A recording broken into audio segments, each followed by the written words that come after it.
will create your profile, post pictures and short videos with your campaign messages at affordable hosting fees. Log on to www.kbc.co.ke/2022 aspirants today and establish your brand authority as we lead towards the forthcoming general elections.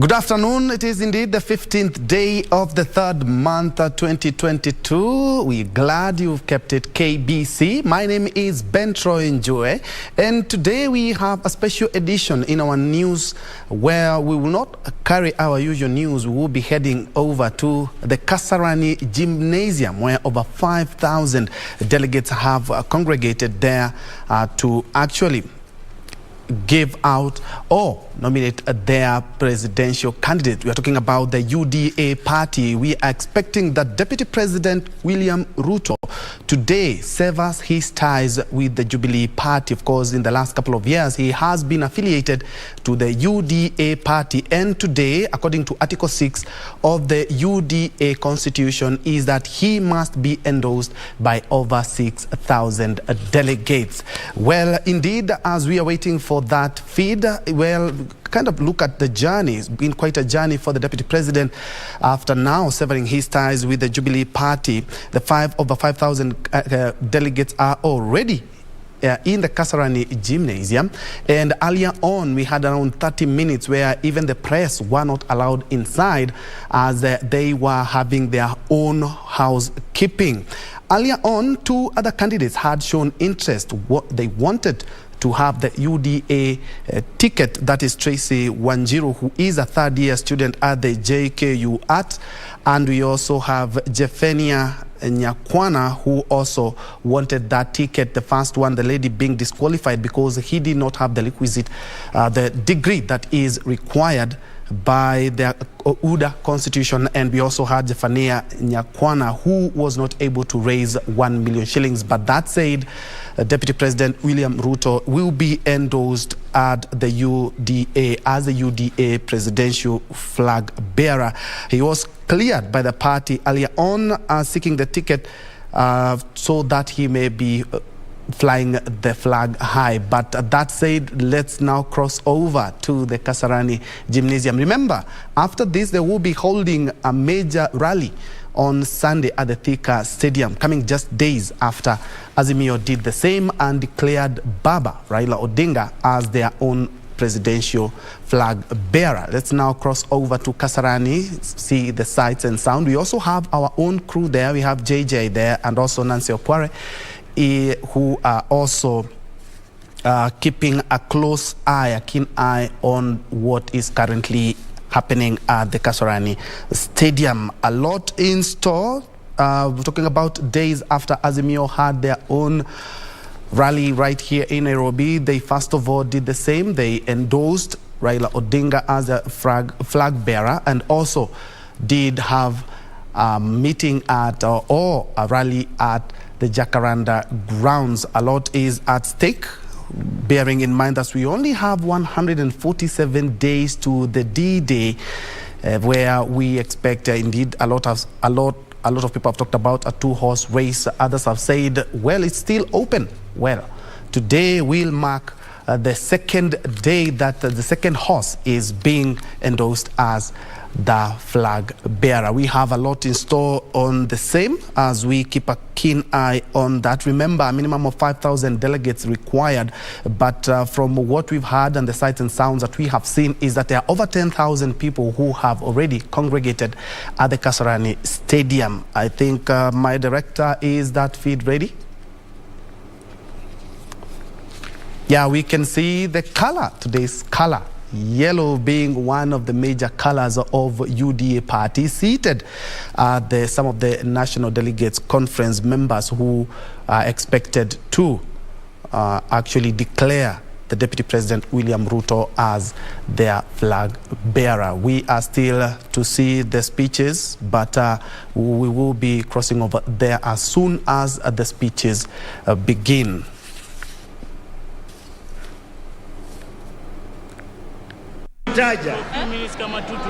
Jimmy Wanjigi ni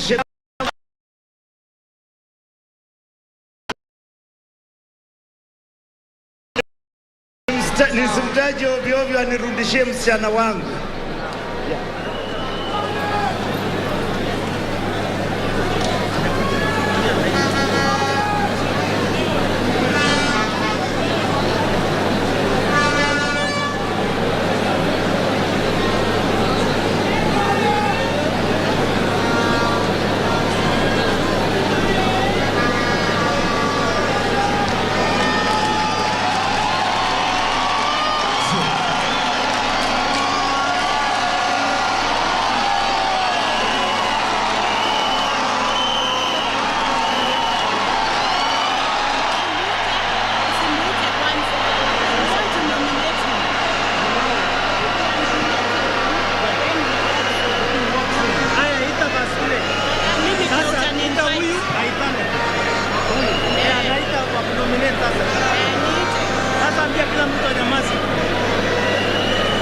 Haya, sasa tuko hapa sasa. Nataka nimwite katibu mkuu wa chama ndio aite wale ambao watapropose na kudhamini rais wetu wa 5 katika jamhuri yetu ya Kenya. Mheshimiwa katibu wa chama. Delegates and the Hustler Nation, join me in welcoming the United Democratic Alliance Secretary.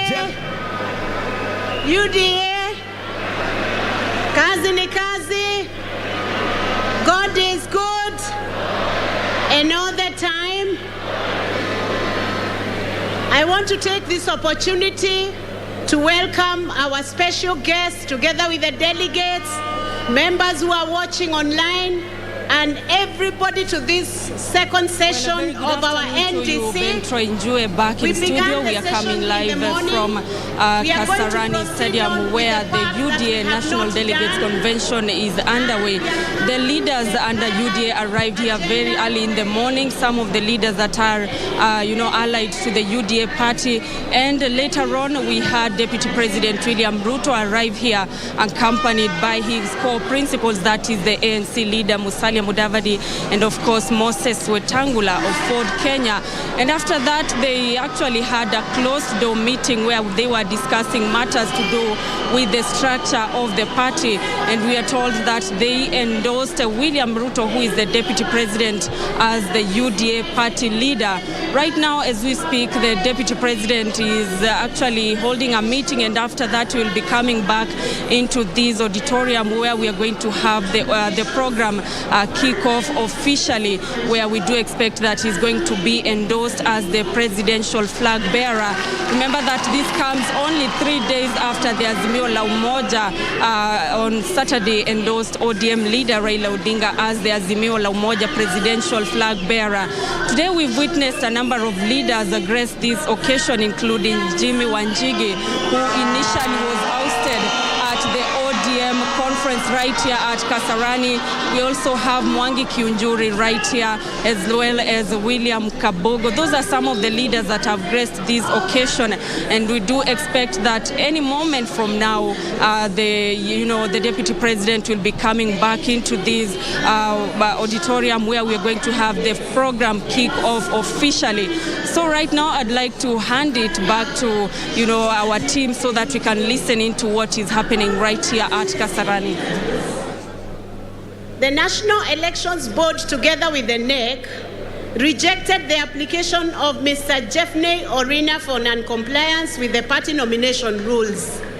The application by Ms. Tracy Wanjiro was also rejected for non-compliance with the Elections Act number 11 of 2022 because she did not possess the academic credentials. In the circumstances, the party is now seized with one application by His Excellency Dr. William Samoei Ruto as the only qualified contestant for the party presidential candidate. I now therefore move the motion that the National Delegates Congress do hereby elect His Excellency Dr. William Samoei Ruto as the party's presidential candidate in the National General Election to be held on 9th of August 2022.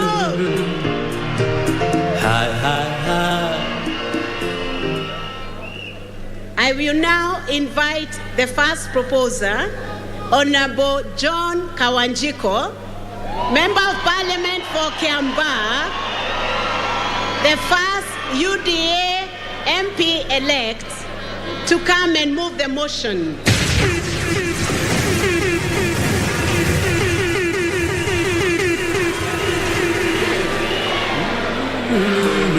Thumbs up for Kawanjiko. Tumeona mkono wake Bwana.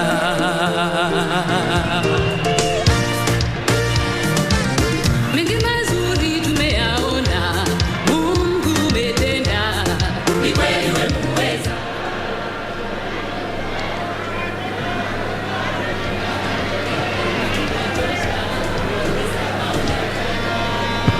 I, John Jogona Wanjiko, aka Kawanjiko, Member of Parliament for Kiambaa constituency, and being the first Member of Parliament elected on UDA party, I do hereby propose His Excellency Dr. William Samoei Ruto to be the party presidential candidate in the 9th August 2022 general election. So help us God!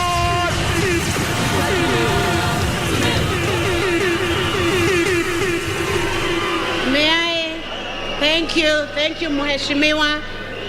May I now invite Lady Sophie Nekoye from Bungoma County to come and second this motion.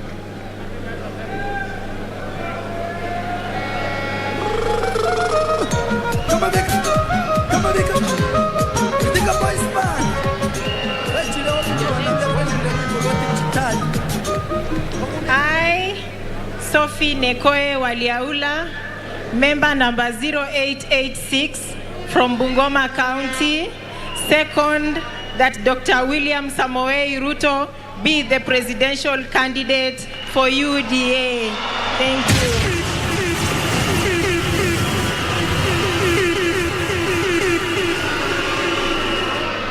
For this part, I will ask our special guest to be silent and allow the delegates to answer this question. As many as are of the opinion that His Excellency Dr. William Samoei Ruto be the party presidential candidate in the upcoming national general election to be held on 9 August 2022, say aye. May as many as are of a contrary opinion say nay. The ayes have it. The ayes have it. Congratulations to His Excellency Dr. William Samoei Ruto.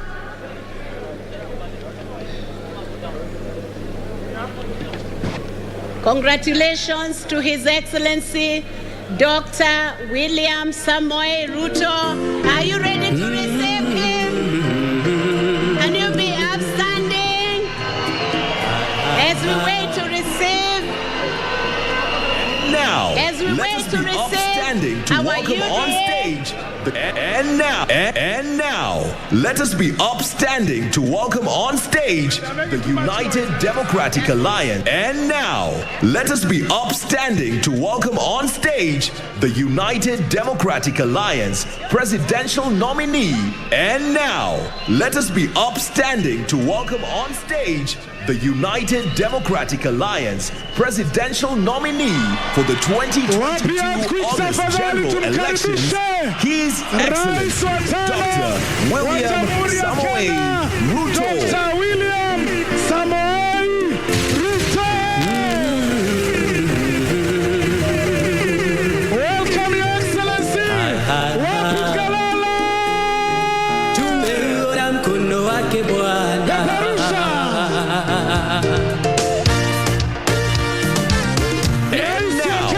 Let us be upstanding to welcome on stage the United Democratic Alliance presidential nominee for the 2022 August general elections, His Excellency Dr. William Samoei Ruto.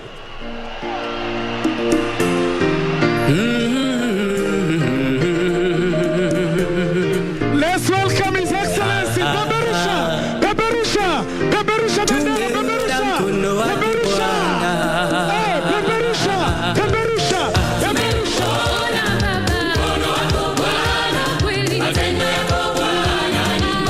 Karibu sana Mheshimiwa Rais wa Jamhuri ya Kenya. His Excellency Dr. William Samoei Ruto.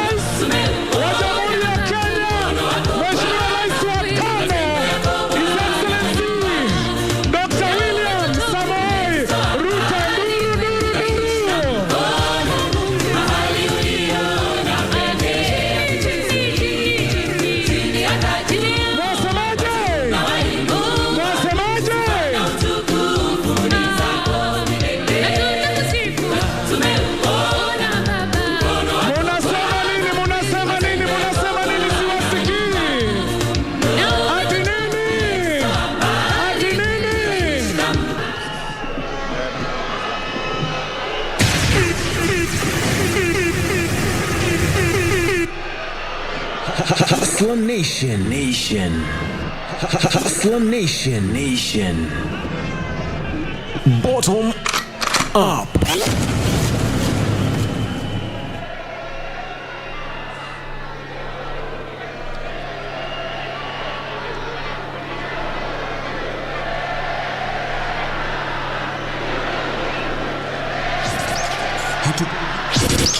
Hatupangwingwi.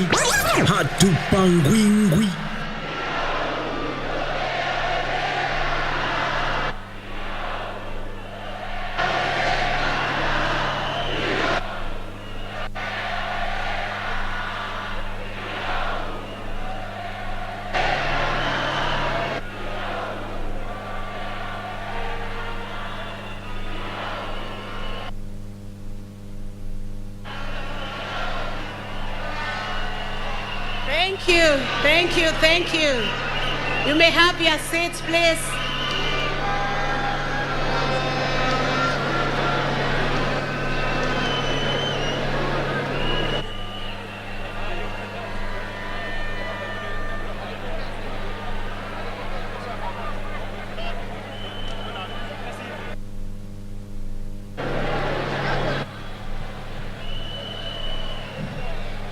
Now therefore,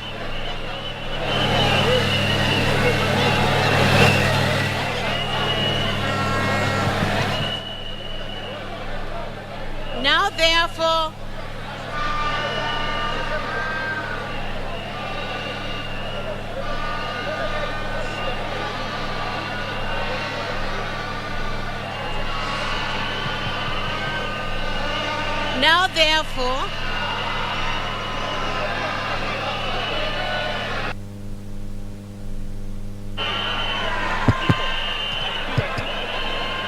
Welcome to the UDA National Delegates Congress 2022.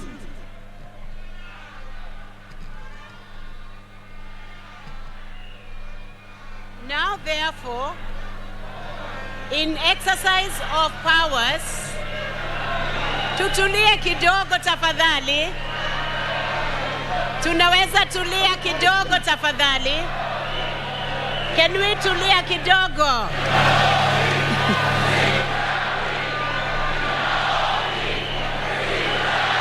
Amen. UDA, UDA. Thank you, thank you, thank you. UDA, UDA.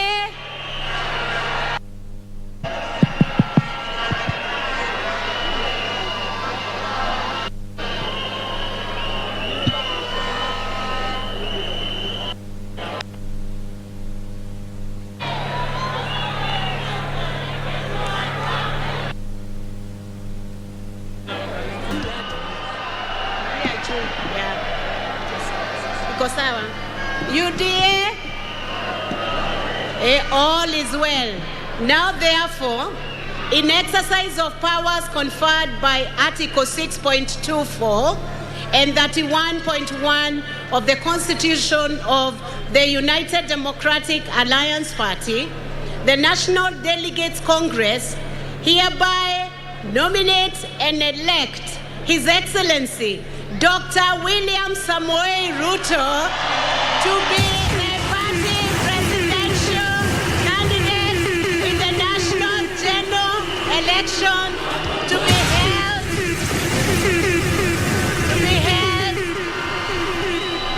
held on 9th August 2022. Congratulations, Your Excellency. This is a big step in the UDA party. A big responsibility awaits you. Our prayers are behind you. We stand and we wish you all the best.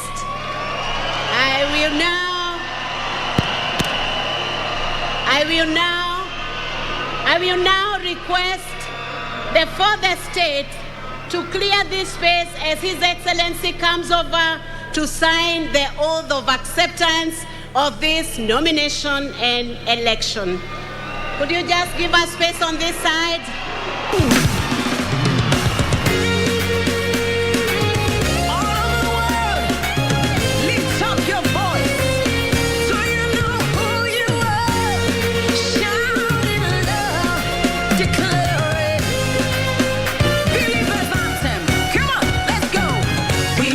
Chosen generation, we've been called for to show His excellence.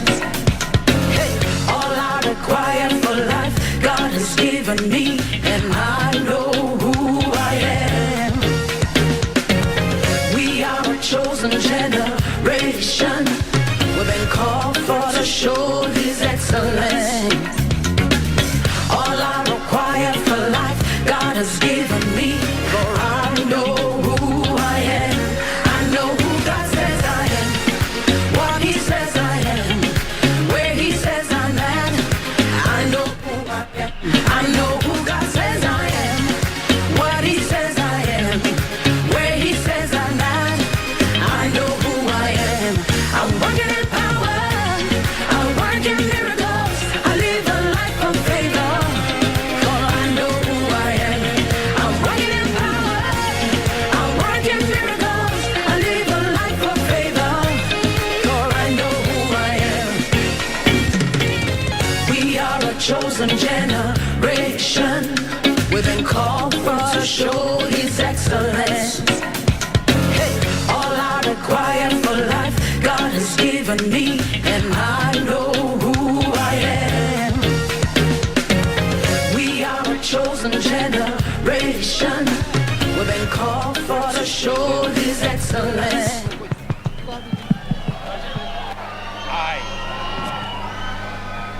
Say I. Dr. William Samuel Ruto.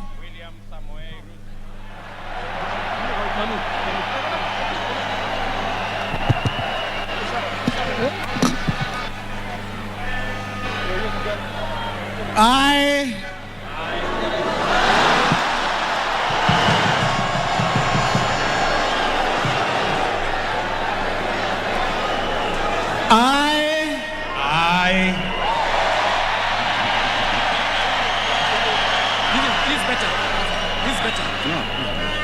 Dr. William Samoei Ruto. William Samoei Ruto. Do solemnly accept to be the presidential candidate. Do solemnly accept to be the presidential candidate of the United Democratic Alliance Party. Of the United Democratic Alliance Party.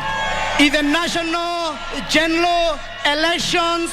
In the national general elections. To be held on the 9th August 2022. To be held on the 9th August 2022. That I will truly and diligently serve the United Democratic Alliance Party. Serve the United Democratic Alliance Party. And the members of the party. And the members of the party. As its presidential candidate. As presidential candidate. In compliance with the party's electoral and code of conduct. In compliance with the party's electoral and code of conduct. And that I will diligently. And that I will diligently.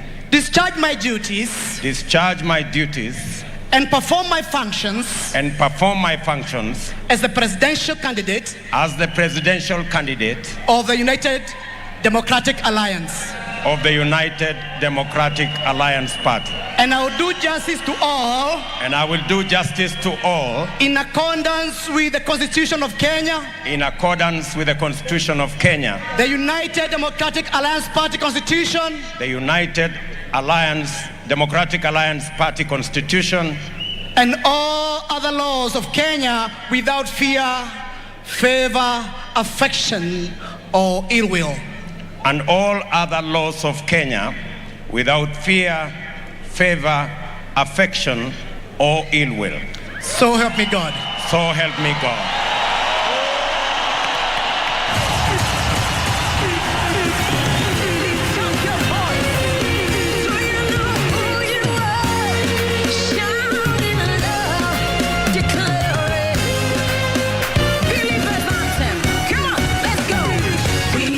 Chosen generation, we've been called for to show His excellence.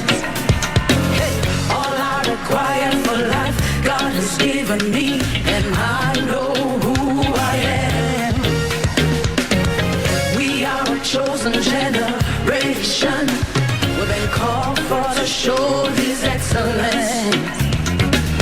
All I require for life, God has given me, for I know who I am. I know who God says I am, what He says I am, where He says I'm at. I know who I am. I know who God says I am, what He says I am, where He says I'm at. I know who I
the motion.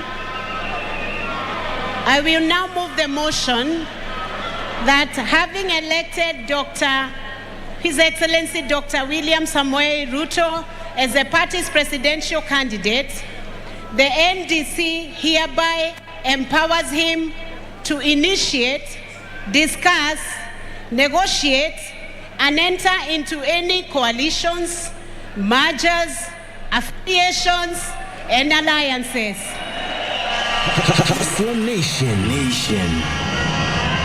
May I invite Honorable Owen Bayer to move this motion. Nation. Bottom up. And we can have one seconder. This time I'll give a volunteer the chance, the first. This one in smart shades, you could come and second. Prepare yourself to second.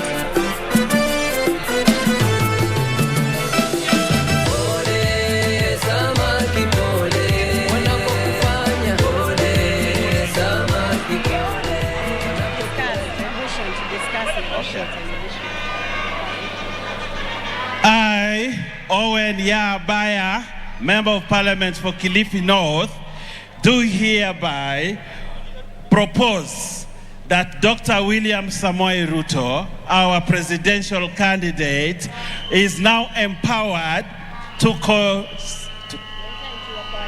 enter into a coalition, coalitions, to discuss, negotiate, and enter into any coalitions, mergers, affiliations, and alliances. Thank you. Thank you, Honorable Owen. Let's have the seconder. Where is the seconder? The other gentleman. The seconder.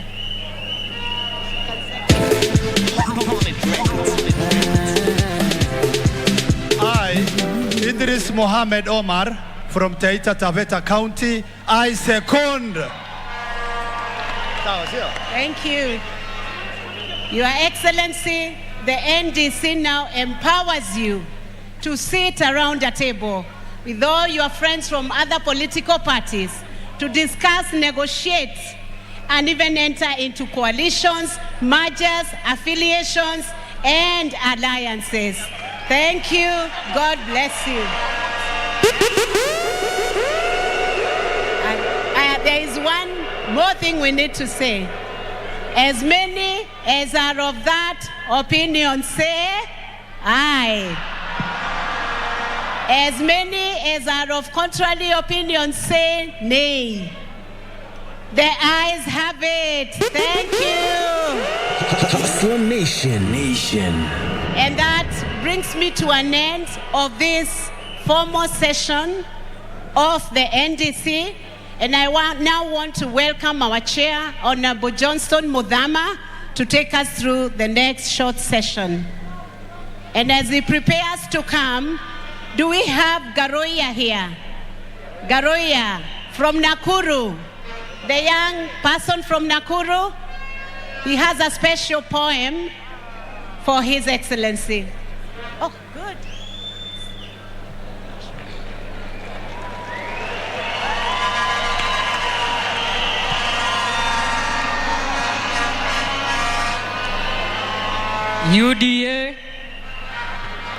UDA, kazi ni kazi.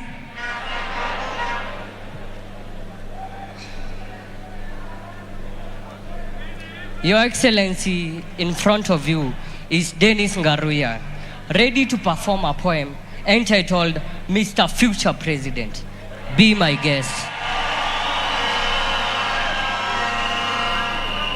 Just a humbled man from Kamagut who defied all odds to step in our land.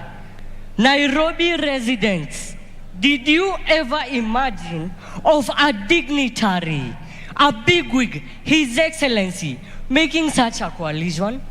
It is a progress, and with God, many more are on the way. Your vision for a stable economy is beyond the skies. Upon this, Kenya, under your leadership, will be ranked among the fast-growing economies in Africa.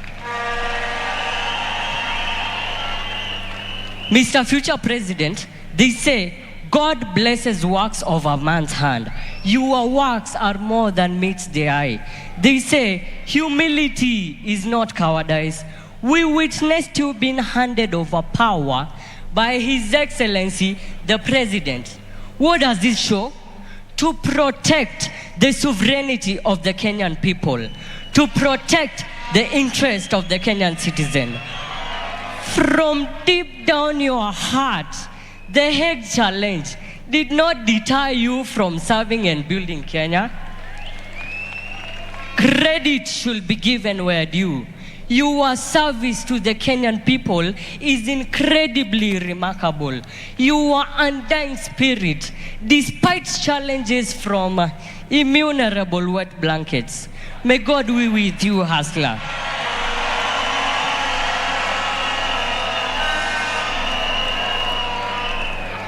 As I conclude, remain steady like a warrior, for you are the #1 warrior. Keep God first and sure enough, no effort you have put will go down the drain. Ama hustler unapangwa? Mina jo upangungwi. May God be with you in all your endeavors. Thank you.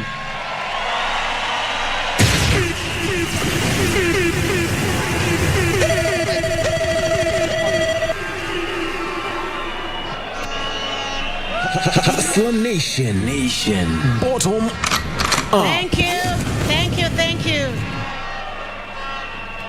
Now, I'll take this opportunity to invite our chair, Honorable Johnson Muthama, to come and bring to us the special guest of the day, the presidential candidate for UDA, HE Dr. William Ruto. Ladies and gentlemen, delegates and the entire Hustler Nation fraternity, please put your hands together for the United Democratic Alliance Chairman, Johnson Duya Muthama.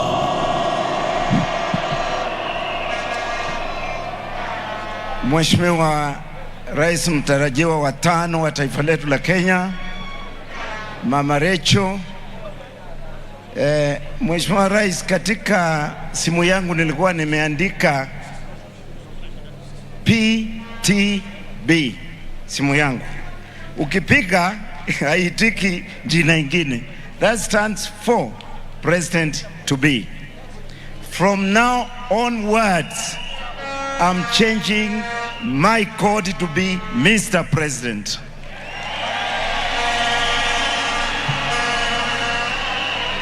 Viongozi waalikwa kutoka vyama mbalimbali walioko hapa, tumewataja mbele, sitawataja tena, maana kiongozi atawataja. Magavana wetu wengi mtatajwa, masenata mtatajwa, MPs mtatajwa, MCAs vile vile, na tena wagombezi wengi, all aspirants in our party from all parts of this country. You will be recognized later on by someone who will come after me. Mimi nataka tu niseme chama chetu kina umri wa mwaka 1.5. Kwa umri sisi ni mwaka 1.5, lakini kwa matendo na umaarufu umri wetu ni miaka 50. Na hii imetokana na juhudi za wananchi wa Kenya. Mheshimiwa Rais mtarajiwa wa 5, mimi ninajua baada ya umri wetu tuna kibarua kikubwa sana ambacho kiko mbele yetu, na sasa ni kufanya kazi kuhakikisha kwamba sisi sio chama tu ambacho kina ufuasi mwingi, lakini sisi ni chama kinaweza kushinda serikali na kuunda serikali mwaka huu tarehe 9 mwezi wa 8. Mheshimiwa Rais mtarajiwa, nachukua nafasi hii ni kushukuru sana kwa ujasiri wako, ukakamavu wako na macho yake ya kuona mbele. Tulianza kama hatuna nyumba. Tulianza wewe ukiwa unafunguliwa mlango ufukuzwe na watu fulani kutoka chama mlichosaidia kuunda serikali, na tukaanza pahali tulikuwa hata hatuna kiti ya kukaa, lakini kwa ujasiri wako ulituongoza kama mwanaume bila kuangalia nyuma, na leo tunaweza kusema tumefaulu na tuna nyumba ambayo ina manifesto yetu ya kuunda serikali. Mimi niseme tena kwamba bali na kuwa kazi yetu ni kubwa na inatungoja, kilichoko mbele yetu ni kuhakikisha kwamba kati ya hawa wananchi wote wakirudi nyumbani wanaenda kufanya kazi bila kurudi nyuma, kuona kwamba tumeshinda kura sijazo na sio chini ya 65% ikipungua.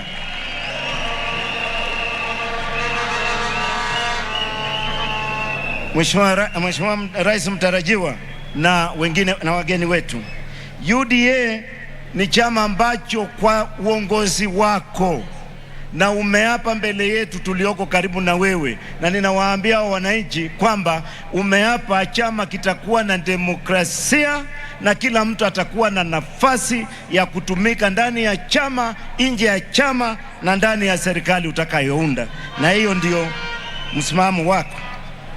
Jambo lile lingine ni kwamba tuna wagombezi wengi ambao wengi wenu tunajua mna mashaka. Mnauliza, je, tukienda kwenye mchucho mambo itakuwa namna gani? Tutapata nafasi chini ya uongozi wa William Ruto ambaye ni party leader wetu, kiongozi wa chama leo. Mimi nawaambia kwamba kutakuwa usawa, haki na hakutakuwa na upendeleo wowote, na watakao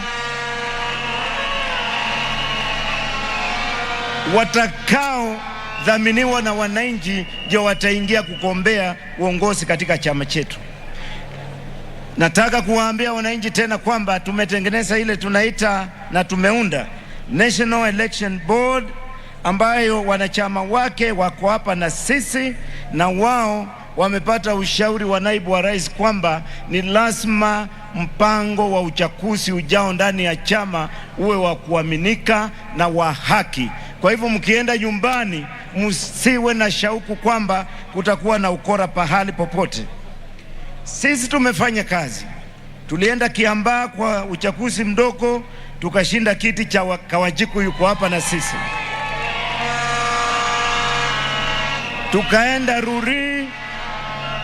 Tukaenda Ruri tukashinda. Tukaenda London Ward tukashinda. Hata kule kwingine hatukushinda. Tumeonyesha ushujaa mkubwa sana kwa kupambana tukiwa na chama mpya. Kwa hivyo wale ambao tunapambana na wao sasa uchaguzi ujao wakule washibe ambacho hakijaonekana tena. Jambo lile lingine nataka kutaja hapa ni kwamba UDA ilionekana ni kama chama kitaenda mbali. Wengine walisema hatutafika, lakini leo tumeonyesha kwa kasi yetu kwamba tuko mbele na tumesafiri na tunasimama kushinda. Kwa hivyo sasa mambo hayo yakiwa hapo, tuna marafiki wetu wale tumesalimiana na wao. Marafiki wetu wale wamekuja hapa, wanatuangalia, wanatuona. Sisi tunataka kusema kama chama vile mmesikia tumeapisha kiongozi na tukamwambia tumempatia nafasi aweze kutembea na kukaa na mtu yeyote na kuongea na kukubaliana ili tutengeneze Kenya moja yenye nguvu. Wananchi watukufu, I want now to head up my speech and take up this opportunity to invite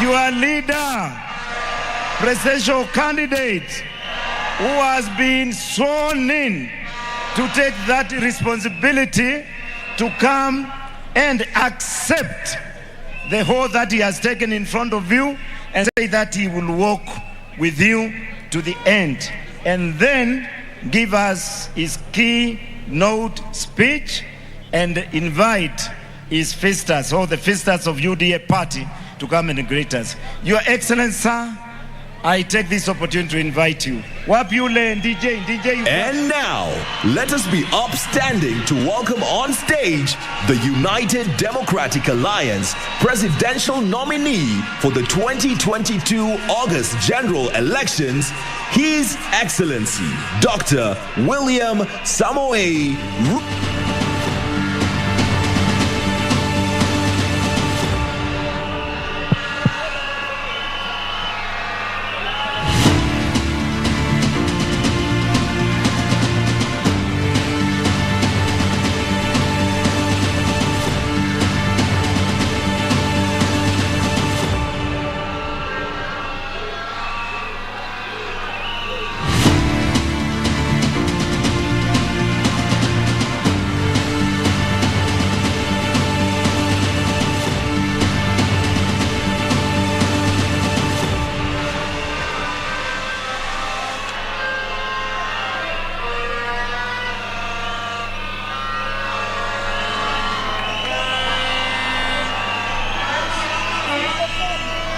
Thank you.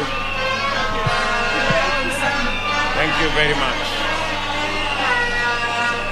UDA oye! Arambe! Arambe! Arambe! Arambe! UDA! UDA! UDA! Allah, asanteni sana. Asanteni sana, mnaweza kuchukua viti zenu. Thank you very much.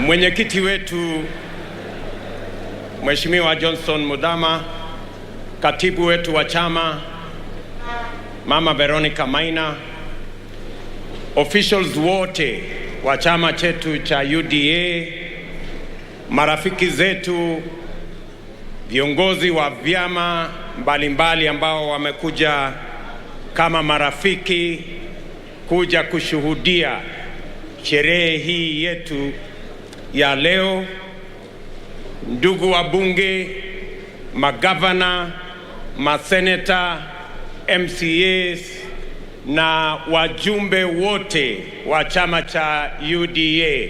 Hamjambo? Hamjambo? Bwana Yesu asifiwe. Assalamu alaikum. Hebu munipungie hivi mkono jameni, nione kwa mbali. Asanteni sana. Asanteni sana.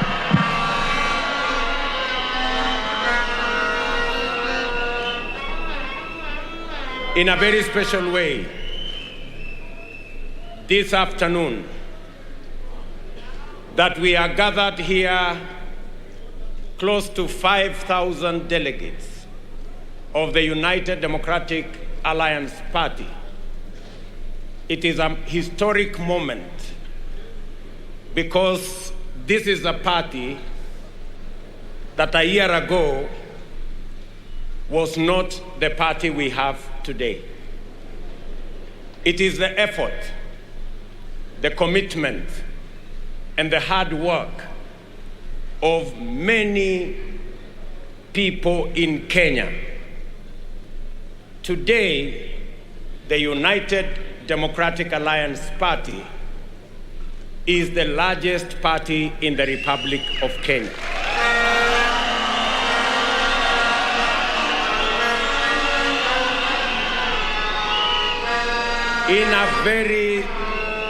In a very special way, I want to thank many leaders, senators, governors, and members of parliament who worked with me tirelessly and with a lot of courage and commitment to put together this party that today has over 7 million members.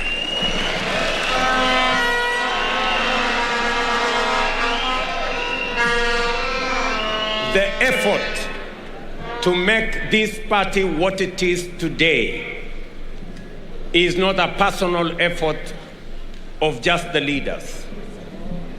Many hustlers in different parts of Kenya, people who are engaged in all businesses, have registered, have supported the registration, they have financed the registration, they have facilitated the registration, and I want to tell each and every one of them today a very big thank you for making UDA what it is today.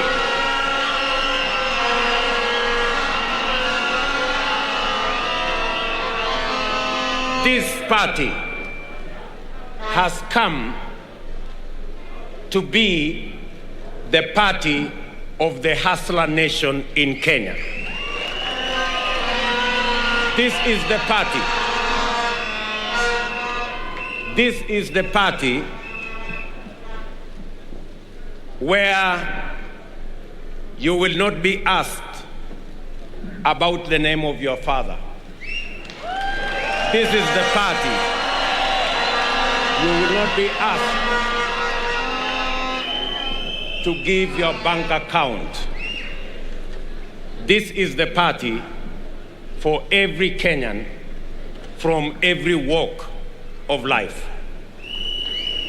And I want to say, I am a very proud Kenyan today that you have bestowed upon me the responsibility to be the party leader of this great movement.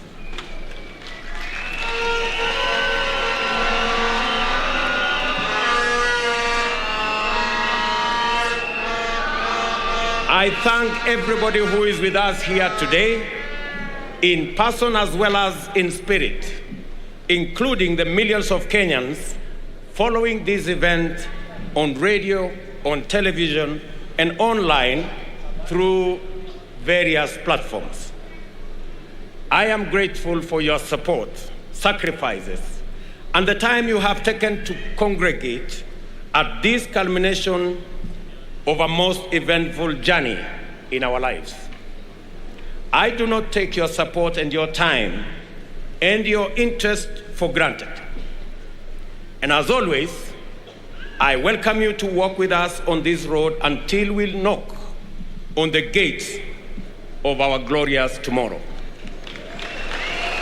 I thank our party delegates for the work they have done in guiding the hustler nation through a transparent nomination process, and for their consideration in bestowing upon me the immense responsibility of representing the United Democratic Alliance in the forthcoming presidential elections. I am profoundly humbled and immeasurably honored. And I accept your nomination to be the United Democratic Alliance candidate in this year's presidential election.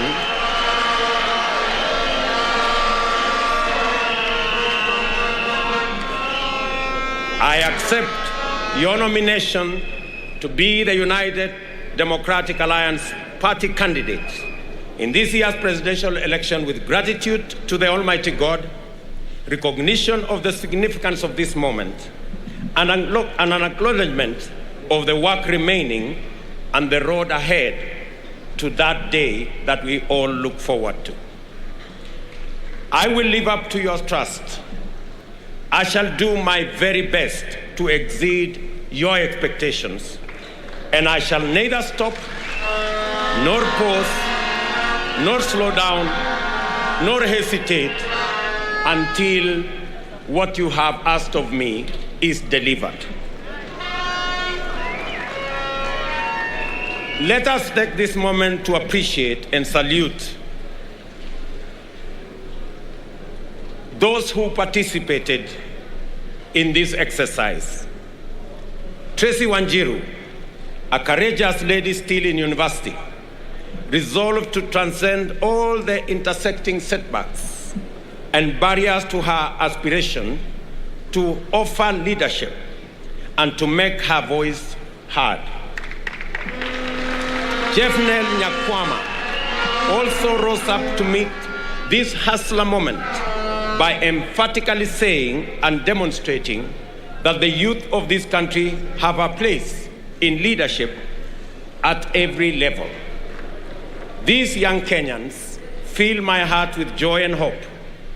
In them, I see myself back in the old days, animated by a vision for change and itching to have a go at leadership. In them also, I see a hopeful future in a country where youth, wealth, name, circumstances of birth, ethnicity, gender, and disability are not considerations nor obstacles to accessing opportunities or realizing aspirations.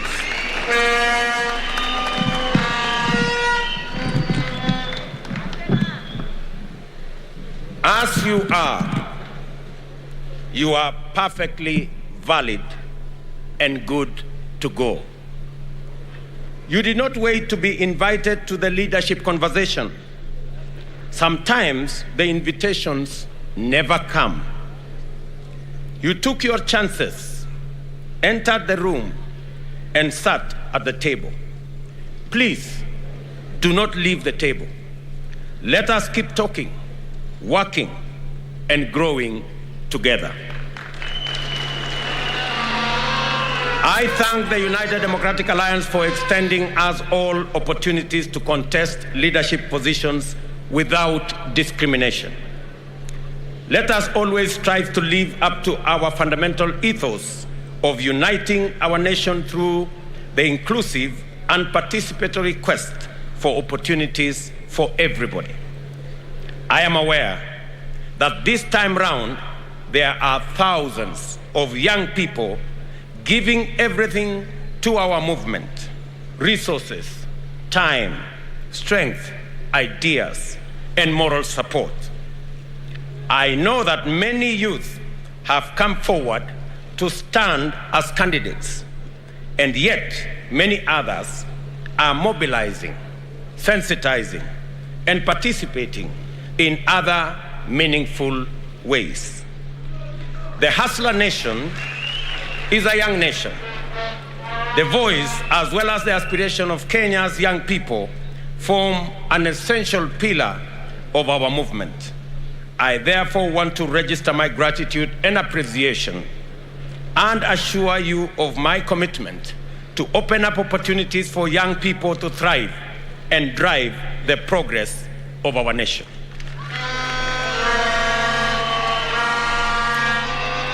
For me, this moment has been long in coming. I have been engaged in political leadership and associated activities since my university days. Obviously, I did not have the opportunity in those days to seek presidential nomination. But I rose from the bottom of the party pyramid, working my way up until I entered party leadership and eventually became a member of the National Assembly at the age of 31. I was an assistant minister at the age of 33 and a cabinet minister at the age of 36, and an opposition MP at the age of 37. And that has sort of formed the basic rhythm of my career ever since. In that time, I have learned a lot, made mistakes, achieved successes, and refined my leadership philosophy and vision for this country. I have learned that leadership failures can cost the country tremendous opportunity and inflict irreparable harm on those many people who depend on us. I have learned that the biggest mistake a government or a party can make is to fail the inclusion test. My original political intuition that governance is all about the people and that development can only be sustainable if programs are designed on the people's terms. I have learned that continuous engagement with the people is indispensable to effective governance, and that leadership works and listens more and speaks less.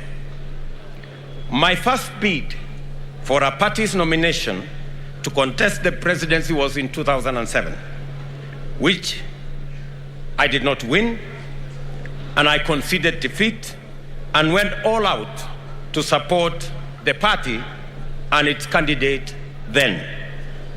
I believe we made a good account of ourselves. My second bid for a presidential nomination was in 2013. This was again deferred, as my party subsequently resolved to merge with another party. In the interest of coalition building and broader strategic interests, I divided my bid and once again gave my all in successfully delivering the presidency and a wholesome parliamentary majority.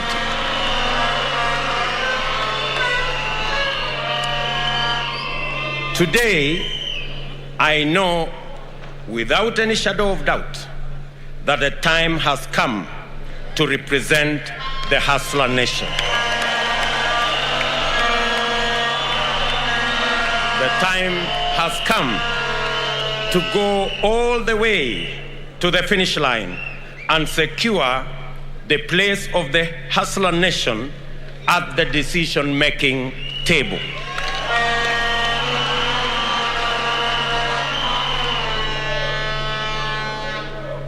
Let the message get out from this very moment and from this place that I am ready, that I will do everything and my best at that, and most of all, that I am determined to give you a campaign you will be proud of and to win.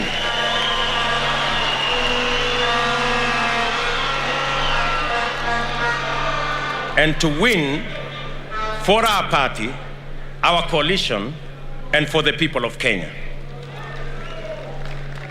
Let the word reach out to our friends as well as our rivals that we are prepared and we are inspired to do all we can to go to every place and to work with everyone to open the doors of inclusion, opportunity, and enterprise in order to move Kenya to the higher level. After all, this is what hustlers do every day. Let me state a fairly obvious fact. I am the first elected and serving Deputy President of Kenya. It has been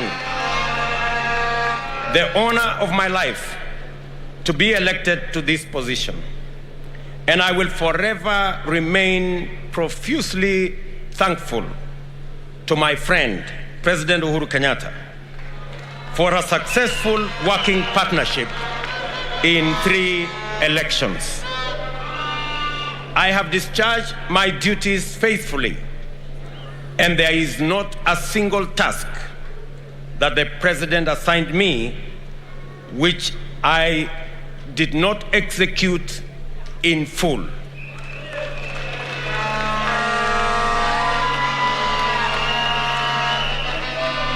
The Jubilee Coalition we formed a decade ago was formed through a covenant to eliminate the politics of hate, division, and ethnicity.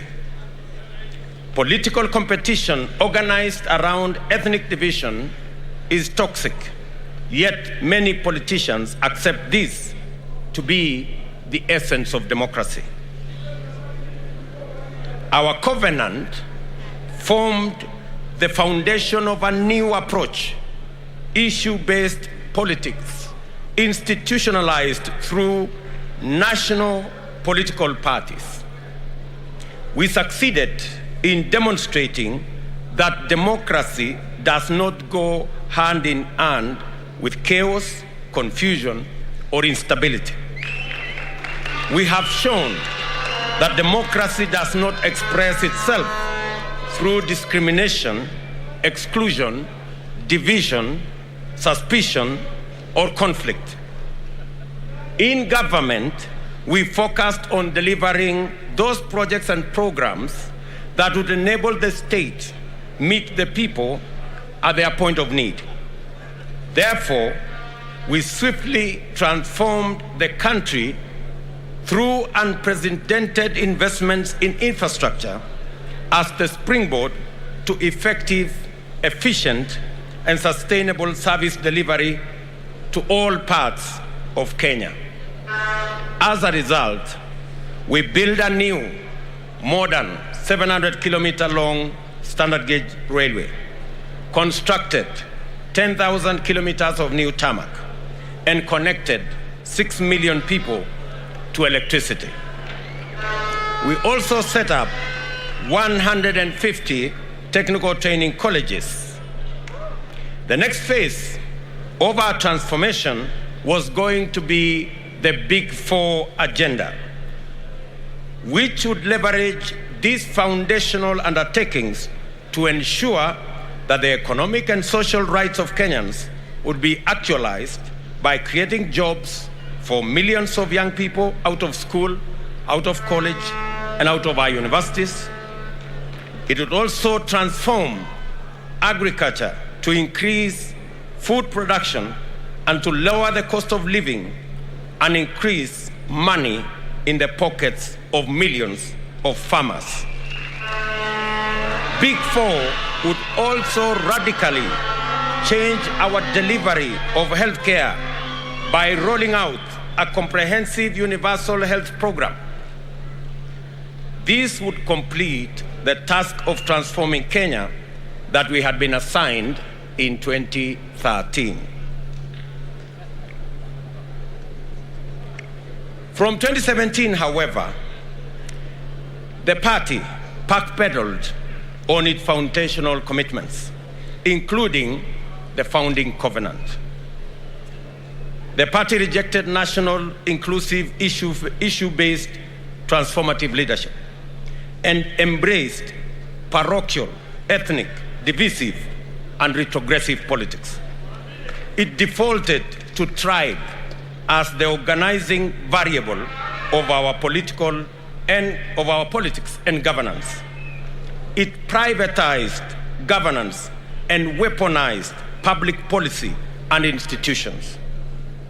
It pursued personal politics of congregating an entitled few to express their individual wishes as community interests and translate their private consensus as national policy. In our first term, we made exceptional progress in setting the stage for national transformation.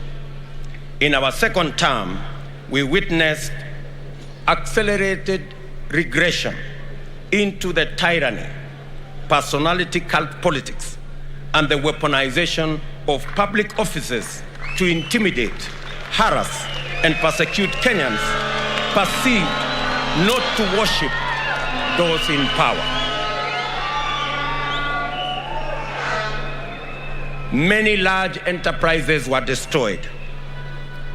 Many business owners harassed.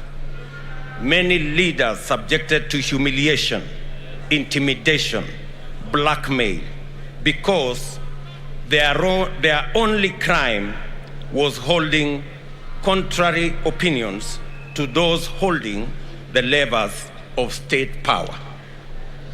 A new frame of national unity was engineered in undemocratic and in terms which rationalized grounding and swallowing the whole opposition and the vandalization of the Constitution to accommodate corrupt and dangerous ethnic arrangements.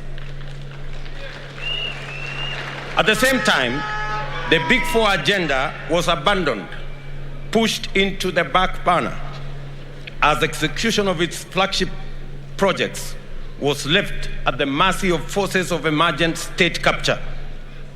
Those who remained loyal to our founding vision were shunned, hounded, threatened, and then persecuted. This is how we lost 4 years that would have gifted us with a brilliant blossoming of a beautiful dream which inspired millions of Kenyans in 2013. To his credit, my friend the President did inform me that he needed space to work on his personal legacy as the fourth president.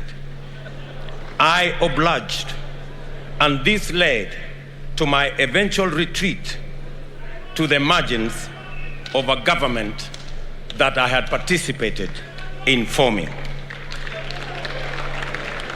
The past 4 years have provided me special moments to be able to engage consistently with ordinary people. As Deputy President, I have worked directly with Wananchi, going to meet them in their villages, their markets, their farms, and their places of work, and to have practiced the leadership of listening more and speaking less.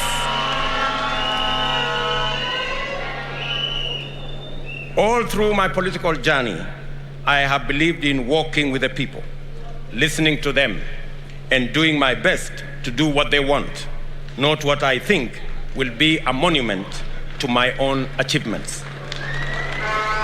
I have learned that our plush, comfortable, secure offices are inaccessible to the majority of the people who need them the most. As a leader, this is a huge setback because it costs us the opportunity to be useful and effective. These engagements taught me a lot about things I thought I knew. Most importantly, they reminded me the most important question of all: what does the government do, and for whom does it work, and how, therefore, should it work? I was appalled by the intensity of contempt many have for ordinary people and their rejection of any suggestion that their voice matters. I remain sorrowful over the hatred in the language that proudly despises the poor, the struggling, the hurting, the lonely, and the abandoned. Many of us have felt the stinging lash of this contempt, and we all know where it comes from. Behind the shameless deception that national unity is the coalescing of a few leaders to organize their selfish interests in an implacable sense of exclusive entitlement to the privileges associated with state power. This entitlement is the basis for the formulation of a cynical agenda to capture the state and disenfranchise ordinary people for good. That is why we have witnessed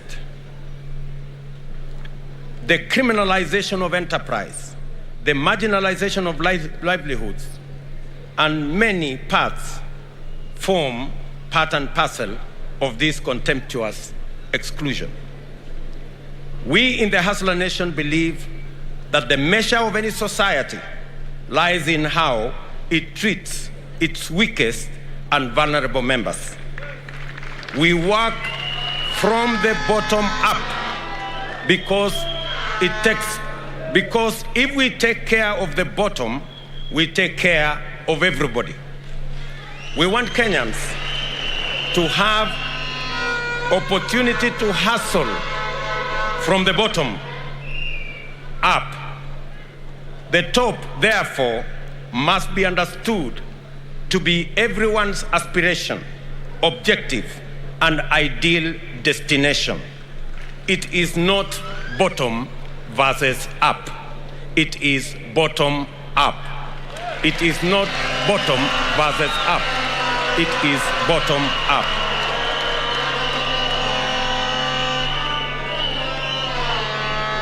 I commit, therefore, to live up to the original covenant of championing the establishment of everlasting peace, unity, and opportunity to prosper in our country. I make this commitment on the understanding that sustainable unity can only be achieved through meaningful political and economic inclusion. The evidence of inclusion is respect for dignity of livelihoods and the creation of space for every vocation, every skill, every profession and talent to flourish and yield a bountiful harvest of prosperity for all our people. At the same time, I reject the suggestion that a united country is one that has no political competition or opposition. Rather, I view the foundation of an inclusive Kenya as one governed by an effective democratic government with robust checks and balances, overseen by a vigilant and responsible opposition and a strong civil society movement. I call your attention to the fact that over the past 4 years, the purchase, compromise, and eventual liquidation of the opposition and legitimate political competition set the stage for an effective state capture. I must therefore specifically undertake that under our administration, we shall boldly and firmly confront and dismantle the now pervasive conflict of interest that has rapidly evolved into state capture through corrupt political and economic arrangements. Public policy must not be customized to benefit the private and personal interests of a select few. Ladies and gentlemen, I want to conclude my remarks by framing the picture. What are we up against? What is the 9th of August about? We must be very clear in our minds why your vote counts on the 9th of August. On the 9th of August, there will be a competition of ideas. There will be a competition of sides. We are on one side, our competitors are on the other side. Let me say this for clarity so that Kenyans go to the polls on the 9th of August understanding what is on the ballot. On the ballot on the 9th of August, the great people of the Republic of Kenya will be two groups. One who believe that the way to the future of our country is through changing the Constitution. On our side, we believe that the way to the future of our nation is by changing the economy of our nation.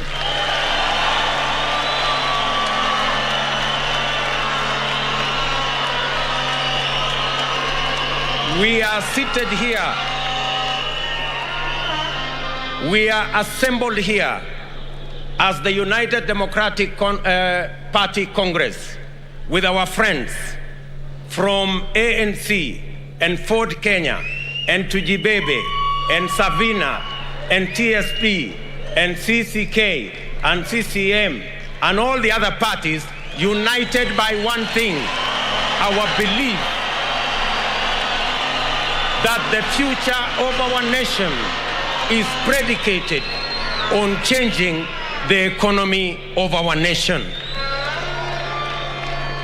While our competitors believe that it is through the changing of the constitution to create positions for a select few will treat our problem of exclusion, on our side, we believe that we need to change the constitution to create opportunity, create jobs, create opportunities for millions of young people out of school, out of college, out of our universities, that therein lies the solution to the inclusivity question in the Republic of Kenya.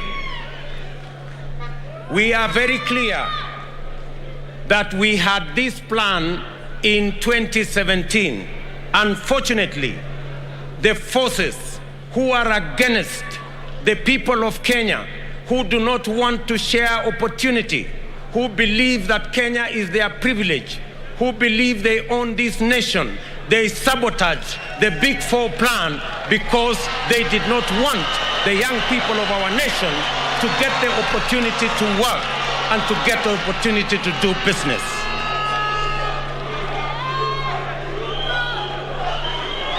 I want to say with clarity and certainty that if we had not lost 4 years chasing a mirage, if we had taken time to implement the Big Four plan, Kenya would be different from what we have today.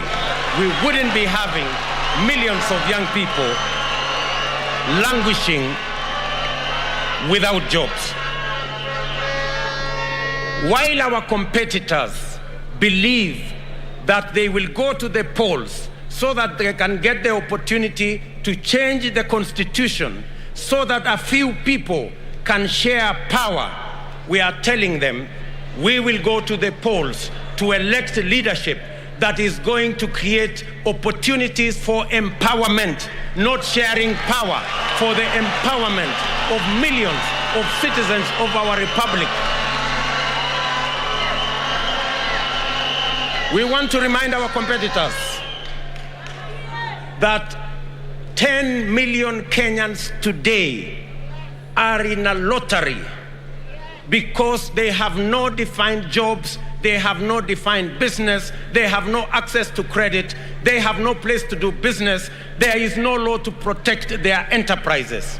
And we are saying that the opportunity that we have as the people of Kenya is not to change the constitution to create positions and share power among few people. The opportunity we have in Kenya is to create the opportunity for the empowerment of millions of citizens through jobs, through opportunities to work in their enterprises, in their businesses, and to make sure that our economy works for all Kenyans.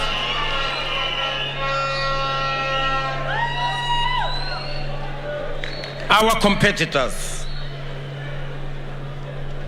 believe that this nation should be about a few people who will the levers of state power.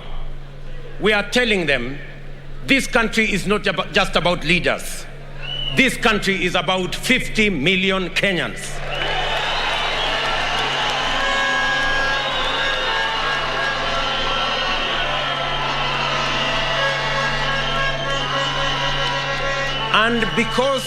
And because it's about 50 million Kenyans, we will not accept to go the journey. They have told us they will bring back the BBI monster because they want to create an imperial presidency. They want a president who controls the judiciary using the ombudsman. They want a president who controls the legislature using appointments. They want a president who does what he wants or what she wants merely because she has power or he has power or they have influence or they have money. we are telling them that this country is about 50 million Kenyans, and we will not accept to go back to the dark days of an imperial president. We are marching forward to a Kenya of shared prosperity by 50 million Kenyans.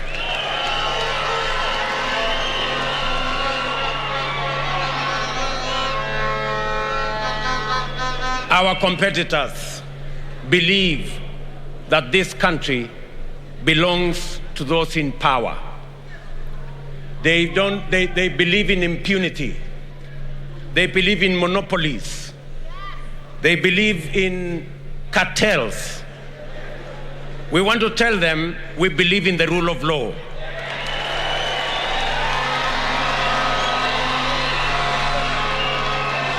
They have weaponized state institutions. They have weaponized the DCI. They have weaponized the EACC. They have weaponized the KRA to run political errands, to dismantle businesses that belong to people who do not worship them. And I want to tell them,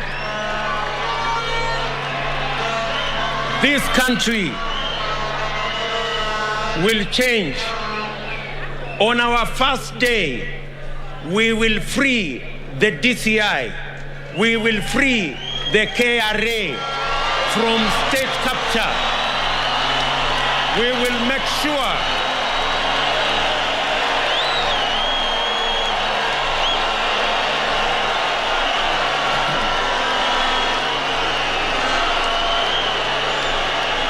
Thank you. Thank you very much.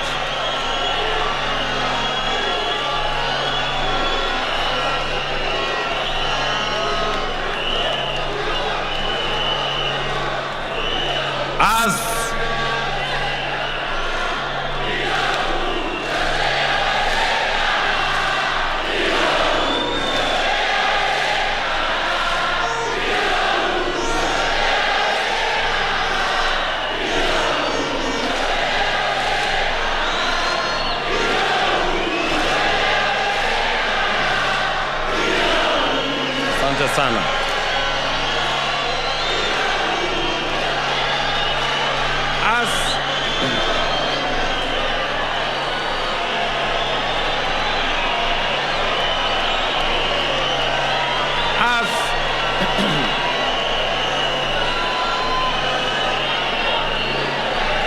I want to say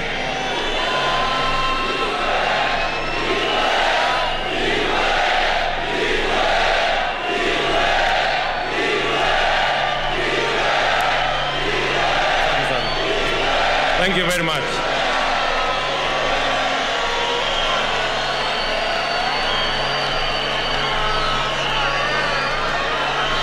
They have weaponized the DCI, the EACC, and the KRA to run political errands. We will professionalize the DCI's office and the KRA for them to discharge their constitutional and legal duty. On the first day, we will appoint an accounting officer for the IG and the DCI, so that going forward, the DCI and the IG will have financial independence, and they will never again depend on the office of the president for them to discharge their responsibility.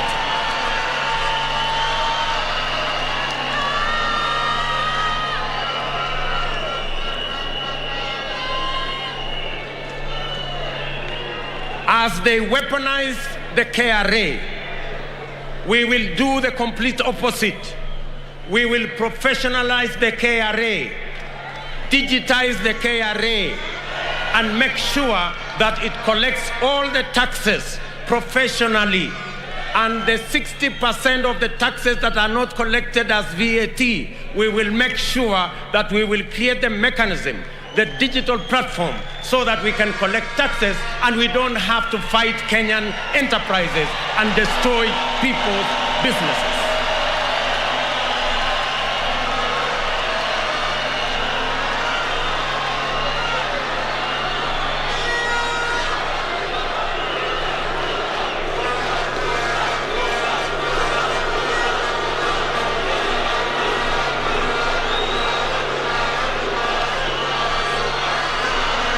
Thank you very much. Our competitors have proposed that they want to change the constitution so that they can make the judiciary to be subservient and to be accountable and to be answerable to the executive. We want to tell our competitors we will do the complete opposite.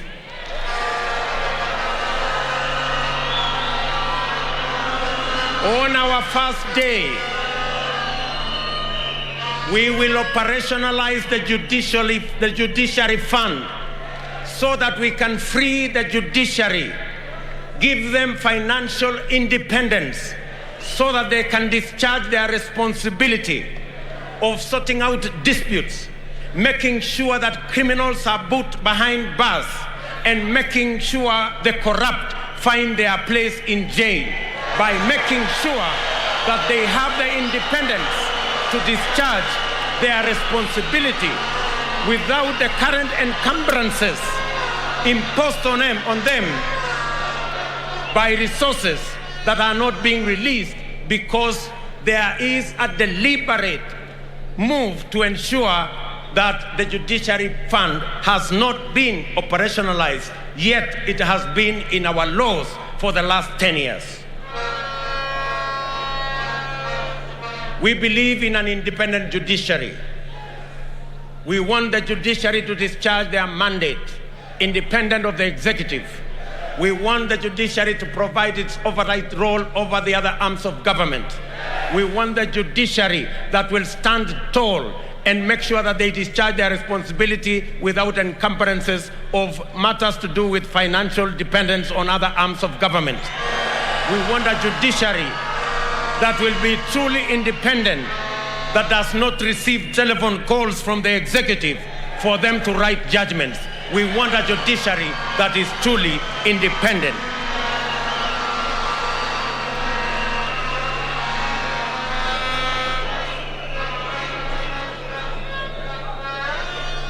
Good people, agriculture will be on the ballot in this election.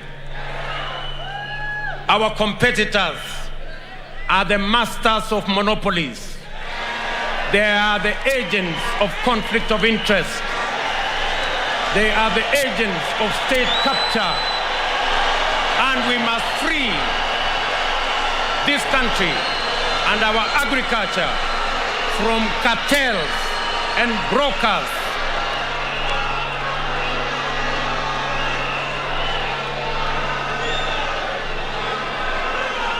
We are telling our competitors that we will deal firmly with conflict of interest. We will deal firmly and eliminate brokers and cartels and monopolies that have taken hostage our agricultural sector. And we will make sure that every farmer has access to quality seeds, has access to subsidized fertilizer, have access to markets, have access to good prices, and they have access to government support so that they can produce food for our nation, so that every farmer can earn a decent earning for their produce, and we can reduce the cost of living and make sure that every Kenyan has disposable income, and we can grow our economy, pay our taxes, and stop begging for loans and debts from other countries, because we can stand up for ourselves.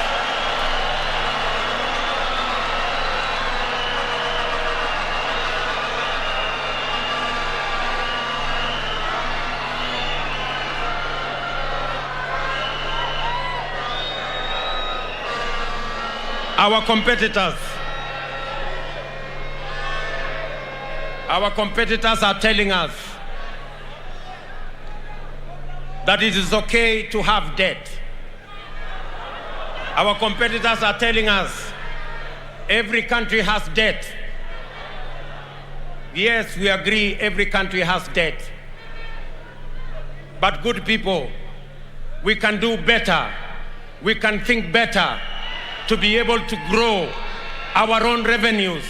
And we must not be slaves of debt from any place or any country. Debt must be the last resort. We must grow our economy. We must empower our enterprises. We must create opportunity in agriculture so that we can grow our tax base, get as many Kenyans as possible to pay their taxes so that we can run the affairs of our country on the basis of the revenue that we collect. President Mwai Kibaki taught us that it is possible for us to grow our tax revenues. He took over when tax revenues were at 200 billion. He left when we were collecting more than $1 trillion. Our tax collection has stagnated because of conflict of interest. Our tax revenues are stagnated because we do not have a concrete plan. We are saying our movement will create a concrete plan that will expand our taxes so that we can double our tax revenues and reduce on borrowing and debts that can cripple our country.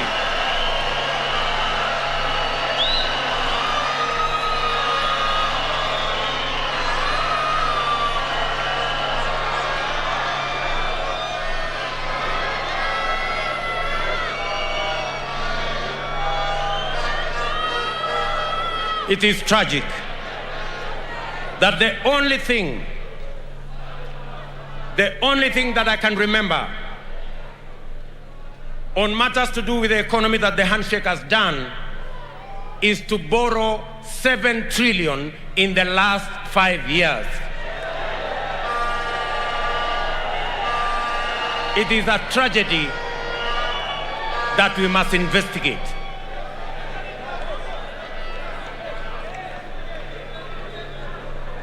Good people, we are at a historic moment. We have to make our choices carefully on the 9th of August because what is on the ballot is either Kenya moving forward into prosperity or Kenya regressing into tyranny and poverty. The choice is as clear as day is from the night.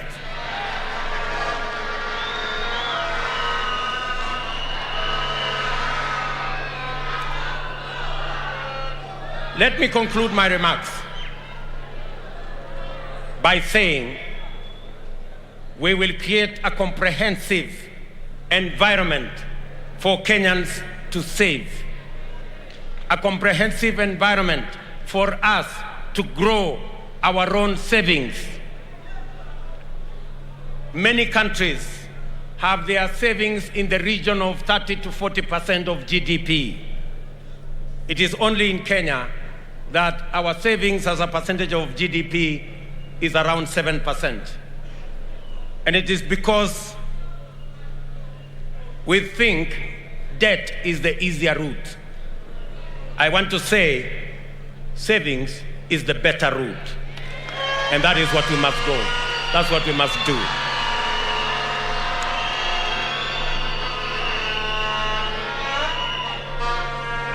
So,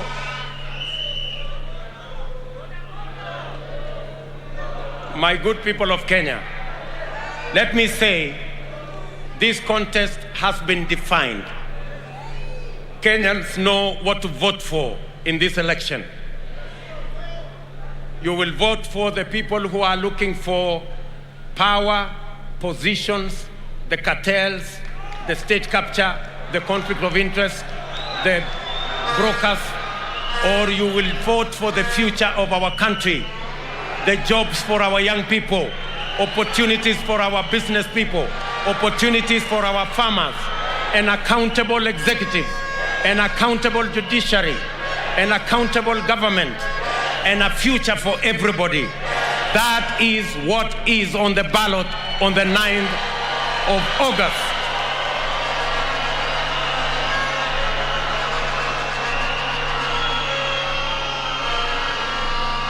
Again, let me thank all of you for sparing time to listen to me. I appreciate your patience. I appreciate your commitment. I appreciate your time. I appreciate your sacrifice. I want to thank many leaders who have had to suffer and be victims of a weaponized fight against business, a weaponized fight against leaders. I want to thank many leaders who are here, specifically members of parliament who are here. Can I ask members of parliament who are here to stand up from the UDA party?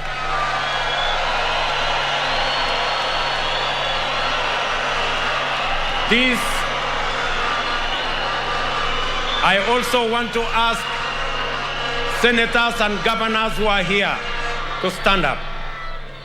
Thank you very much.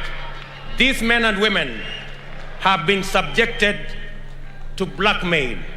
They have been persecuted. They have been threatened.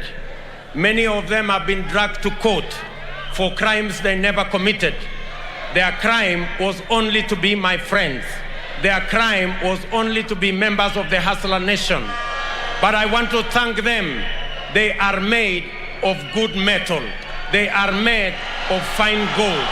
And history will judge you guys fairly, that you stood up against tyranny, that you stood up against blackmail. Thank you very much.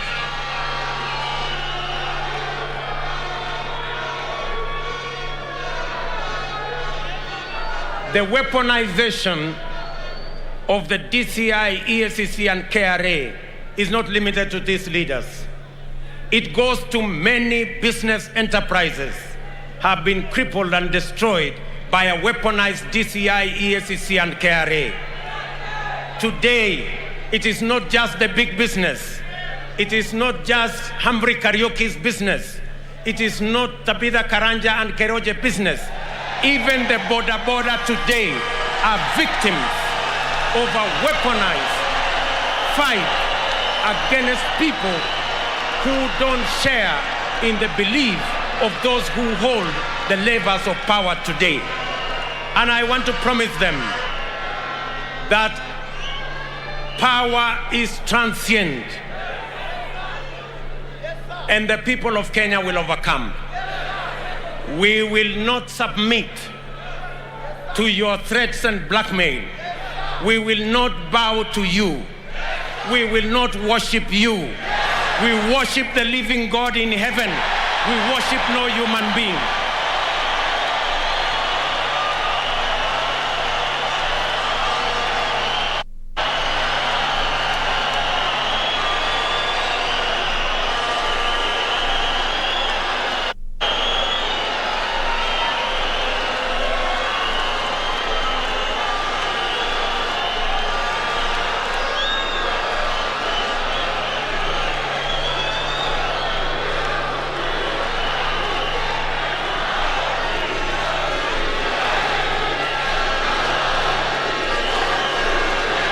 Asanteni sana.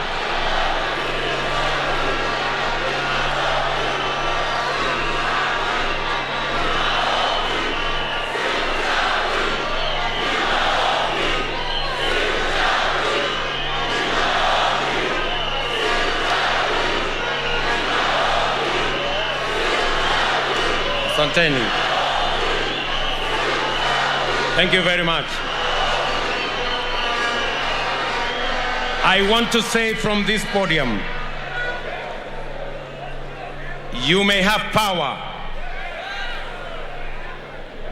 you may control the levers of power, but we believe in God, the all-powerful. We submit to God, the all-powerful. We will respect everybody. We will give respect to whoever respect is due. We will give honor to whoever honor is due. But we will worship only God in heaven. We will worship no human being.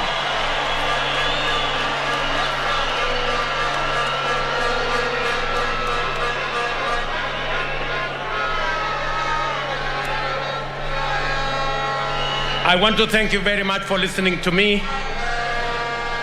I accept this nomination with humility. I commit that I will do my very best to make sure that I don't let you down and that I actualize the aspirations and the wishes of each and every one of you and make your dreams come true. Thank you very much. God bless you. Asanteni sana.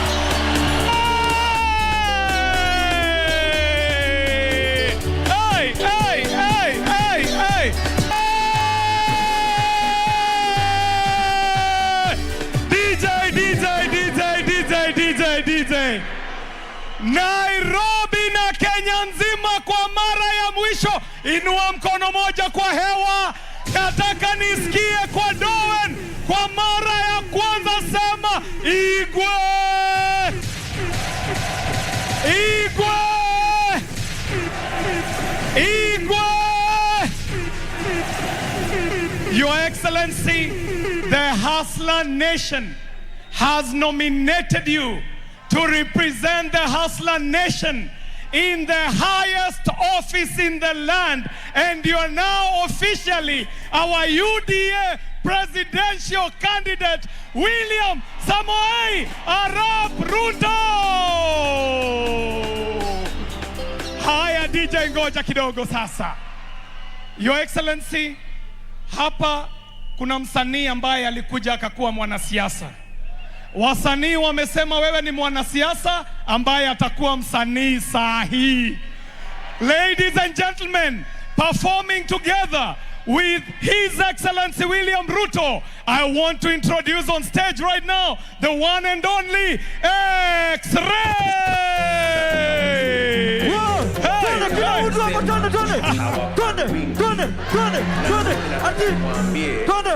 Maisha kama hustler. Kila mtu hapa hivi.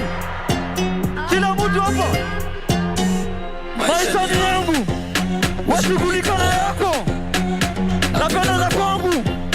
Washughulika na yako. Siezi pangwa na system ama siasa za ukabila. Kura zote napea hustler.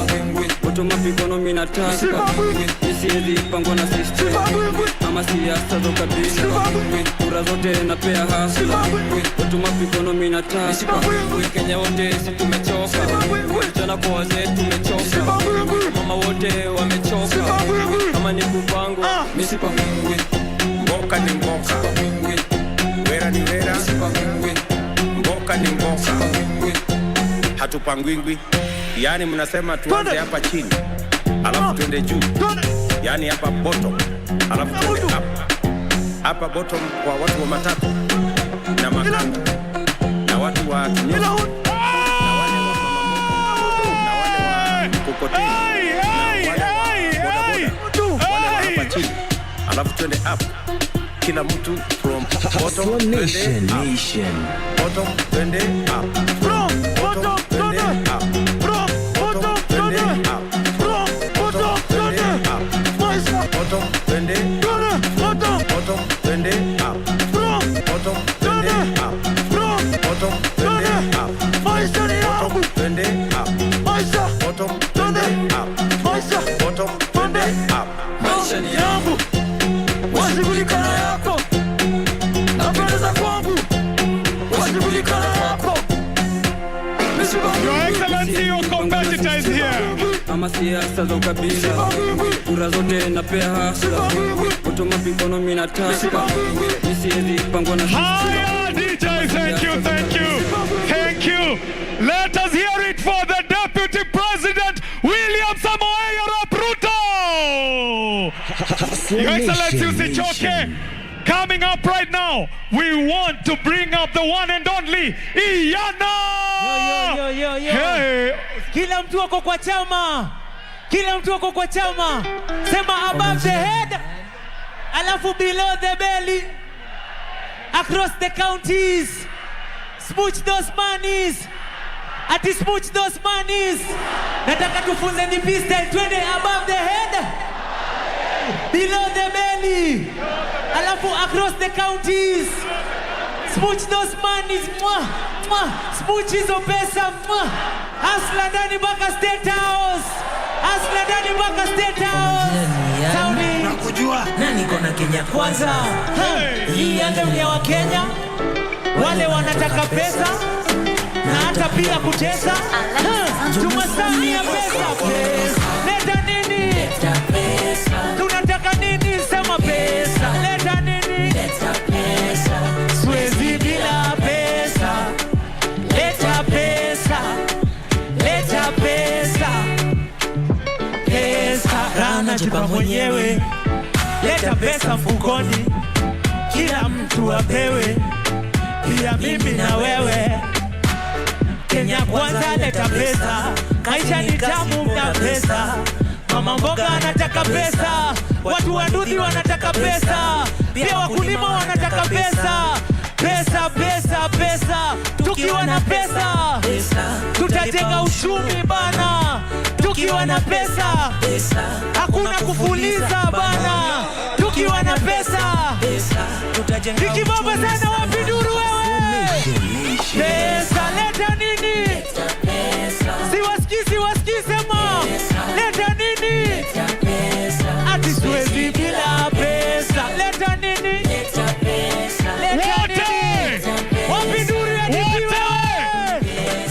Aya tunafanya sasa pamoja above the head. Tueni kofia tuweke juu. Kila mtu ako na pesa. Kila mtu ako na pesa. Twende basi. Sema above the head. Alafu below the bed. Alafu across the counties.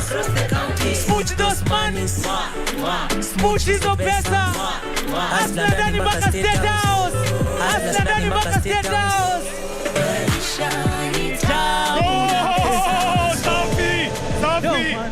Safi, Your Excellency, this is a new generation. These hustlers act their living out of their creative. And we are committing as your next government to ensure that the intellectual properties policy is developed for this generation of creatives. Ladies and gentlemen, finally, we have the one and only Mr. Wise! Hustler mwenyewe, hustler mwenyewe. Mr. Wise. Hustler! Kama na wewe ni hustler, weka mkono juu hapa hivi twende. Nani anajua shida zetu? Ati ni hustler. Weka mkono hapa twende. Nani anajua shida za vijana? Ruto. Wapikelele wewe. Shida za mama mboga? Ni hustler. Ni nani anajua shida za wazee? Ni Ruto. Pime pamoja wewe. Ni nani anaweza kuwa uchumi wa Kenya? Ni hustler. Siwasikii jamani wewe. Kiongozi ambaye ni mcha Mungu? Ni Ruto. Ati ni hustler. Pime ni hustler. Ni hustler. Raisi wetu wa kesho. Ni hustler. Ni hustler. Ni hustler. Raisi wetu wa kesho. Onyesha unajua. Ni Ruto. Ni Ruto. Raisi wetu wa kesho. Wapikelele wewe twende. Ni Ruto. Ni Ruto. Raisi wetu wa kesho. Mudhama amehakikisha kweli Ruto ni tosha. Mudhama amehakikisha kweli Ruto ni tosha. Oscar amehakikisha kweli Ruto ni tosha. Muhammad amehakikisha Ruto ni sawa. Wapikelele wewe. Moses Kuria amehakikisha Ruto ni tosha. Moses Kuria amehakikisha Ruto ni tosha. Murkomen amehakikisha Ruto ni tosha. Wapikelele Murkomen wewe. Murkomen amehakikisha Ruto anatosha. Ati wachungaji makanisani wasema Ruto ni tosha. Wananchi wote nchini wasema Ruto ni sawa. Ruto, tunataka Ruto, tunataka Ruto. Raisi wetu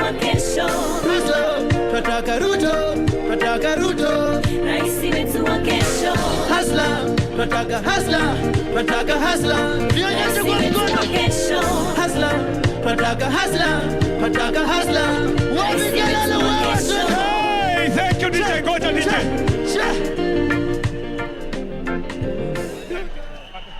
Wapi kelele wewe? Ladies and gentlemen, performing with X-Ray and Mr. Wise is the one and only Deputy President William Samoei Arap Ruto. Ladies and gentlemen, munakubali revolution imeanza? Munakubali revolution imeanza? Sasa kwanza tuwakaribishe Nairobi, Mheshimiwa Rais akiwa hapo, tumjulishe amefika mji wa wajanja. Hapa Nairobi hatuna shamba. Shamba yetu na cash crop yetu ni akili mjanja, fulus na kuchachisha. Na Deputy President yeye ni mtu wa kuchachisha. Your Excellency, wa mwisho ni kijana ambaye anawakilisha vijana kule bungeni. Tafadhali kwa mara ya kwanza leo mleteni kwenye jukwaa Mheshimiwa msanii, the one and only Jabwa.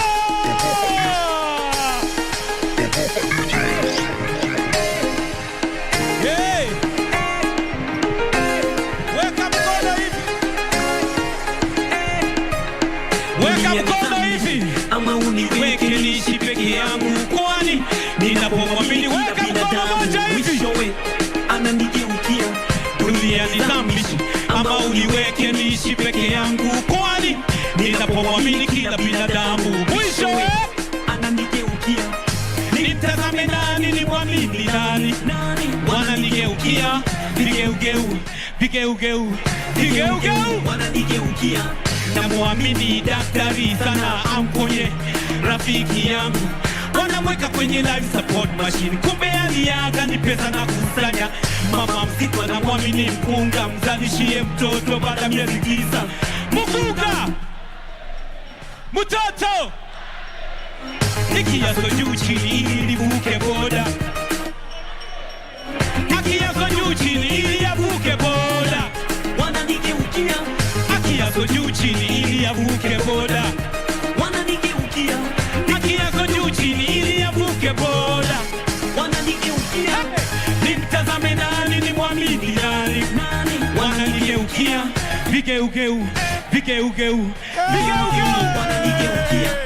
Nimtazame nani nimwamini nani, wananigeukia. Vigeugeu vigeugeu vigeugeu wananigeukia. Mwanamwamini katanyo kakura kakiliongo nyingi katatimiza. Baada ya miaka 5 anarudi na kitambi bila kutimiza.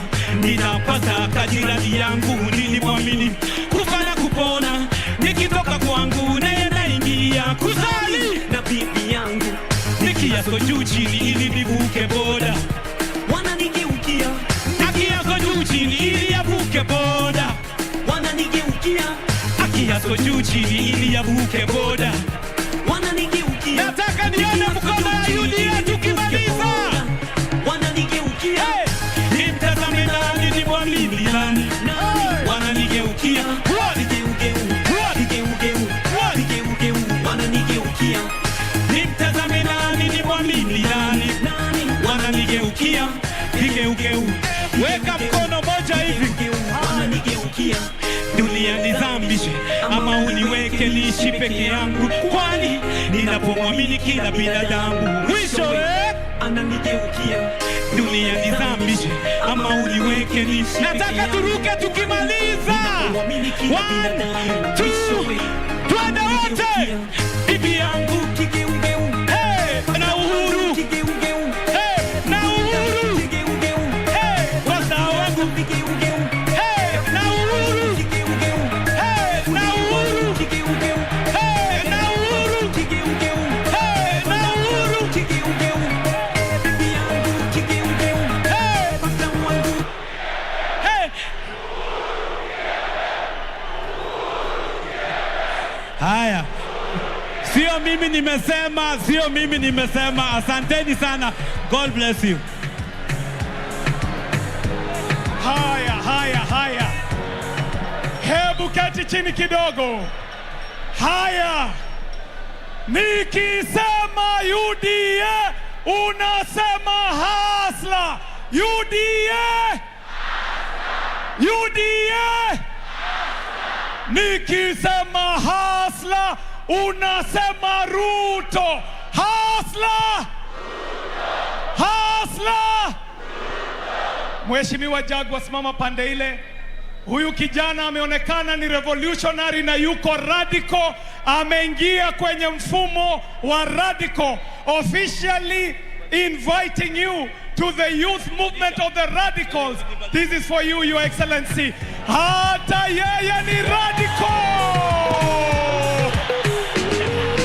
Thank you. Haya. 1, 2. Maisha ni kama safari, ni safari. Hakuna jua kesho itakuwa. Najiangalia kwa kioo. Kioo. Najiangalia kwa. Asante sana, God bless you. Haya. Before kabla sijaondoka hapa, hii familia ya Hustler Nation inazidi na kupanuka na kuongezeka. Leo katika uwanja huu, ndugu yetu Gavana wa Trans Nzoia, Mheshimiwa akuje. Gavana wa Trans Nzoia,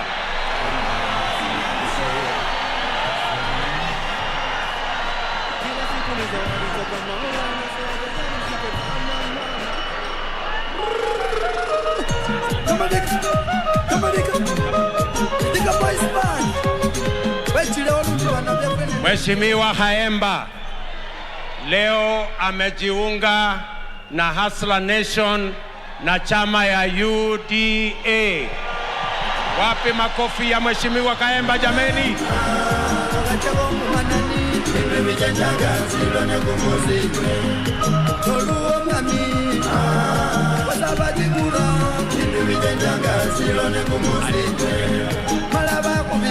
Asante sana. God bless you. Your Excellency, mahasla wamesema hawatakuachilia. Aya, tuko na ndugu yetu pia mbunge wa Ruiru, Mheshimiwa King'ara, leo pia amejiunga na Hustler Nation.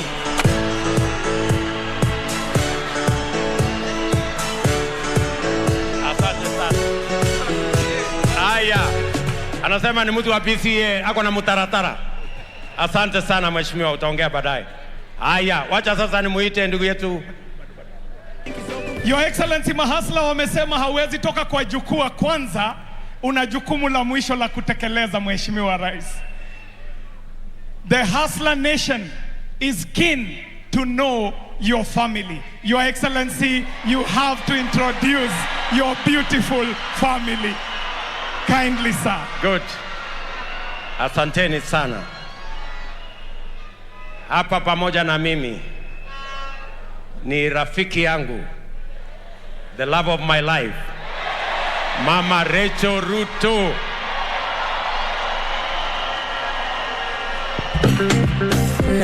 Asante sana. Thank you. Hapa pia tumekuja na watoto wawili ambao wana represent wale wengine. Wapi June Ruto yuko hapo, mpigeni makofi.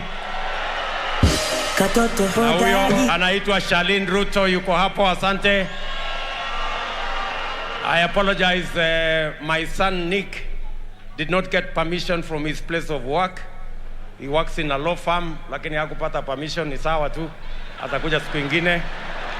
Na huyo mwingine yako pupillage, na hawa wengine wawili wako shuleni.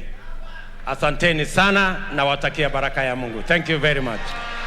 Thank you, Your Excellency. Nikisema UDA, unasema Hustler. UDA. Nafasi hii kama mheshimiwa rais anaketi kidogo, ni yeye atatuitia wageni wake, lakini anataka apunge hewa kidogo. Nachukua nafasi hii kwa mara nyingine kuwakaribisha hapa Nairobi, na kama mheshimiwa rais anachukua, tujitayarishe sasa kwa sehemu ya hotuba ya viongozi kutoka chama cha UDA. UDA! UDA! Asante. Tunamgoja mheshimiwa rais aketi chini. Wabebe, skilo, wabebe wasikie. Wabebe, skilo, wabebe wasikie. Wabebe, skilo, wabebe wasikie. Wabebe, skilo, wabebe wasikie. Wabebe, si ujibebe. Demu yangu anadai tu matembe. Your Excellency, the President, delegates, and all invited guests, welcome to Nairobi City County. Rais, mji huu wa Nairobi, wakati wa miaka minne ambao imepita, huu ndio ule mji ambao walibomolea watu kukiwa kunanyesha wakati wa COVID. Huu ndio ule mji walibomoa mali ya watu wakisema kwamba ni multi-agency, wakachoma vitu vya wafanyabiashara. Huu ndio mji walitoa watu kwa mabarabara wakifanya biashara zao. Ndio kwa maana Nairobi tumesema tunakubaliana na mfumo wako wa bottom up, kuinua uchumi kuanzia chini kuupeleka juu. Tembea kwa nguvu, Your Excellency. Biblia inakwambia God has not given you a spirit of fear, given you a spirit of love, of power, and of sound mind. Ladies and gentlemen, I take this opportunity to welcome the one and only serving Governor Turkana County, Mheshimiwa Josphat Nanok.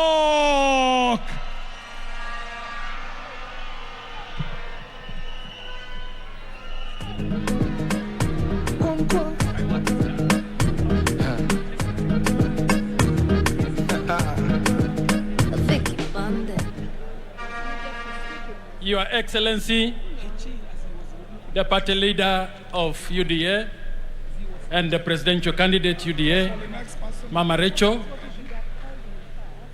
invited leaders, all the delegates of our UDA party. I want to be the first one to congratulate you for giving William Samoei Ruto the mantle to go into the elections of 9th of August as a candidate for UDA.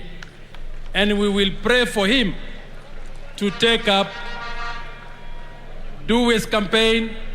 We provide support to him and make sure that he becomes the 5th president to be able to realize the dream of the bottom up that is going to support all the millions of hustlers in this country. So thank you so much, sir.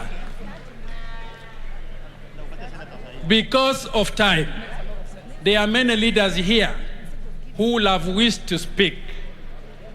It will not be possible. However, there is going to be a number of leaders whom will give the opportunity to speak.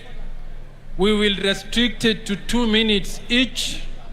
So when you come here to speak, please be specific, be to the point, and stick to the issues that we have been discussing within this hall.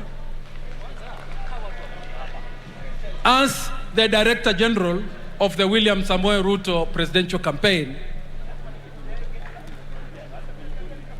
we will work closely with all the party delegates, with all the party supporters, in all our 45,000 polling centers, in all our 290 constituencies, in all our 1,450 wards, to make sure that we have delivered the vote, we have mobilized people to vote, we have protected the vote.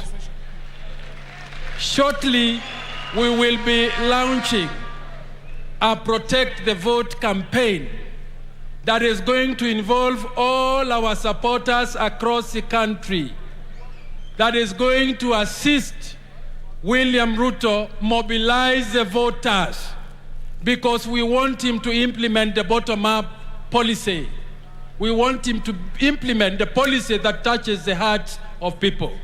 So we will work with you from now until election day, so that you are aware about his campaign, you are aware about where he's going next, you are aware of what he is saying, and what all the other leaders who are working with him in that campaign will be doing towards actualizing our dream of making Kenya move to the next phase of an economic revolution that benefits the bottom, that lifts all boats, that makes sure that Kenya moves forward united and prosperous. I will quickly move to begin with the leaders who will speak, representing different parts of the region. And I will begin with Senator Kindiki. You have 2 minutes.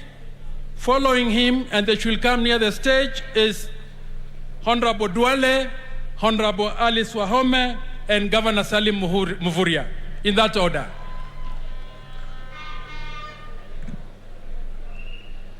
Senator Kindiki.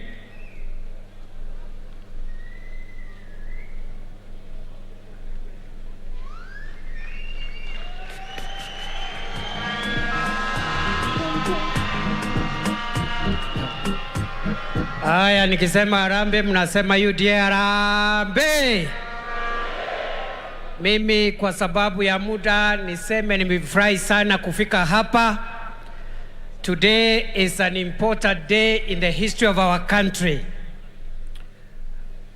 We have come a long way to reach here. This journey started 25 years ago when a young man whose parents were not known, with ill-fitting clothes, decided to vie for Member of Parliament for Eldoret North. And that young man today is the William Ruto, who is the presidential candidate of the United Democratic Alliance Party.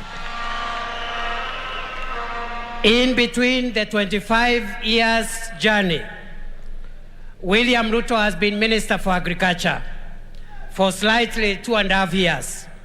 In those 2.5 years, he made the prices of fertilizer at 6,500, and he was able to drop it to 2,000 shillings per 50 kilogram bag. During the 25 years journey of William Ruto in the political landscape of our country, he became Minister for Higher Education at a time when young people were spending 2 years between high school and university. And in a period of 1.5 years, he was able to reduce the university admission waiting period from 2 years to 6 months. It is that William Ruto that we present to the people of Kenya today. Mr. President, sir, the country is wishing you well. The country stands in solidarity with you. The hopes of millions of people who believe in a better country are on you, Mr. President, sir. We know you will not let us down, because you have shown through your leadership journey that you are able to weather any storm, you are able to stand firm, and we believe in your hands, and through the help of the Almighty God, Kenya is faced with a bright future ahead. I want to end my remarks by saying that those of us who have been your friends, we have been traumatized, especially the last few years.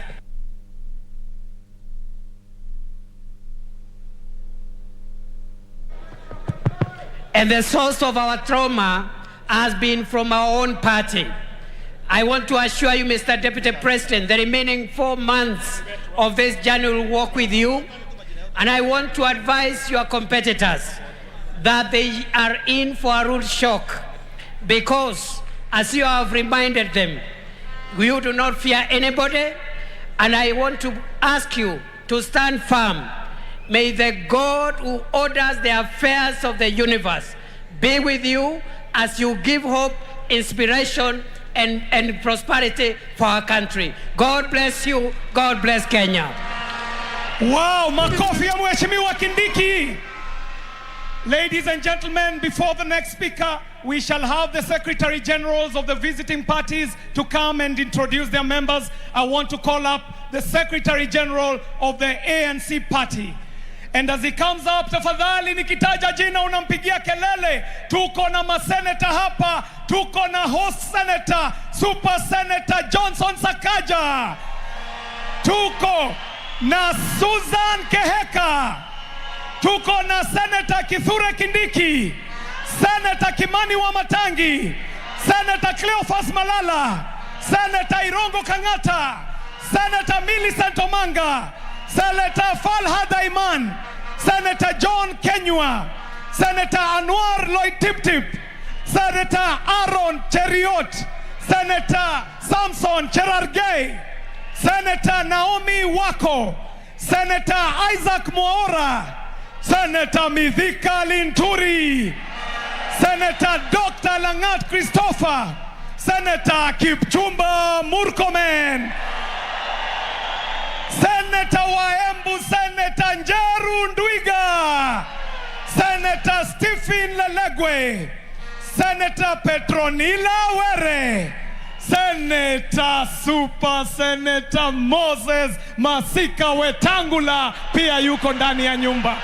Ladies and gentlemen, the very youthful Secretary General of the ANC party.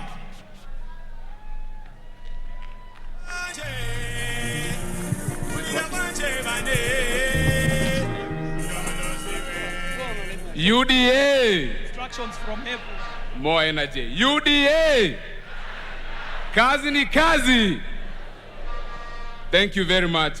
Your Excellency, Dr. Samuel William Ruto, the Deputy President of the Republic of Kenya, and the newly unveiled presidential candidate for UDA, Your Excellency, Mama Rachel Ruto, our First Lady in Waiting.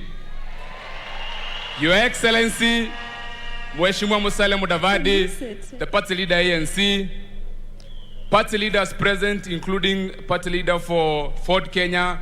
I can see Governor Kabogo, I can see TSP, I can see Moses Kuria, CCM, na wajumbe wote wa UDA, hamjambo.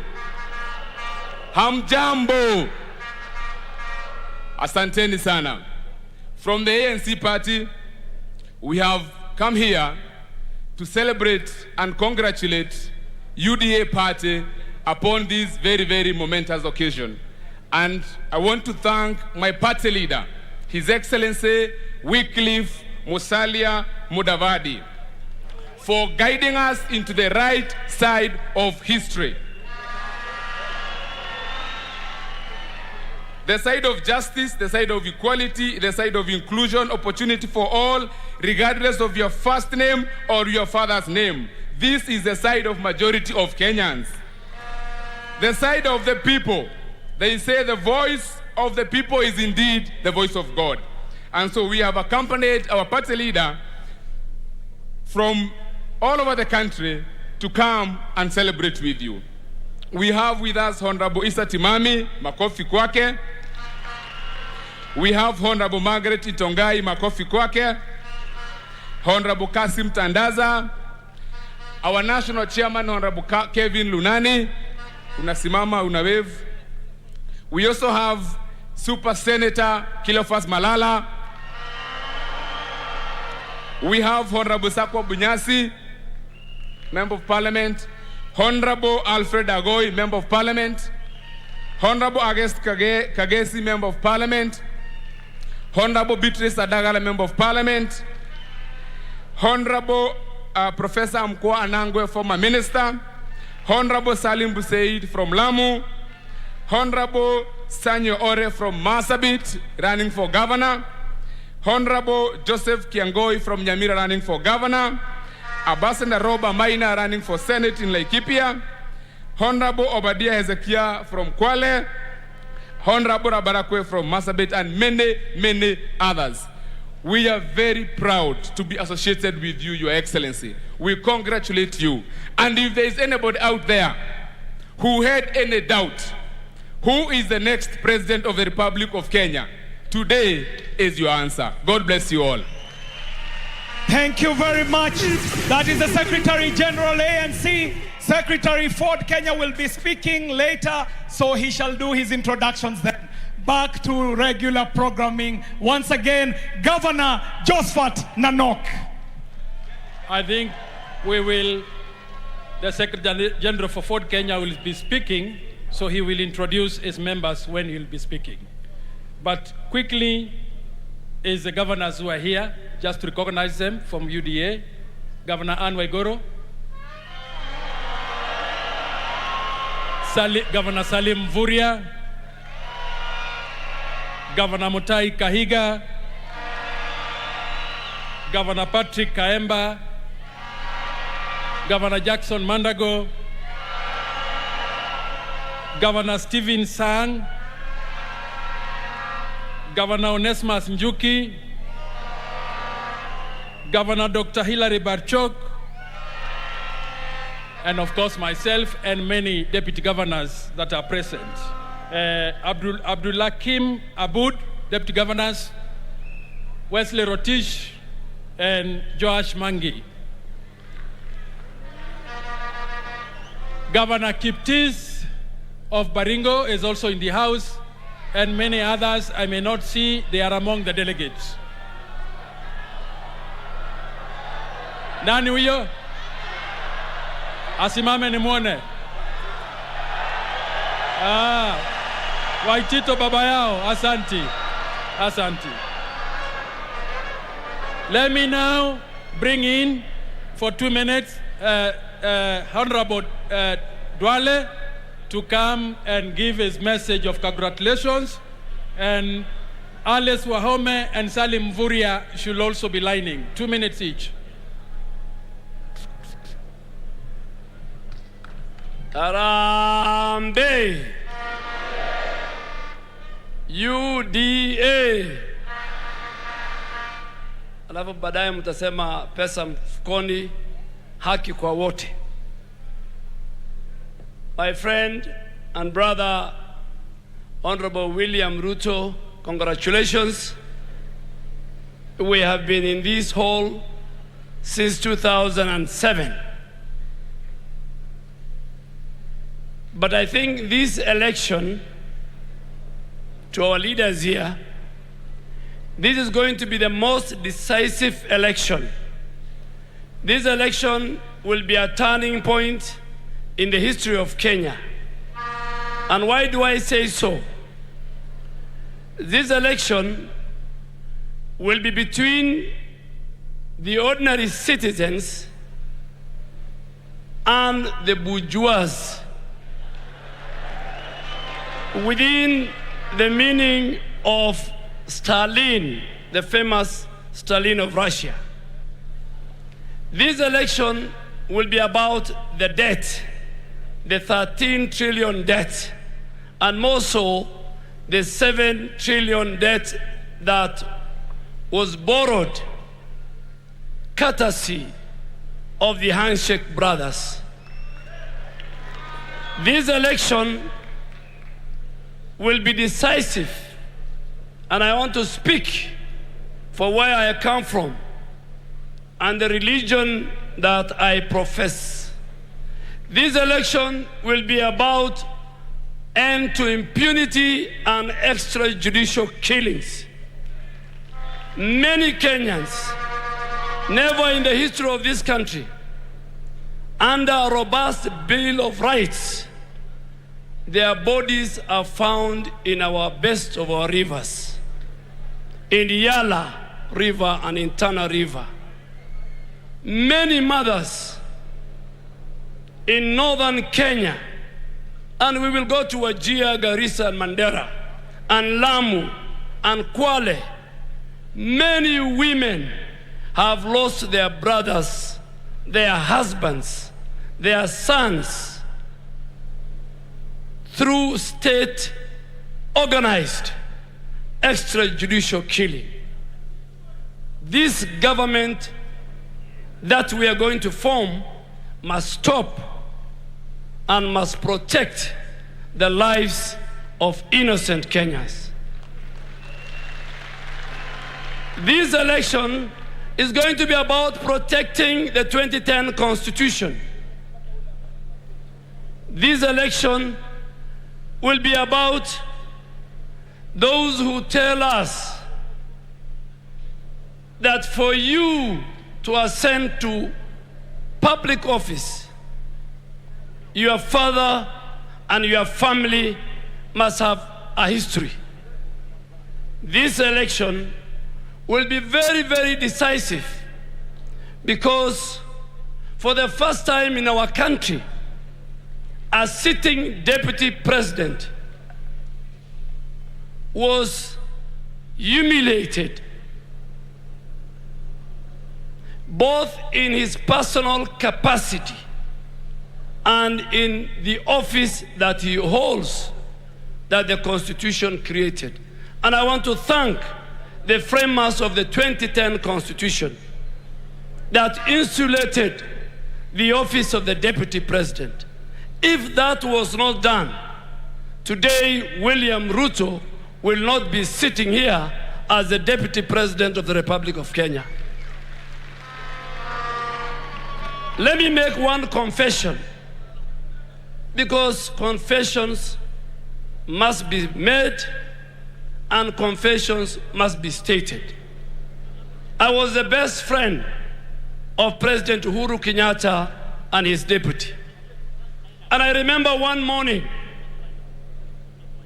in one of the most rare parliamentary groups in State House that the president engaged me, and he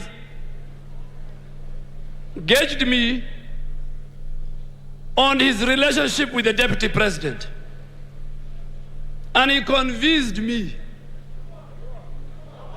Si lazima tutoboe. The president, for the first time in that morning, we had a 45-minute talk, man to man. And the president told me for the first time that there's something called split loyalty. That, Honorable Duale, you are the best of my best.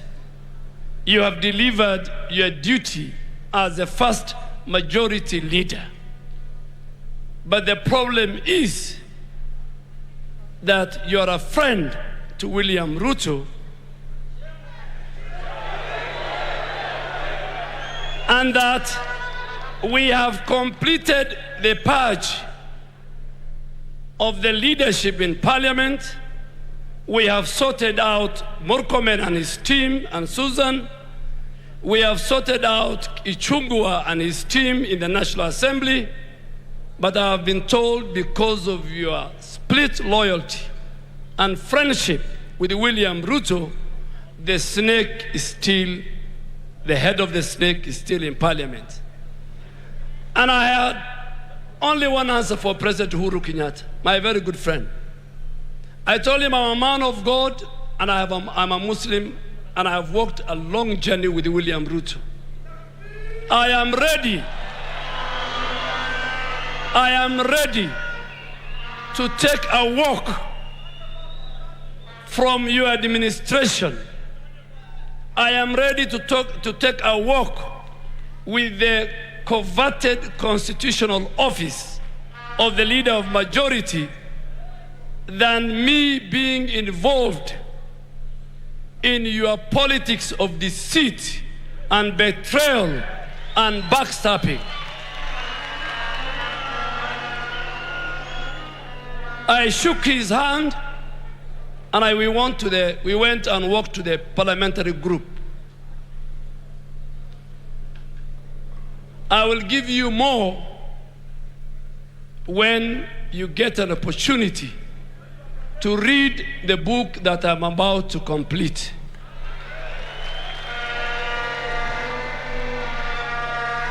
We must say in this election,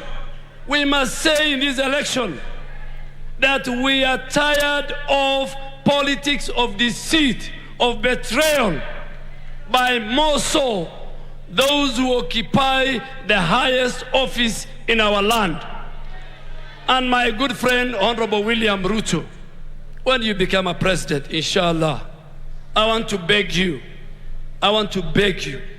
please don't allow brokers and drunkards and thugs who will work in your office to undermine and humiliate both the character and the person and the office of future deputy presidents who I am sure they are sitting among us here.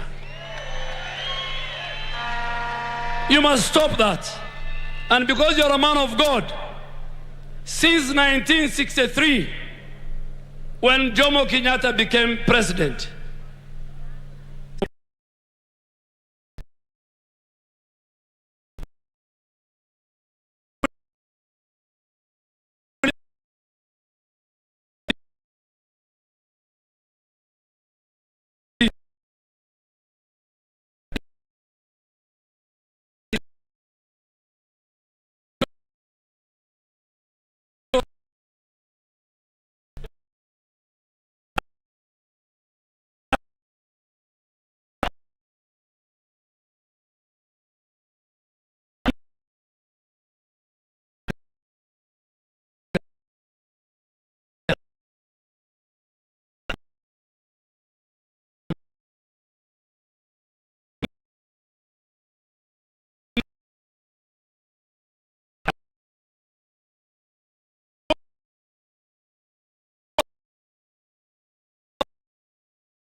will be the first one to be hanged. Thank you very much. God bless you all.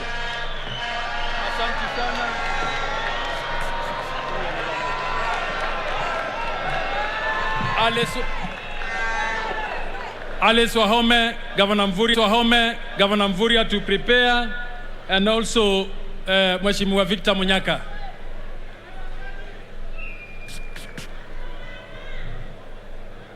Nani kama mama? Hello? UDA? Your Excellency, the Deputy President of the Republic of Kenya, and now the party leader of the United Democratic Alliance, and also nominated, elected as the party candidate for the presidency. Your Excellency, Mama Rachel Ruto, other excellencies, distinguished delegates, all protocols observed. Your Excellency, I take this opportunity, like my colleagues, to congratulate you on this auspicious occasion that this floor of the National Delegates Congress has found it fit to give you the honors of leading the team. I am very happy on behalf of myself, the people of Kandara, Murang'a, on behalf of the women of the Republic of Kenya. We want to assure you of the vote for women, and we shall move as the Women League, as Inua Mama, as members of parliament of the gender that I represent, to mobilize for this president in so far as we are able to move.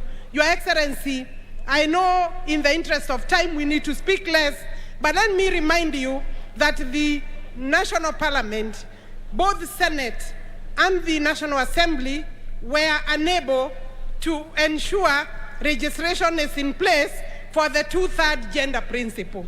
It would be unfortunate if I left this stage without reminding you, Your Excellency, and the leadership of the next government that we are putting in place of 9th August 2022, that we shall expect inclusivity for women, for youth, and for gender, for, yes, may I hear yes from the women?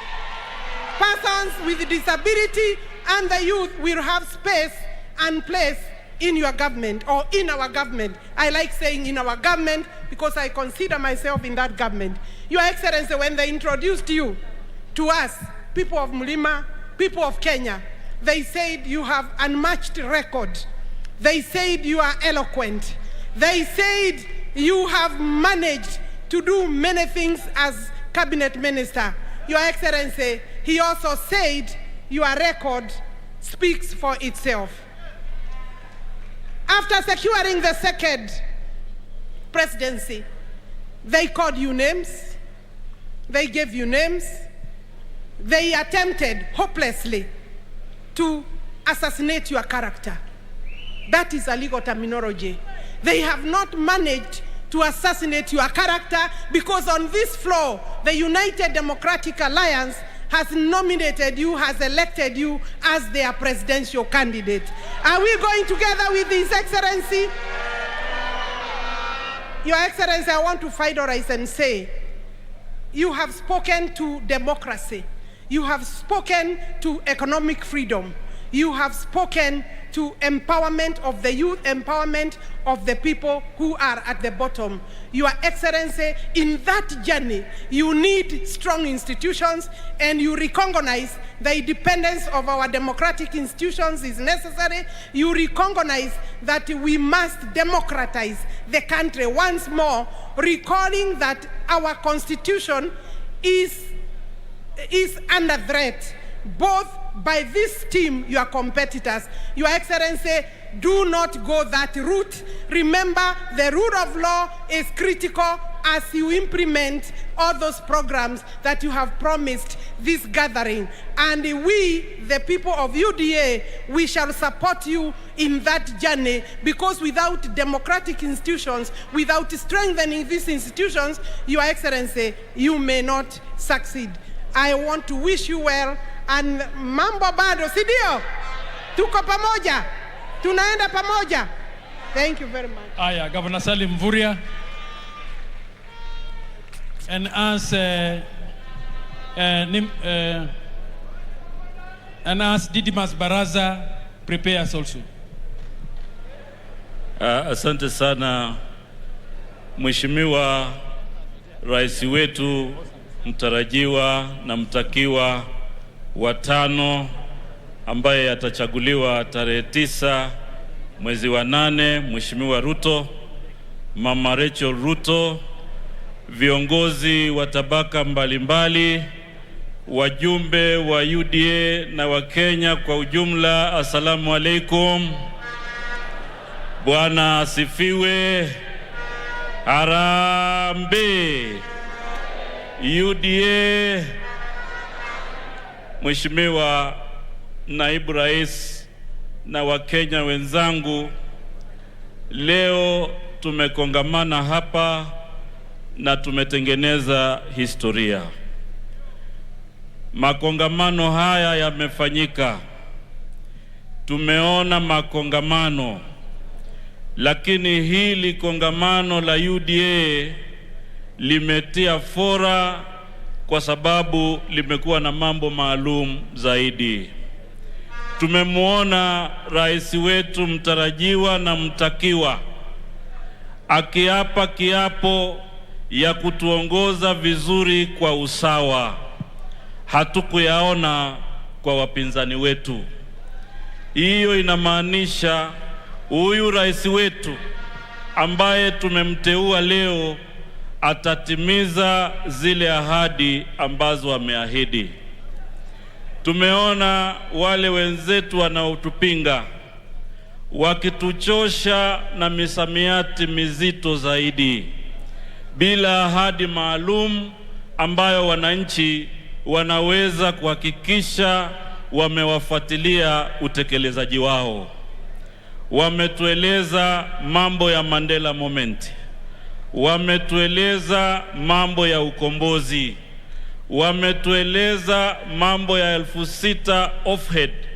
Lakini leo Mheshimiwa Naibu Rais, tukiwa wana UDA, mpango tunao, sera tunayo, malengo tunayo, walengwa tunao, na Wakenya wote wataweza kufaidika na mpango huu wa kumweka mwananchi kwamba ndio muhimu katika mambo ya uchumi. Wananchi wa Kenya tunayo mtafaruku na mambo mengi ya dhiki, na katika dhiki kubwa ni mambo ya uchumi. Kwa hivyo tukisimama hapa, tunawaomba Wakenya wote waweze kumuunga mkono Mheshimiwa Ruto na Kenya Kwanza, ndiyo uchumi wetu uweze kuhakikisha kila mwananchi anaweza kujitegemea maisha yake. Sisi ambao tunatoka mwambao wa pwani tuna matumaini makubwa na uongozi wako, kwa sababu tunajua kupitia uongozi wako zile kazi zote zinazofungamana na bandari ya Mombasa zitaweza kurudishwa kwa wananchi wa pwani.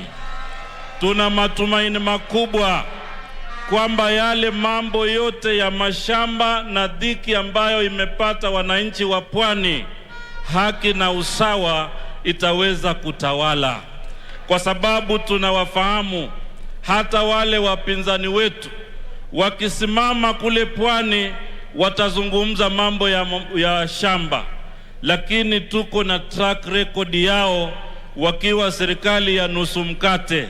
Tunajua walikuwa na nafasi ya kusuluhisha, lakini hawakusuluhisha ya wananchi, walijisuluhishia wao kujipatia mashamba. Kwa hivyo Mheshimiwa Rais mtarajiwa, Rais mtakiwa, tunakuhakikishia kutoka Vanga hadi Kiunga tutakuunga mkono, kutoka pwani hadi bara tutakuunga mkono, kwa sababu unazungumza lugha ya wananchi, unazungumza mambo ya kipaumbele kwa wananchi. Na Wakenya, ni nafasi yetu sasa kujikomboa kutoka na minyororo ya kigeugeu.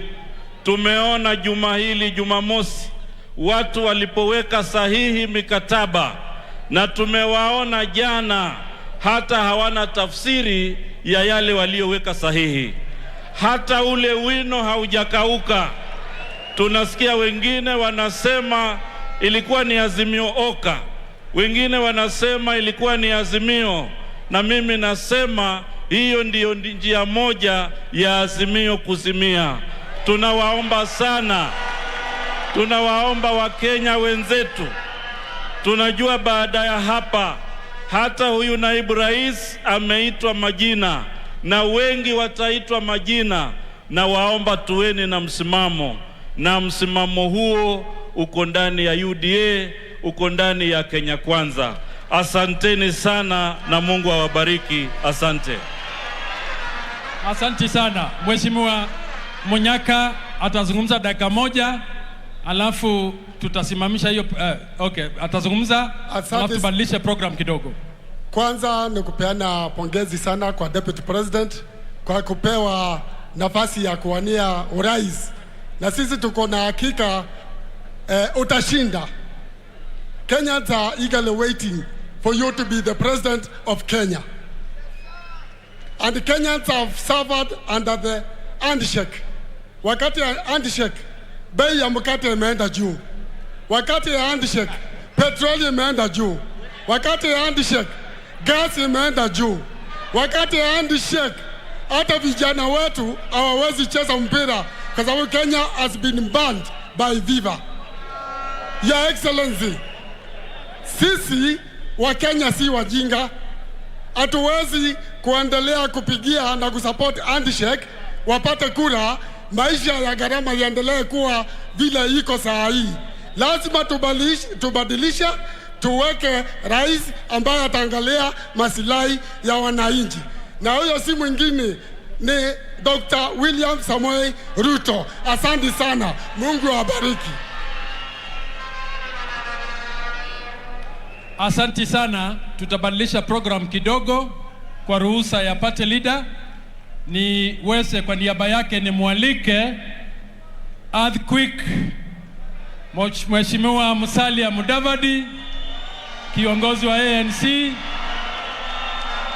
aje aseme machache. Tumkaribisha na wimbo.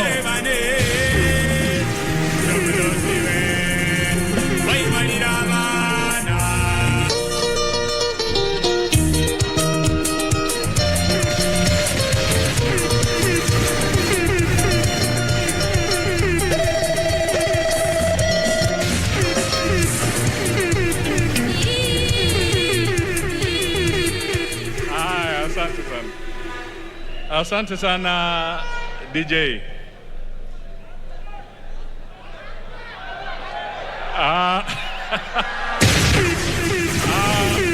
Aya, weka mkono juu. Tingiza. Earthquake. Earthquake. Earthquake. Earthquake. Asante sana. Asante sana. Delegates wa UDA, ndugu Deputy President, Madam Rachel, ndugu zangu wa siasa na wanasiasa wote ambao wako hapa na wale wanatusikiza kutoka kule. Mwanzo, ndugu yangu Deputy President, nataka niseme hongera.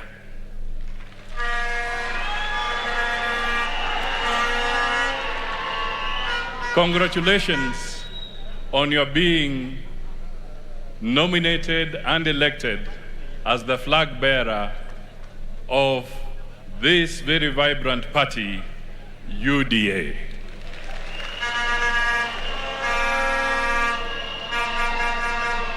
Your team has done a wonderful job. The party members have done a wonderful job. The party members have stood for Kenyans and with Kenyans. Jambo la pili, Madam Rachel, wacha nikuambie, your husband has spoken well.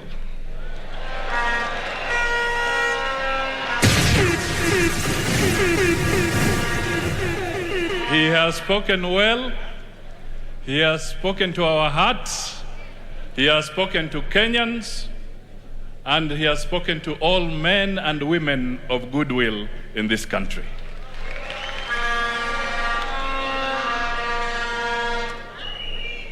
Mimi nataka niseme kwa niaba ya chama cha ANC kwamba tuko na furaha kwa sababu tarehe 23 Januari Mheshimiwa Samoei William Ruto na viongozi chungu nzima wakina Gachagua na wengine kutoka kwa UDA walikuja kwa kongamano la ANC na tulifurahi, tukajua kwamba hapa sasa tuko na partner ambaye tukishirikiana, tushikane mikono, tutaenda mbali. Tukashikana pia na ndugu wetu wa Ford Kenya, tukasema tutaenda mbele. Na leo niko na furaha, nazidi kuona tunapanuka. Sisi tumekuja pamoja vile Deputy President alieleza, kwa sababu tunataka maisha ya Wakenya ibadilike. That is the primary objective of coming together. We came together because we want food to be affordable. We came together because we want the Kenyan dignity to be restored, because he or she can pay school fees for their children. We came together because we want justice in our country. We do not want justice for the rich and a different justice for the poor. We want equal justice for all. So we are here to say we stand in solidarity with the decision that has been made by the UDA party in putting forward their best foot forward today as their flag bearer for the position of presidency in the Republic of Kenya. Ndugu yangu, Kenya is facing challenges. The economy is one. The Deputy President has talked a lot about the shortcomings of governance in this country, whether at the judiciary level or other institutions. He has spoken, and he has spoken nothing but the truth. We must send a clear message that we intend as partners katika Kenya Kwanza, working hand in hand to make sure resources of this country shall be utilized as they should be utilized in accordance with the Constitution and for the direct benefit of the people of Kenya. The President of Kenya must be there to serve all. The Deputy President has said the big businessman and industrialists creating jobs must be protected. But he has also said, in equal measure, the young and the budding business must also be supported and protected. Who else do you want to work with? Who else do you want to work with? Munataka mfanye kazi na nani? Munataka mfanye kazi na nani? Munataka mfanye kazi na nani? Haya. Sasa nataka tena niwaulize. Kuna wakati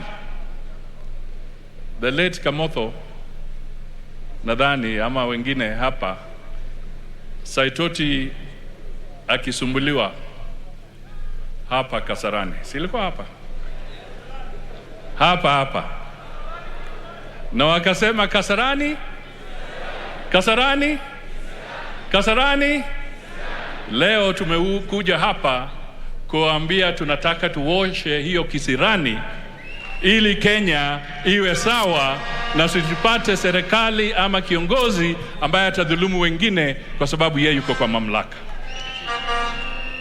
We want this message to go out. We want leaders who will show humility and respect for others. And we want leaders who will not betray others. Finally, tuko na agenda kubwa ambayo inatuweka pamoja. Kuna agenda ya uchumi, pia kuna agenda ya kisiasa. Kuna mambo mengi, sera nyingi. Na katika Kenya Kwanza, tukiungana na UDA, tunataka sera zetu zijumuishwe, hatimaye tuwe na manifesto moja ambayo ni ya Kenya Kwanza, ambayo itakuwa imetuweka sisi sote pamoja, na tuende na hiyo. Na inshallah tarehe 9 mwezi wa 8 mwaka huu serikali itakuwa ya Kenya Kwanza, na tarehe 10 itaanza kuhudumia Wakenya vilivyo.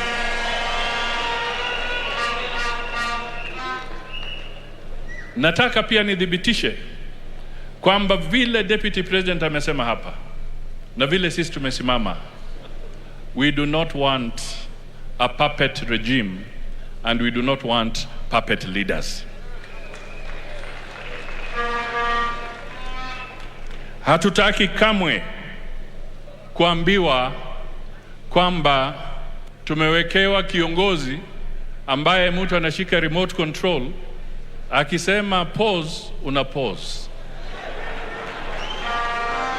akifinya bright unaweka bright, akifinya dark inakuwa dark, akisema zima anazima.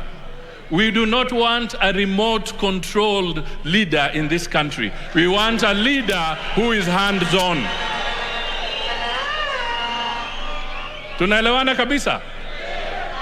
Sasa ndugu Mvurya, wewe unazungumza mambo ya Kiswahili kikali, umetuchanganya bana.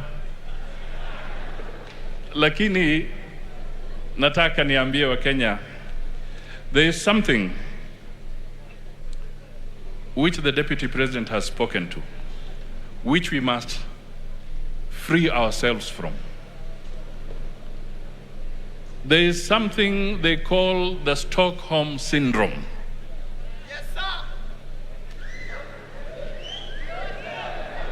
Nirudie. There is something called the Stockholm Syndrome. Kwa kifupi, Stockholm Syndrome ni ile hali unawekwa kwa sababu mtu amekuteka nyara, anakuumiza, anakusumbua, anakutusi, anakuangaisha, lakini wewe bado unaenda na imani kwamba huyu ambaye ameniteka nyara ndio ataniokoa.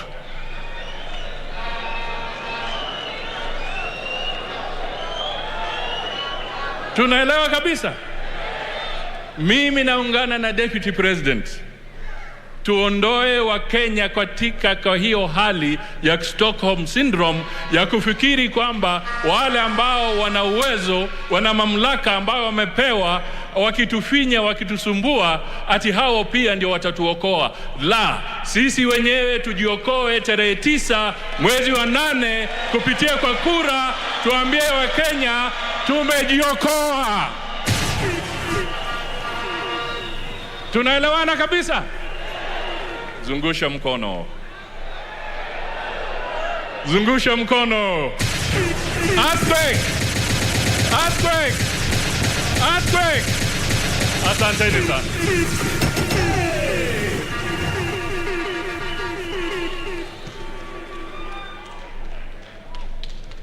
Wacha nichukue nafasi hii kabla huyu kiongozi hajaketi chini. Nimshukuru huyu muungwana Musalia Mudavadi.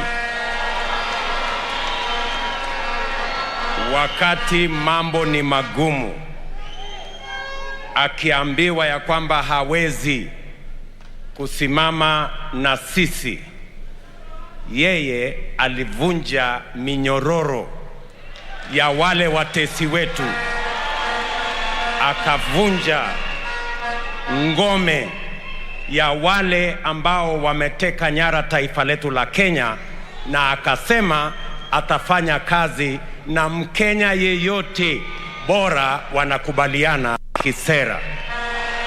Katika mkutano huu, rafiki Mheshimiwa Mudavadi, I want with a lot of gratitude to thank you for making it possible for all Kenyans to work together. It is your decision and that of my friend Moses Wetangula that has given rise to this new paradigm that Kenyans can work together. And I want to use this occasion, my brother, to tell you, we will pay you in equal measure one day. Hiyo heshima umetuonyesha, na sisi tutakuonyesha heshima hiyo siku moja. Asante sana. Wacha nichukue pia nafasi hii niwaonyeshe kwanza. Wacha wewe Kimani Kishungwa kuja hapa. Nataka huyu Kishungwa, nataka wabunge wote, alafu niite wale viongozi wengine wamebaki hapo. Nataka all our members of parliament, wewe Kimani, nataka watambue kila mbunge wasimame. Nafikiri sijui watafanya namna gani. Can everybody stand up, members of parliament, please, with a lot of majina yao yote. Anza. Aya, asante. Toka hapa upande wangu wa kushoto tuko na Mama Rehab Mokami, Nyeri County. Next to her, Oscar Sudi. Na Mheshimiwa wa Ruiru ambaye amejiunga na sisi siku ya leo, Mheshimiwa Keng'ara. Mheshimiwa wa wimbo wa Kigeugeu, na ni nyinyi mlisema hayo mengine sio yeye, Mheshimiwa Jagua. Mheshimiwa Peris Tobiko from Kajiado ambaye anasimama governor Kajiado. Mheshimiwa Wainaina Jango Thika Town ambaye anasimama governor Kiambu. Mheshimiwa Kalasinga Majimbo kutoka huko Bungoma. Mheshimiwa Chris Wamalwa anaye pia agombea kiti cha ugavana Trans Nzoia. Mheshimiwa Gathoni wa Mushomba kutoka Kiambu anayegombea kiti cha Githunguri. Mheshimiwa John Paul kutoka Imenti, Igembe South. Mheshimiwa Florence Bore kutoka Kericho Women Rep. Mheshimiwa Vincent Kemosi hapo nyuma yake. Mheshimiwa Shadrack Mose. Mheshimiwa wa kwanza Hustler Nation Msambweni, Mheshimiwa Faisal. Mheshimiwa Didmas Baraza mwenyewe. Mheshimiwa wa Maua kutoka Maragwa. Mheshimiwa Sosion kutoka Bomet. Mheshimiwa Haika kutoka Taveta. Msigi Haika. Mheshimiwa Benja Tayari from Kinango. Mheshimiwa Kingangi from Mbere South. Mheshimiwa Charity Kadhambi kutoka Njoro. Mheshimiwa Koimburi Juja. Mheshimiwa Githua wa Mashukuru Kavete. Mheshimiwa Ken Aramat Narok East. Mheshimiwa Mheshimiwa wa Chepalungu Kosgei. Mheshimiwa Tuwei kutoka Mosop. Mheshimiwa Benjamin Gadhiru Embakasi West. Embakasi Central, sorry. Mheshimiwa Kenothi Agashove from Subukia. Mheshimiwa Kawajiko na UDA kutoka Kiambaa. Mheshimiwa Shangazi wa Taifa Aisha Jumwa ambaye pia ni gavana wetu wa Kilifi. Mheshimiwa Tongoyo kutoka Narok West. Mheshimiwa gavana mtarajiwa wa Embu County, Mheshimiwa Cecily Mbarire. Mheshimiwa Gong mwenyewe, Mheshimiwa Ngeno kutoka huko Narok. Emurwa Dikir in Narok. Mheshimiwa GK from Ndia. Mheshimiwa Koech Amasonko mwenyewe kutoka Belgut. Mheshimiwa Simba wa Mombasa Mohamed Jichopevu Ali. Mheshimiwa William Cheptumo Baringo North. Mheshimiwa Benjamin Washiali Mumiasi East. Silvana Sosoro kutoka Kisii. Soag Master mwenyewe Embakasi West. Mheshimiwa Nanok from Turkana West. Mheshimiwa wa Meli from Nandi. Mheshimiwa Karemba Musangi from Embu Runyenjes. Mheshimiwa mama wetu from Naivasha Jane Kihara. Mheshimiwa Lilian Tomitom from West Pokot County Women. Mheshimiwa Wanjiro Wachelule kutoka Nakuru County Women Rep. Nominee 001 Mheshimiwa Ole Sankok from Narok. Mheshimiwa aliye nyuma yake Saimo ambaye anagombania kiti cha starehe. Generali mwenyewe Langata Nixon Korir. Mheshimiwa wetu kutoka Webuye Dan Wanyama. Mheshimiwa Beatrice Adagala from Vihiga. Mheshimiwa Faith Gitau Nyandarua. Mheshimiwa Kamuren from Baringo South. Mheshimiwa Beatrice Nkadha Dharakanithi. Mheshimiwa Wajikoa Muhea ambaye atangoa Kemunya Munyo na alivarivwe atupwe na Mheshimiwa Kipipiri. Mheshimiwa Hatib Mwashetani Lungalunga. Mheshimiwa Anab from Garissa County. Mheshimiwa Soipan Tuya Narok County. Mheshimiwa kutoka Baringo ambaye ni Wayala pia Mheshimiwa Jamatia. Mheshimiwa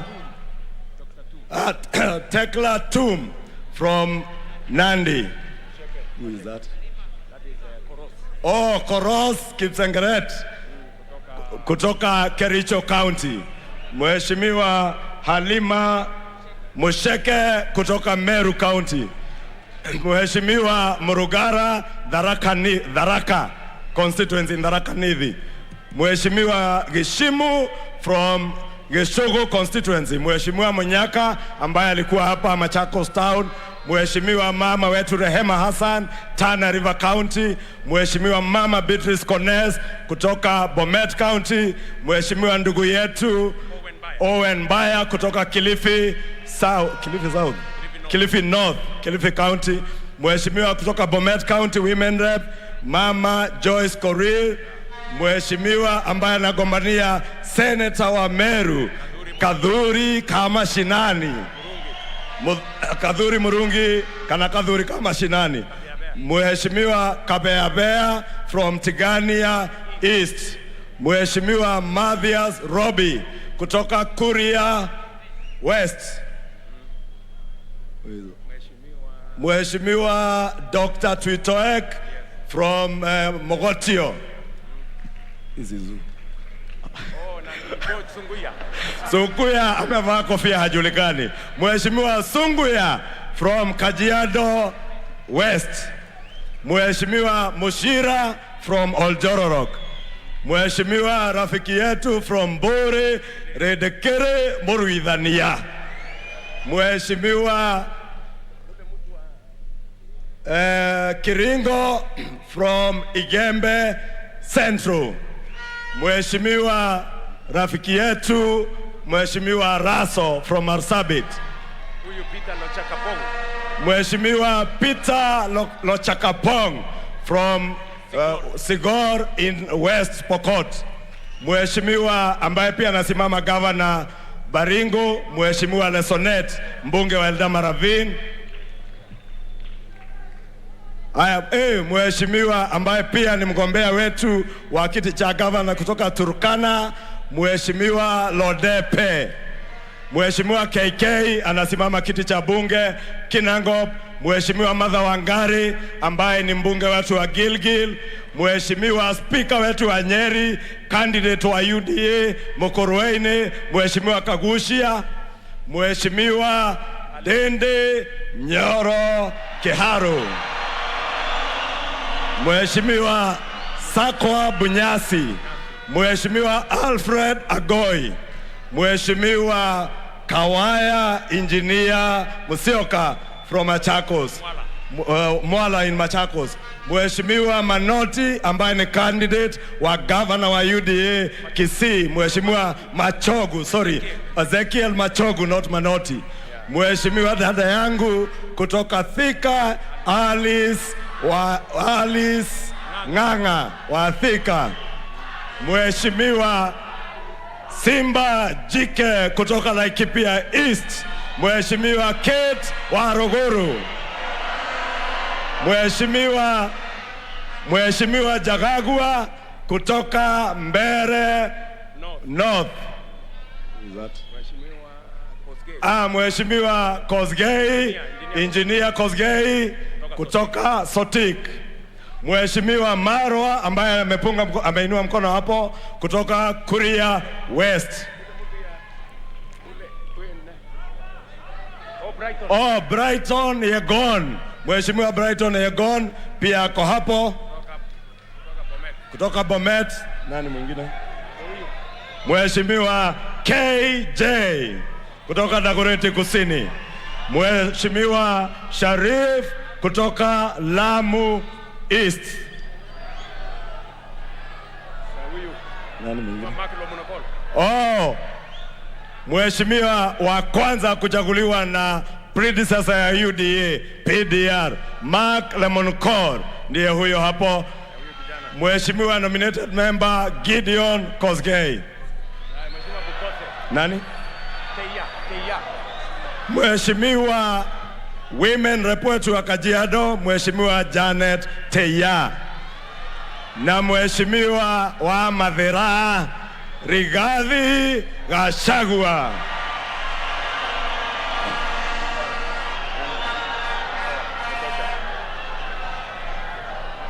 Asante sana. Asante sana mheshimiwa.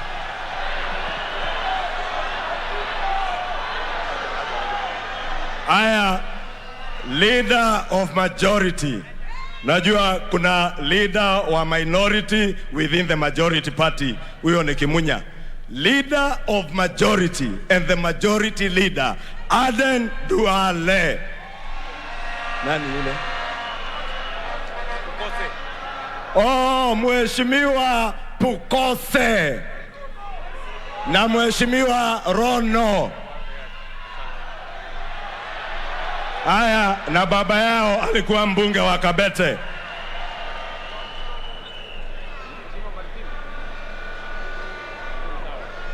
Haya, wengine watakuja kujulishwa, na mimi naitwa Kimani Ichung'wa, mbunge wa Kikuyu.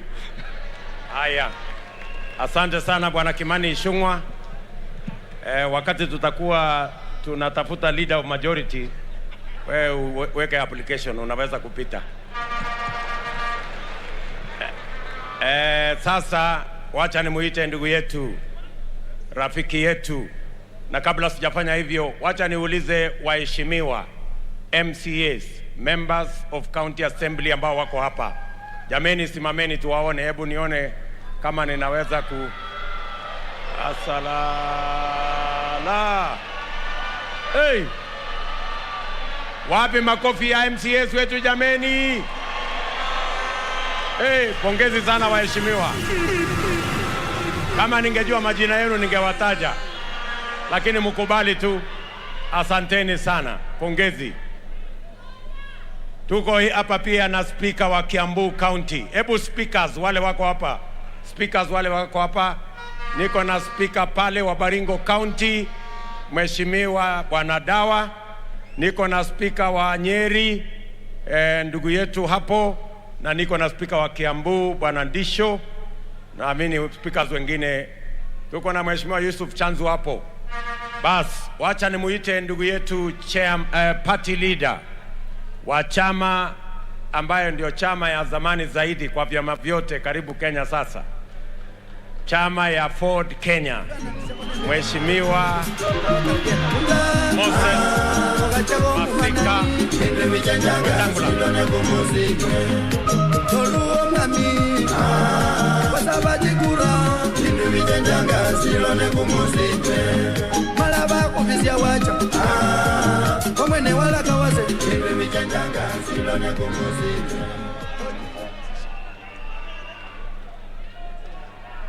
Your Excellency William Samoei Ruto, Mama Rachel, na delegates wote wa UDA, viongozi wa vyama mbalimbali. Mine will be very brief. Kwanza kabisa, hongera Your Excellency for the enormous responsibility that your party has placed on your shoulders. I have no doubt you have the capacity to carry. Jambo la pili, Your Excellency, those who wanted to disgrace you ended up lifting you to enormous and amazing grace. And today, as we stand here, I'm sure they are in a corner of shame in the history of our country. I want to tell you, Your Excellency, that in many life experiences, when you become a target of vitriol, malice and hate, you believe in the living God. And there is a common saying that what you may think is your tragedy is in fact God's strategy for you.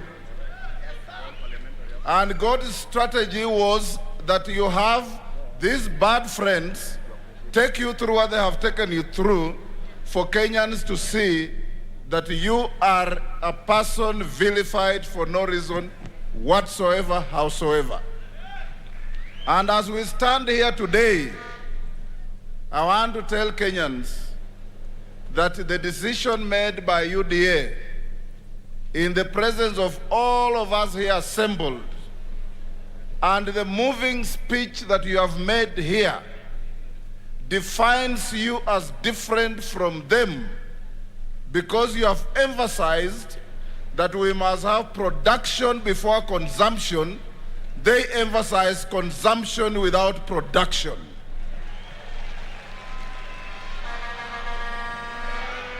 And our country will never grow unless we pay attention to production before consumption. And my party, Ford Kenya, and all the parties that have come at the table to work with you, we know that we have made the right decision, but we even know that Kenyans have the trust and confidence in you. The other day I met a friend from the other side. He came to me sporting a distinctly Hitler mustache. And I asked him, how are you going to win these elections? His answer was very simple: the state is with us. And I want to tell them, the state is with you, the people are with us.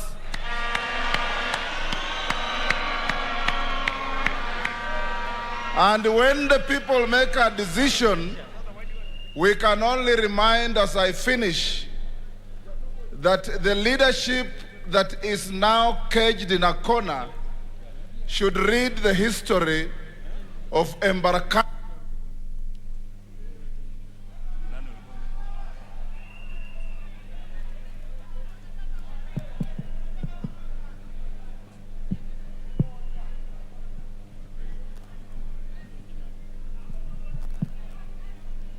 They should read the history of Keynote, who was born in 994 AD, and who lived with such grandiose ideas of leadership and power that he believed he could order the tides to recede when the tides were coming.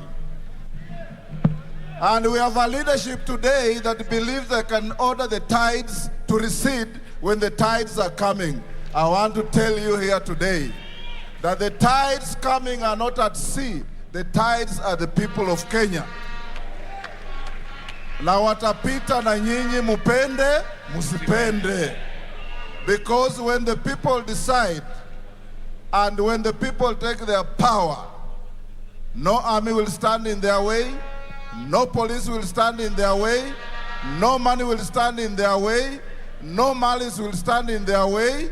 We shall overcome and we shall make Kenya great again. Thank you. Thank you very much. Thank you very much, Mheshimiwa. Let me ask our brother, Mheshimiwa William Getao Kabogo.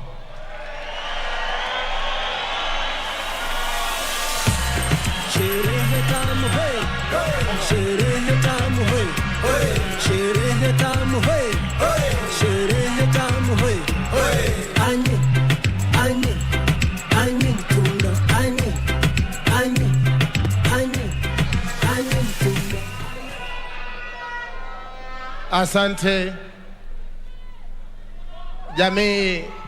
Jamii hii ya UDA mkiongozwa na Mheshimiwa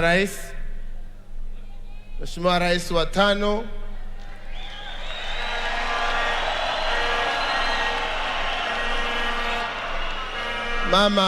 Mama Rachel na jamii yako, viongozi wote walio hapa, itifaki zote zikiheshimika.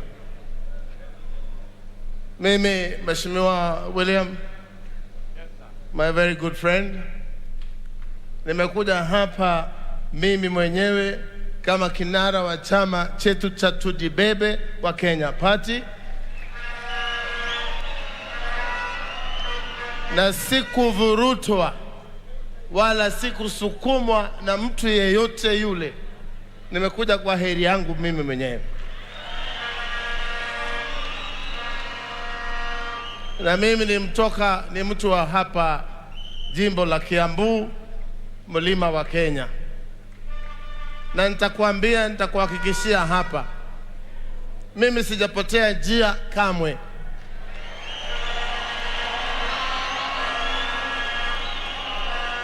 Na nataka niseme kinaga ubaga, kama kuna mtu anasikia uchungu kuwa mimi nimefika hapa, nitamwambia pole sana.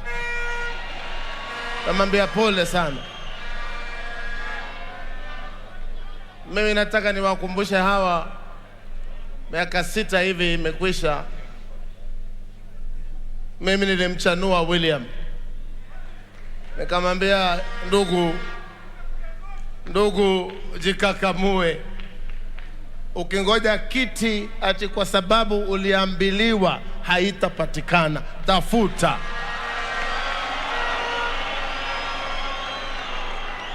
Na akanijibu akasema, kutafuta mimi najua. Si wewe unajua hii tunaendanga na wewe.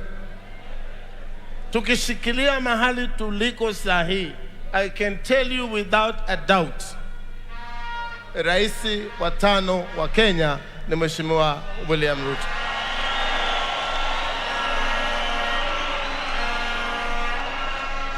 Pia niwaambie, msije mkasema hatukusema. Kama kuna mahala kura zitamiminiwa kwa William Ruto ni hapa mlimani.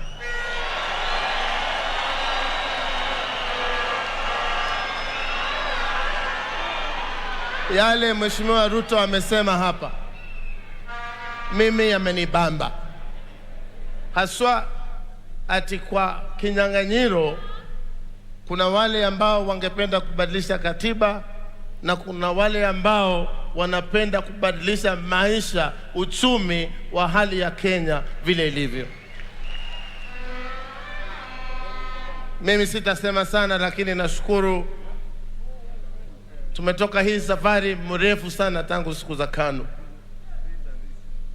Na nina imani yale umezungumza hapa yatakuja kufanyika. Na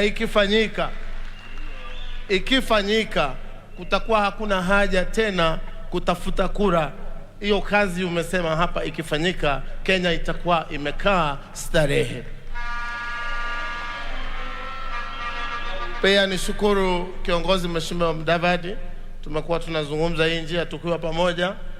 Mnajua mimi nilikuwa katika NDC yake, and I hope Your Excellency you will find time to come to mine. I will. Because I was his competitor before. I wanted to be president, lakini nikaona huyu ataniabwaga tu mara moja. Nikasema, nikasema niwache, kwa sababu hakuna haja ya kung'ang'ana na ndovu. Kwa hivyo siku ikifika, siku tulikuwa hapo, uliona tulikuwa tumeenda hapo, mimi, Gideon Moi alikuwa pale, Alonzo Musyoka alikuwa pale, Jimmy Wanjigi alikuwa pale. Nikasikia kidogo watu wanaulizana kwa nini tumekaa hapa na hatukujua William anakuja. Sasa nikamwambia, nyinyi ndio mnajua, mlikuwa na yeye. Sasa mnataka mimi nitoke niende nitoroke kwa nini? Nitoroke kwa sababu ya William Ruto? Kwani anakula watu? Mimi sikutoroka, nilikaa, na tangu hapa nikaamua barabara ni hii. Barabara ni hii. Sisi tutatembea na wewe mpaka mwisho. Ombi tu, na nilikuambia juzi, usije ukateleza ukasahau ukatufanya vile umefanywa, ni uchungu sana. Au mwasemaje nyinyi? Sina namna hiyo. Niruhusu Mheshimiwa Rais niweze kufundisha hawa salamu ya jibebe. Umeniruhusu? Nikisema harambe, sema tujibebe. Nikisema tujibebe, useme tujenge taifa. Harambe, jibebe. Tujibebe na UDA, kazi ni kazi. Tujenge Kenya, Kenya kwanza. Asanteni. God bless you all. Thank you. Thank you very much, my brother William. Wacha nimhakikishie huyo muungwana ya kwamba sitafanya vile nimefanywa. Nakubaliana. Na kusema ukweli, yale Kabogo amesema, yeye ndiye alinipatia leakage. Akaniambia usingoje ati umeahidiwa, tafuta. Asante sana my friend kwa kunipatia leakage. Kama ningengoja ningezama. Wacha sasa nimuite dada yetu Gavana Minji wa kutoka kule Kirinyaga.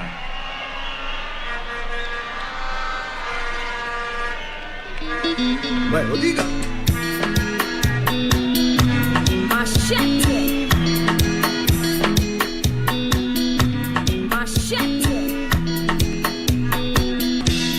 Walilie ende waku maisha ngoro yakwa gikunengera ayothe miaka 10 uraga ngwetele Harambe! Harambe! UDA! UDA! Your Excellency, the 5th President of the Republic of Kenya, Excellency, the incoming First Lady of the Republic of Kenya, Mama Rachel Ruto, leaders of Kenya Kwanza, Your Excellency, Mudavadi, Wetangula, and all the leaders joining us today from the various parties, and all the UDA members, good evening. Today is a significant day in the Republic of Kenya because if it was up to the powers that be, today would not have happened. For a long time, they have tried to kill the dream of the hustler nation. But we thank Your Excellency William Ruto and the team that has held the fort for the last 2 years to get us to the place we are today. We have every confidence in the presidency of William Samoei Ruto in the next 147 days that are coming. We have seen his person. He's a disciplined person. He works hard. We are inspired by his diligence and humility. And I will say that because I have worked with him in cabinet, and now we are on the same side of the divide under the UDA party.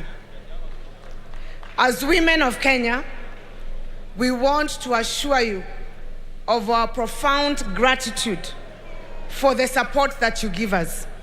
There are many women who have taken the challenge to stand for seats from the governors and MPs because of your encouragement. Indeed, Your Excellency, the icon for your campaign for UDA is one of Mama Mboga, meaning you have put women right at the center of your development agenda. And therefore, we thank you as women and assure you of our support. For us who are from Mount Kenya, and especially those who stood with the current exiting regime, and I say exiting regime, we have gone through tremendous persecution because of the choice of standing with William Samoei Ruto. But we have refused to be traded wholesale to a side that has no agenda. We have refused completely at this time to move to a side that has no plan for the people of Kenya or for this country. Not at this time. And we are telling the government of Uhuru Kenyatta and those on the other side, not at this time. Sio wakati huu. Not at this time when the price of fuel and food is at its highest. Not at this time where the economy is suffering under a huge debt. Not at this time when there is state capture and our institutions have been weaponized, as you have heard, to witch hunt those who have divergent political views. We have refused, as Mount Kenya, to move to that side, and especially not at this time. And so we say, as people of Mount Kenya, we will stand with one William Samoei Ruto. We will stand with William Samoei Ruto because he has a plan for this country. We will stand with William Samoei Ruto because he has a vision to uplift the people who are the lowest in this country. And therefore, we want to ask those of us who have not made their mind, especially on our region, wega orehago na wega. A good deed is paid with a good deed. We will repay him with a good deed. Tulisema 10 yetu na 10 yake. Sisi tumeamua lazima tupatie William Samoei Ruto 10 zake. Kwa hivyo hapo nikisema asante sana, and want to assure you, Your Excellency, of our support, and no matter the persecution, even if they arrest us, even if they charge us, watubanduki kwa UDA, and we will not move away from the side of Kenya Kwanza. God bless you, and God be with you. Asanteni. Thank you.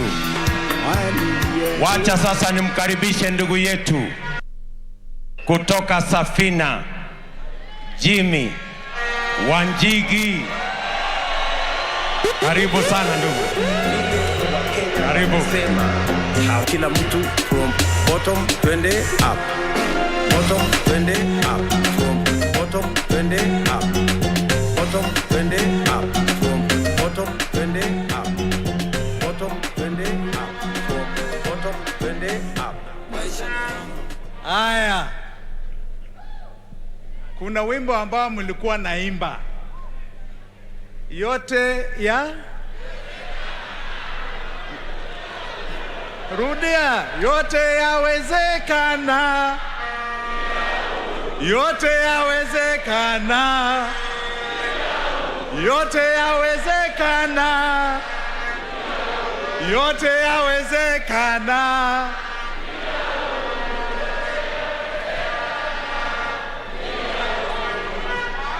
Asanteni sana.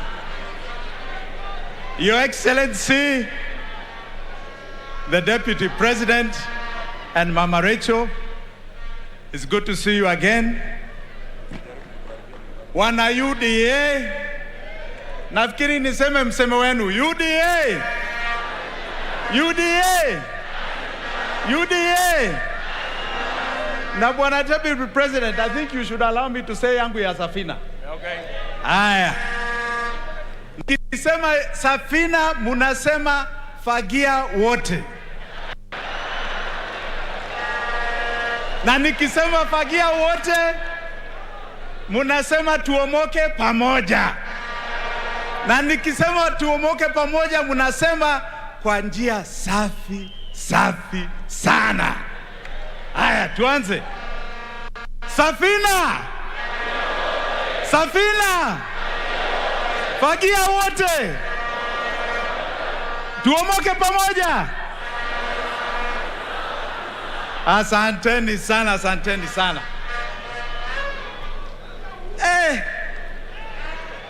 Hii ni joto ya Kenya hapa, naona imejaa.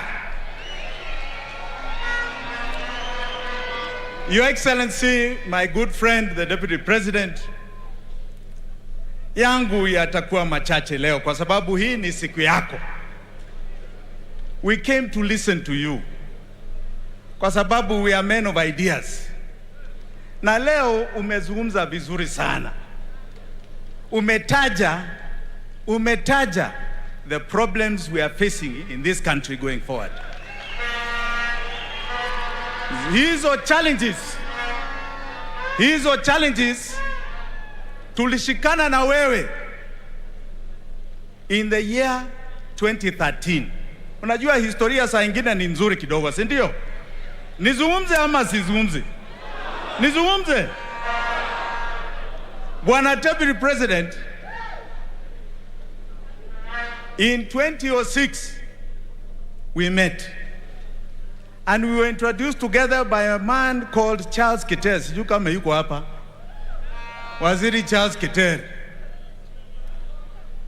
And in 2007, wakati kulikuwa wa jamaa hapa Nairobi ambao walikuwa natafuta rafiki yangu William Ruto, alikuja kwangu kujificha. Simu nipigie makofi. Hapa Nairobi kulikuwa na organization inaitwa Mungiki, na walikuwa natafuta yeye. Ni kweli ama si kweli? Kweli.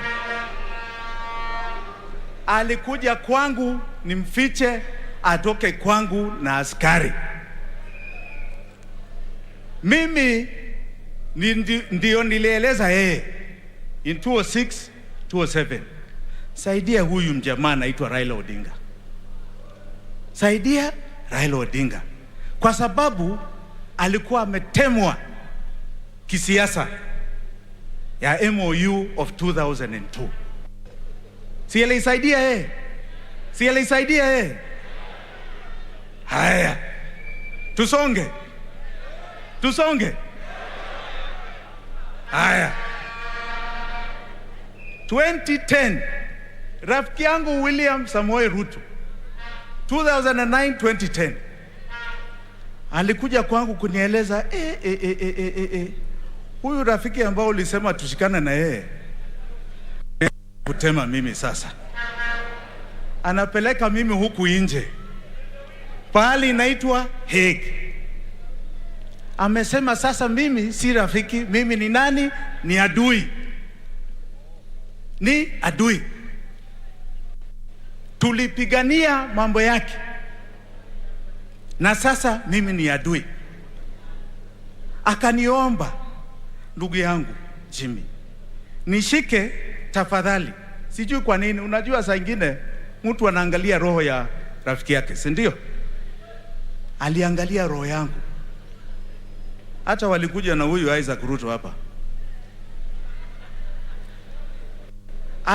Aliangalia yangu akasema huyu ndio anakoa mimi. Kweli ama si kweli, bwana Deputy Rais?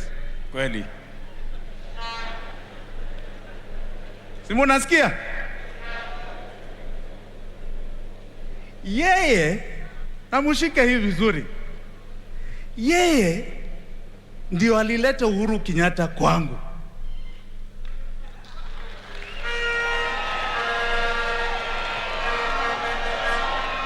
Yeye ndio alileta Uhuru Kenyatta kwangu. Uhuru nilikuwa namjua tukiwa watoto shuleni, primary school, high school, lakini kisiasa hatukuwa tumeshirikiana hata kidogo. Bwana Deputy President alimleta kwangu akasema labda hii kitu tunaweza fanya kazi pamoja. Nitoboe. Akasema hii katiba imebadilika kidogo, naona labda tunaweza pata runoff. Huyu ashike mlengo moja na mimi nishike hiyo ingine. Nikamwambia hiyo ni sawa, lakini niko na wewe. Niko na nani? Na wewe. Najua yeye ni Mkikuyu kama mimi, lakini niko na wewe. Kwa sababu hii mambo ya kisiasa simjui sana. Simjui sana. Akasema nitakushika. Uko hapa.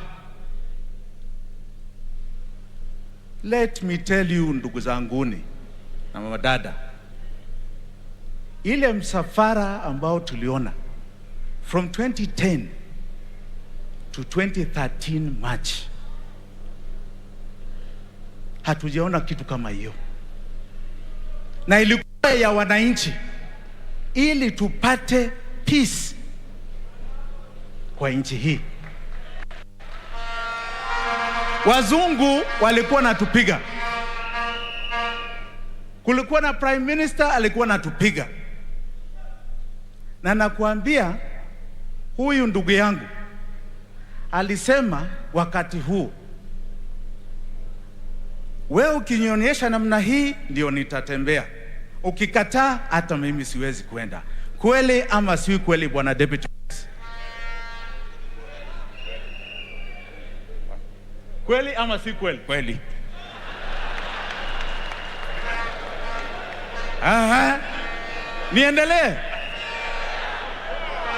Niendelee? Hata Musalia hapa rafiki yangu tulijaribu yeye. Na yeye anajua mimi ndio nilikuwa chairman ya mkutano ambao tulikuwa nataka kuja pamoja. Akadanganywa na watu wengine. Akaenda. Kudanganywa. Haya. Sisi tulifaulu. Tulifaulu 2013. Tupigie makofi. Kwa nini tulifaulu? Haya, tulikuwa na wengine wale walikuwa hapo. Kulikuwa watu wengi ambao waliunga hii mkono ya Ruto. Lete nikuambie, kwa sababu tulikuwa naona ni maisha yao tunatengeneza, si ndio? Na maisha ya Wakenya.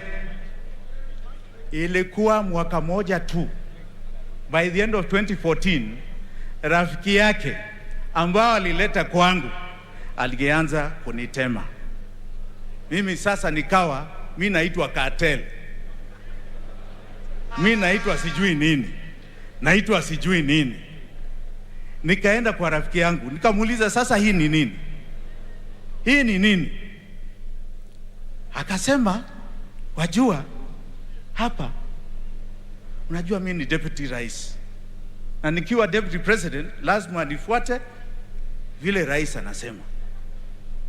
Jimmy, nafikiri mimi nitakusaidia huko nyuma, lakini wewe jikinge.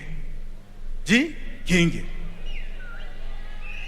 Nitakusaidia huko nyuma, lakini wewe jikinge. Munasikia? Niendelee? Niendelee? Haya. 2017 nikashikana na ule mjamaa ule mwingine. Na ule mwingine 2017 tulienda mbali mpaka handshake. Mpaka handshake. Kuingia kwa handshake, hata yeye akaanza kutema nani? Mimi. Akaanza kutema mimi. Na mimi nataka kuambia wananchi wa Kenya hivi. Mukiona viongozi wakemwa, ni nyinyi unatemwa. Ni nyinyi mnatemwa. Wakati tulishikisha watu wa Kenya wakapiga wazungu, waliunganisha nchi. Na wakati huo ni vizuri mjue kuna familia mbili ambao walishikana. Family ya Raila Odinga, Jaramogi Oginga Odinga. Hiyo ingine ya Jomo Kenyatta. Na hizo family mbili zimekuwa presidential ballot since 1963.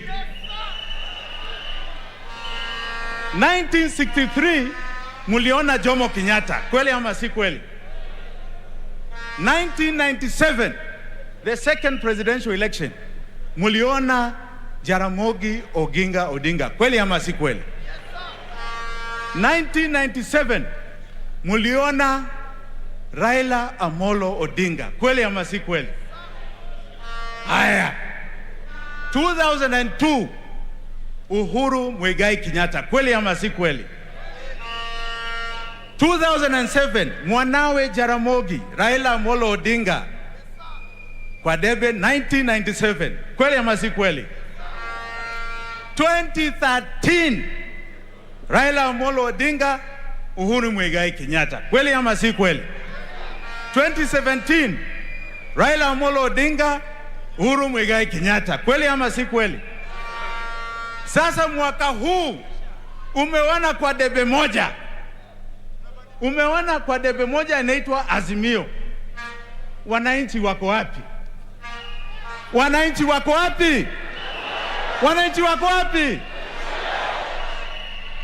Wananchi, mimi nauliza nyinyi wananchi wote wa Kenya. Hiyo debe tuitupe, tuipige kabisa, iondokee kabisa sisi. iondokee sisi. Hiyo siasa yao ni siasa ya dhuluma, si siasa ya ideas. Na mjue ya kwamba hiyo debe hata si rafiki yangu ambaye alikuwa Raila Odinga, hapana. Kuna mwingine anataka tamu yake ya 3. Anataka tamu yake ya 3 kinyume cha sheria ya Kenya. We must be very clear. We are coming together on ideas of the people of Kenya, not on families hapa. And I want to say categorically, si ati ni mahaslas tu, hata hiyo Duale unasema ya bourgeoisie wako upande mwingine. Hiyo ni ya families. Hiyo si ya wananchi ambao hata wako na hela, hapana. Hawa ni ya families. It is here that the people of Kenya have been oppressed. And the time now has come to say, no more, no more. Asanteni sana. Thank you. One thing I must say, William and I are old friends. And we are good friends. I am standing for the presidency of the Republic of Kenya through Safina Party. We are talking. We are talking. But it is important to understand my ambitions are still going forward. But we are talking. Mushika vizuri. Kwa sababu wananchi wako hapa, wao wengine wachache wako huku, si ndio? And I want to invite William Ruto to my Safina NDC next week. I hope utakaribu. Asante sana. God bless you. Wish you all asanteni sana. Aya. Na nataka nimwambie rafiki yangu Jimmy before you go. Huyu Jimmy, mara nyingi nimewaambia wa Kenya historia ya mimi na rafiki yangu Uhuru Kenyatta kukubaliana tufanye kazi pamoja. There were only 3 people in that meeting. It was Uhuru Kenyatta, William Ruto, and Jimmy Wanjigi. This man here. So, akisema tumetoka mbali ni kweli. Maybe one more thing I should say is that the agreement, the written agreement between Uhuru Kenyatta and William Ruto, the original, this man has it. Yes. Na utarudisha lini wewe? The original huyu mungwana yuko naye. Niko nayo, ni kweli. Ni kweli ama si kweli? Ni kweli Deputy Rais. Aya ya mwisho. Vile yeye amesema ni kweli. Kulifika wakati nilimwambia mimi ni mdogo wa rais. Si ni kweli? Si ni kweli? Na hata leo mimi nakwambia bwana Jimmy, unajua Uhuru Kenyatta ni rais wa Kenya na ni mdosi wangu. Kwa hivyo hata wakati tunaimba tusiseme yote yawezekana bila Uhuru Kenyatta. Na waomba kwa heshima, tafadhali. Asante sana. Aya, wacha nimuite shangazi wa taifa. Shangazi wa taifa anaitwa Aisha Jumwa.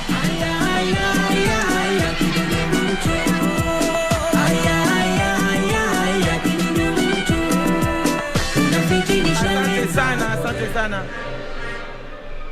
Asante sana Raisi wa 5 wa Jamhuri yetu ya Kenya. Nichukue nafasi hii ya kipekee nikupongeze sana kwa kupewa wadhifa wa kuipeperusha bendera ya chama chetu cha UDA katika debe mwezi wa 8. Nakupa hongera na tuko pamoja na wewe.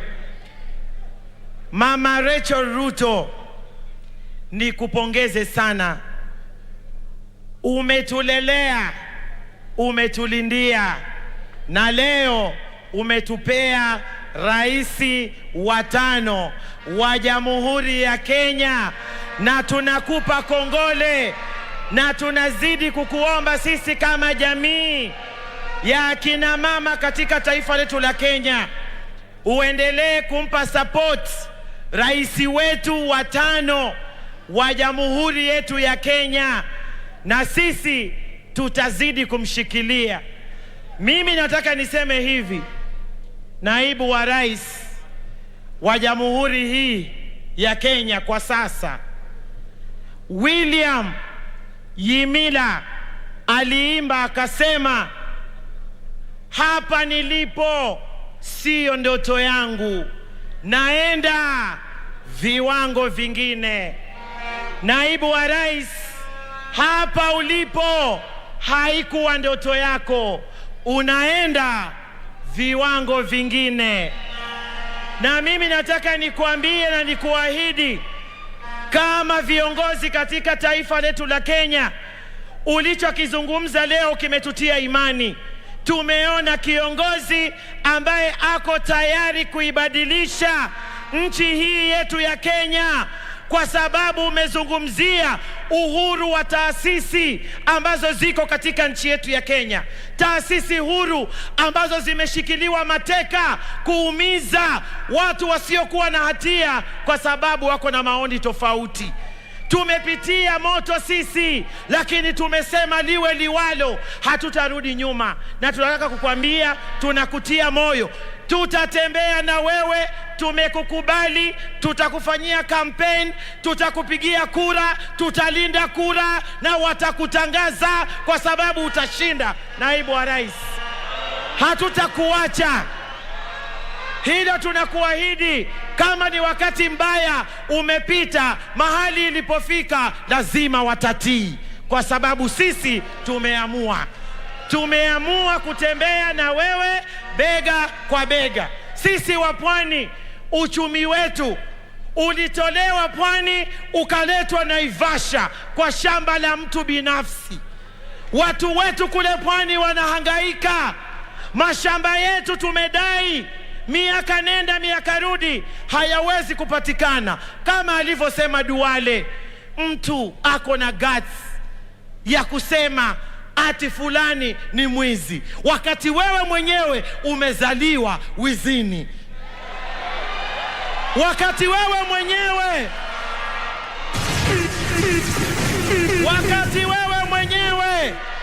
ujauzito wako ulikuwa wa wizi, ukazaliwa kwenye wizi, ukakuwa kwenye wizi, mpaka leo unaendeleza wizi, alafu unasema mtu mwingine ni mwizi. Naibu wa rais, wanawake kama sisi tumejitoa, na hii Kenya iko tayari. Tutatembea na wewe kwa sababu umetupa muda wa kufanya hivyo. Na tunasema kina mama, tukisema taifa limeongea. Maana mimi kama Aisha Juma, kama mwanamke, niko na kura ngapi? 3. Niko na yangu, ya mume wangu na ya mwanangu. Kwa hivyo mimi nikisema hapa nilipo niko na kura ngapi? Niko na kura 3. Na kila mwanamke, naibu wa rais, tunakuahidi hii serikali tutaiunda pamoja. Hayo yanayozungumzwa yasikutishe. Shikilia usukani, tumekuvisha kofia, tutatembea na wewe, tutakufanyia kampeni, kwa sababu nia zipo, nguvu zipo, ajenda ipo na rais yupo. Kwa hayo mengi machache, UDA! Kazi ni kazi. Asante sana na Mungu awabariki. Asante sana shangazi wa taifa. Wacha sasa nimuite ndugu yangu Festus Mwangi Kiunjuri, ambaye ni kiongozi wa chama cha TSB. Karibu sana kiongozi.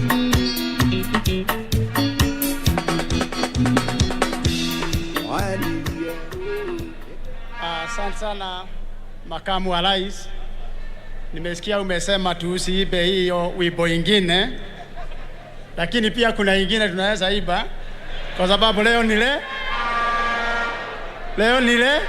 nasema leo ni leo tutauona mapambano. Kweli si uongo. Na kutoka siku ya leo mapambano imefanya nini? Mapambano imefanya nini? Your Excellency the Deputy President, Mama Rachel, viongozi wenzangu wanaunda. Ni kweli salamu zenu tuwasijua Kenya mzima, na tuwajua unda kazi ni kazi. Na pia sisi ni familia ya hustler. Pia sisi ni familia ya hustler. Na kama kuna mtu amesoma mengi kutoka kwa Deputy President ni mimi. We know each other for a very long time. Because we have fought in the same side and we have fought in different sides. And therefore, we know each other. We were sworn in the same day together in 1997. He was 31, I was 27-year-old. And therefore, when William Samoei Ruto stands here today to give hope to our youth, to give hope to the women who are trading in the streets, when he gives promise of hope to our farmers, our entrepreneurs, and promising that he himself will respect justice, I believe in him. We have together gone through fire. We have campaigned for our president for a very long time. And we had many occasions that we had to sit down together, the three of us, and we made a promise. We made a promise that we are going to support His Excellency Uhuru Kenyatta in 2013. I walked a journey with them until the day I had to go back to Laikipia to defend my seat. Lakini huyu hata yeye akona maneno yake Deputy President. Kwa sababu kuna wakati alipitia na Nyuki Town wakiwa na Uhuru Kenyatta, nikawapagia. Saa hiyo walikuwa nauza chungwa, nilikuwa nauza madisi. Mimi nikawapagia na Nyuki Town, hawakuongea. Alafu tukakubaliana na hawa yaliyopita si dwele, tuendelee na dunia. Lakini pia wakanipagia 2013. Nikakunywa maji. We also promised each other again when we came back together 2017 that we have one more battle remaining. Ukikumbuka makamu wa rais, we agreed, the three of us, that we shall never be at peace until we defeat Raila Amolo Odinga and make William Samoei Ruto the 5th President of the Republic of Kenya. Wakati mwingi ulikuwa unaniuliza wewe Kiojore tuko namna gani? But I know you have my trust. You know that if I give you my confidence and trust today, you can locate, go wherever you want to America and come back. I'm a dependable general. I'm a dependable general. I promised you 2017 when we are coming up with JAP, Jubilee Alliance Party, that I'll have to fight one more battle. And I told you I might even retire from politics. But that battle was to be fought in 2017. Today, as you sit here, this congregation, I come here to convey our message from TSP Party of goodwill. Message of goodwill from the Service Party of Kenya. Number two, to remind you that the oath goes unbroken. Whatever we have promised you, we shall do it to the end. Sisi hatunagi na masharti mengi. Because we have an agenda, we have to look at who will be safe in this country, in whose heart. For us to be safe in this country, we have to get the most convenient person who can be able to articulate his issues clearly and Kenyans can believe in them. I listened to that ADC ambaye ilikuwa huko KICC, and we have listened to you today. In fact, we need nothing else now. Kenyans to go to the YouTube, listen to your speech today, listen to your speech, and then they can do analysis. Wale waliongea maneno ambaye alipita. They discussed issues of the past. not even present. You articulated issues of the future of this country. And therefore, what you're asking our generation, are we living in the past or in the future? If you are living in the future, then obviously we know who to elect as our next president of the Republic of Kenya. Wakati tulikuwa tunachagua jina na slogan ya chama, tulichagua tukasema chama yetu itakuwa ni ya huduma, that is service. Tukasema tuajiamini na ujiamini. Why? Wewe makamu wa rais mara kwa mara umekuwa ukituambia siasa ni kujipanga, na usipojipanga utapangwa. Na sisi tukajua siasa ni kujiamini. Na wakati tulipitia yale yote tulipitia kwa ile serikali, hii serikali ambayo tuko naye, mimi nikaamua lazima tutajiamini. Na tukijiamini na mjiamini, hii safari tutatoboa. Tumesikia lectures kutoka kwa hawa. Mara wametuita wezi, mara wamesema yote ambayo wamesema. Unajua siku moja Scorpion alikuwa anatembea, na unajua anatembeaga kombokombo. Anatembea kombokombo. Mamake akamuuliza, kwa nini wewe mtoto unatembea kombokombo? Mtoto akamuuliza, mama, nionyeshe kwenda kama nimenyoroka na mimi nitafuata. How can you lecture us on issues of corruption and you know the mothers of corruption in this country? Yes, we agree with you about history of this country, but the first history you should tell us is how you also began. Ulikuwa nani wakati wa 1963 na leo uko wapi? For 15 years ulikuwa wapi? Wengine 24 years ulikuwa wapi? Manake hata Biblia, wale ambaye ni wa Kristo, huwezi elewa Biblia ambaye the New Testament before you read the Old Testament. We must go back to the Old Testament to understand the New Testament. Mukituita majina, tutawakumbusha majina. Mukituita wezi, tutawakumbusha wezi ni akina nani. Na misingi ya wezi ni wapi, na wezi ni akina nani. Those are the issues that must be addressed today. Kwa hivyo mimi Deputy President, thank you. Tukiwa huko Kiambu wakati ya masishi ya mama wa Inaina, nilikuahidi tena huko. Na unajua at one given time Jesus alimuuliza Petro, utakuja kunikana? Akamuuliza mara 7. Mimi sitaki uniulize mara 7. Tutababana, tutangangana, na tutahakikisha kwamba ushindi utakuwa kwa wale wako kwa nyumba hii. I have no doubt whatsoever that we shall write history from where we are seated today. From this gathering, history will be made. Na sisi hatunaga nyuma kurudi nyuma. Ya mwisho, unajua kuna ile lugha mimi naelewa zaidi. Na tutaigia na hawa wengine viongozi wote uko mashinani. Na hii mlima ni mgumu kupanda. Lakini wale tuko juu, ukiturushia ile hook, tuko tayari kuweka. Malaki sisi tayari tuko pale juu ya mlima. We shall hook you properly, na wale wengine wakijaribu kuenda juu, tunajua vile tutateremsha. Kwa hivyo they might have enjoyed yale ambayo wamesema, lakini sasa kitendawili kimefika mwisho wake. Kwa mara 5 sisi tumekitegua kitendawili. Kwa hivyo si mara ya kwanza. Bendera yao wanaona inashuka, tutaishukisha. Goma lazima itatulia na ushindi ni wetu. Asanteni sana good Kenyans. God bless you. Thank you. Thank you my brother. Thank you my brother. Asante sana. Kabla sijawaita wale wengine wachache wamebaki, hapa tuko na aspirants. Wale watawania viti mbalimbali. Wacha kwanza niwaite wale watawania viti vya MCA. Kama kuna aspirants katika kongamano hili wasimame. Wow, wow, wow, wow, wow, wow. Hey! Hey! Ala! Hiyo dunia yote hiyo. Haya, wape nduru ya ma MCAs jameni.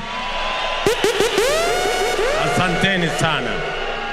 Haya, wale wanawania viti ya women rep, hebu wasimame. Haya, waona huko. Asanteni sana. Tuwapigie makofi. wale wanawania viti ya Member of Parliament ama constituency MPs. Wow. Tuwapigie makofi. Asante sana. Wale wanawania viti ya senator sehemu mbalimbali. Asante sana. Those are our senator candidates. Alafu wale wanawania kiti ya governor sehemu mbalimbali. Aya, hawa ni wachache, mimi naweza kuwataja majina. Huyu mama anaitwa Peris Tobiko, huyu mungwana anaitwa Jonathan Mweke wa Kitui, huyu anaimpa Ambassador Bito kutoka Wasingishu, Wainaina Jango kutoka kutoka Kiambu, Mheshimiwa Omar Hassan kutoka Mombasa County, Mama Bishop Wanjiru kutoka Nairobi County, ndugu yetu Johnson Sakaja kutoka Nairobi County, ndugu yetu kutoka Kitale, Mheshimiwa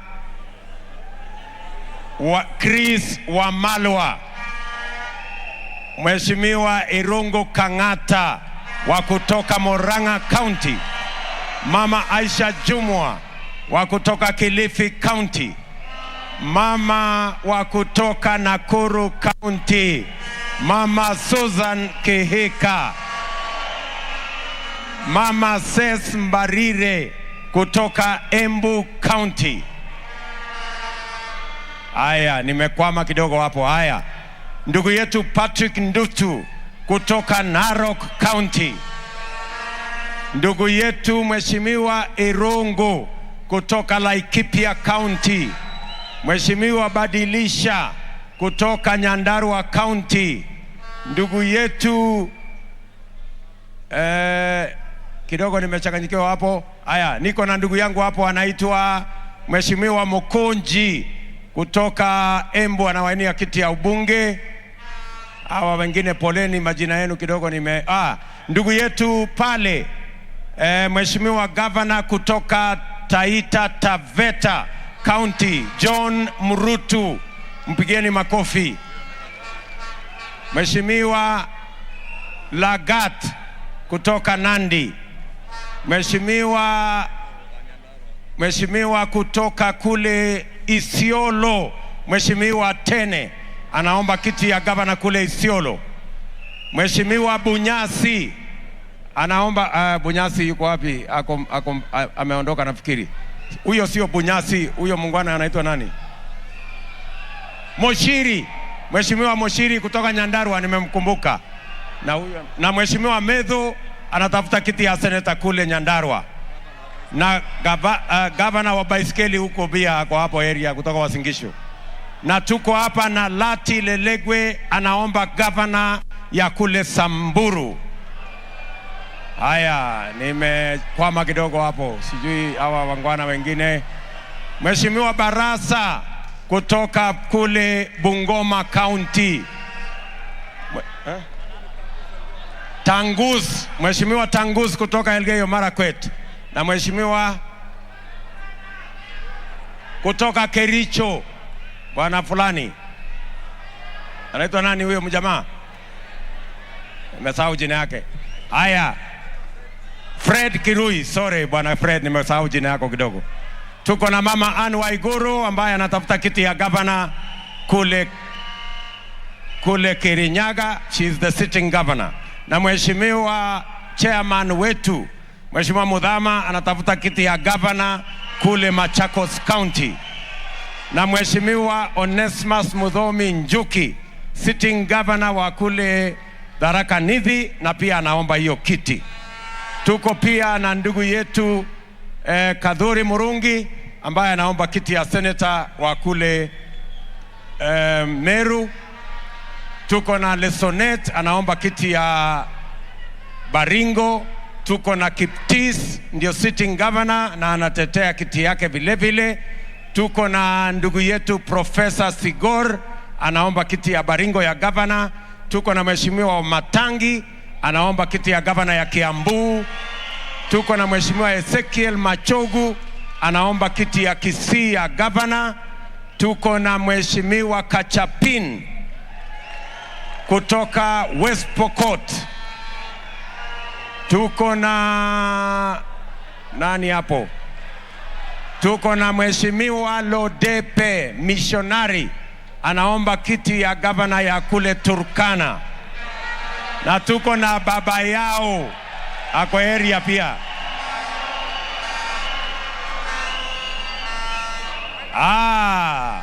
Tuko na ndugu yetu Mheshimiwa Cleophas Malala, anaomba kiti ya gavana ya kule ya kule Kakamega. Tuko na Mheshimiwa Sang kutoka Nandi County, sitting governor, na anatetea hiyo kiti. Tuko na Mheshimiwa Rashid Chesa, anatafuta kiti. Tuko na Mheshimiwa Boni Halwale daktari, ambaye anaomba pia kiti ya gavana ya kule Kakamega. Na tuko na Samoei kutoka mahali fulani, anaomba kiti ya gavana Trans Nzoia. Haya, bas, nafikiri tumemalizana hivyo. Wachani Mheshimiwa Walter Nyambati kutoka Nyamira County na Mheshimiwa Eneo Nyakiba kutoka Nyamira County. Wapigie makofi jameni. Kabisa. Mashogoma kutoka Isiolo. Tena Mashogoma. Haya, very good. Nafikiri tumemalizana hapo. Haya, wacha sasa nimuite ndugu yetu Moses Kuria kutoka hapa kaunti ya Kiambu.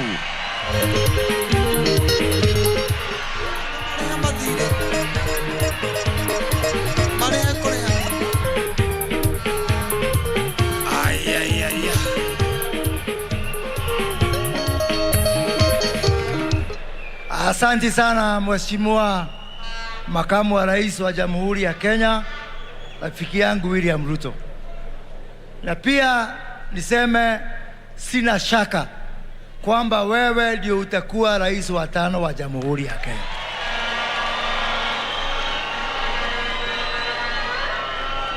Niko na sababu 5. I have 5 reasons why I think the right decision is to support William Ruto as the 5th president of Kenya. Reason number 1, you might be a good leader, you might be a good politician, you might be a good party leader, but one thing I am sure, you are a good human being. And that makes a whole difference. The last time I supported a good human being was when I supported Mwai Kibaki.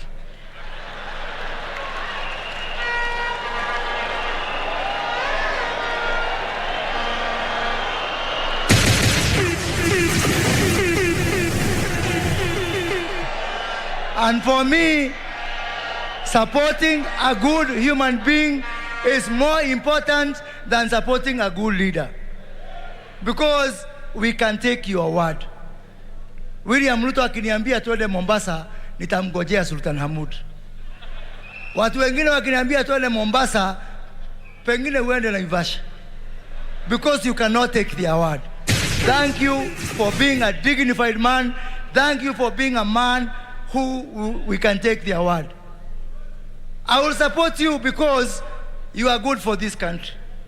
Nikiangalia wale watu baleta pamoja, from Musalia Mudavadi to Governor Mvurya, from Aden Duale to huyu Sankok, huyu nominee number 1, the whole country, the whole Kenya, wengine wanajigamba ate wao ndio wanaleta Kenya pamoja.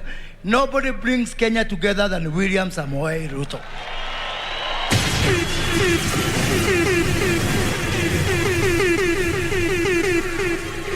Your Excellency, I will support you because you are good for this economy. Because we cannot continue with business as usual. Because something has to give way. Because we have to reinvert the pyramid of this economy. Because we must put an end to the culture of state capture of our economy. Unajua Kenya hii kuna watu wengine ukiwaambia kwamba hatukukula jana, hawawezi wakafikiria ni kukosa chakula, pengine wanafikiria tulisahau kupika.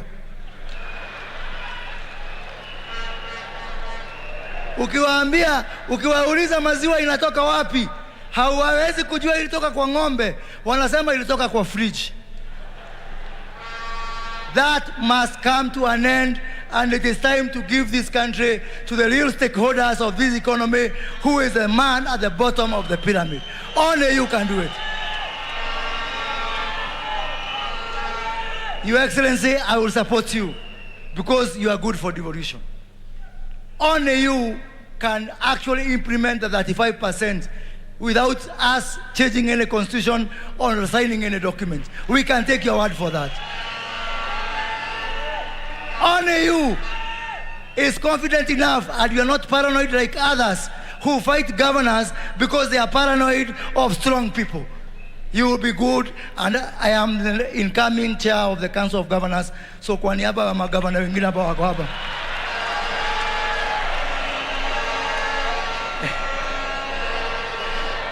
kwa niaba ya magavana ambao tuko hapa, your incoming team of governors, I know you do everything to strengthen the Council of Governors and to make it truly the fourth arm of government. Only you can do that. Finally, Your Excellency, I will support you because you have liberated my region. Jamani, wacha niwaambie, sisi ambao ni watu wa mlima, kama sio huyu muungwana, ingetuchukua miaka 100 kuvunja minyororo ya wale wachache ambao walikuwa wanafikiria tutaongoza kwa.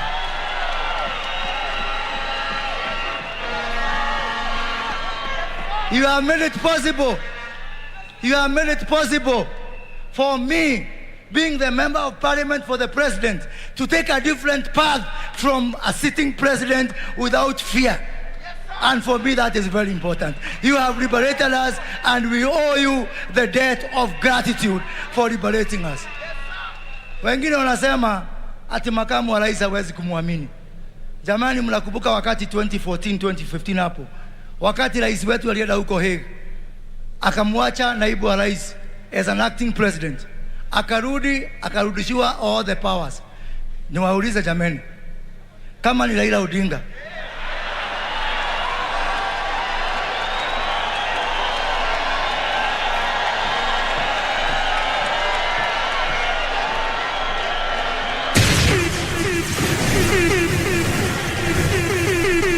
kama ni Raila Odinga, wakati Uhuru alirudi kutoka Hague, urais agueonea view sasa. And because you are a real man, you are an honest man, it does not matter how many names you are called. Wengine wetu tumevumilia, tumeteswa, a lot of pressure, but tumesema tusimame na ukweli, na hii barabara tafika. Kuna wengine wanasema ati kula ya mlima itagawanywa. Mheshimiwa Anne Waiguru, Mheshimiwa Rigathi Gachagua, Mheshimiwa Ishungwa, Mheshimiwa Gavana Muthomi Njuki, Mheshimiwa Senator Linturi, Mheshimiwa Wamatangi, Mheshimiwa Wamaua, Mheshimiwa Alice Wahome, Mheshimiwa Faith Gitau.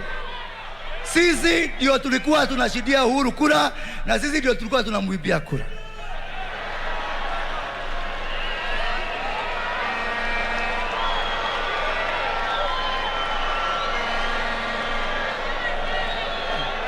Akili yote iliweka Uhuru kwa kiti iko hapa. Ile iko Azimio ni mwili peke yake.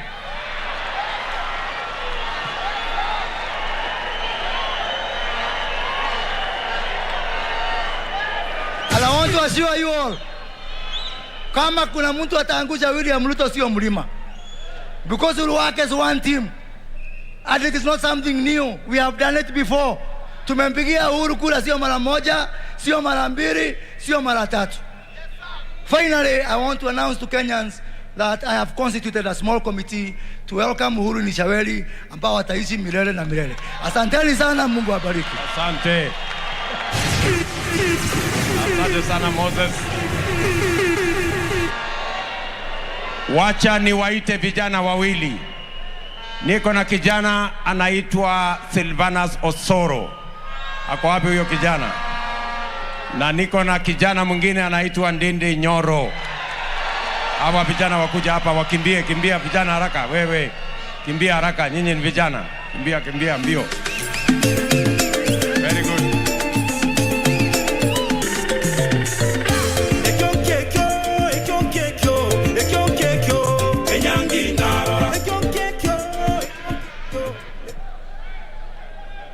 Thank you very much, Your Excellency.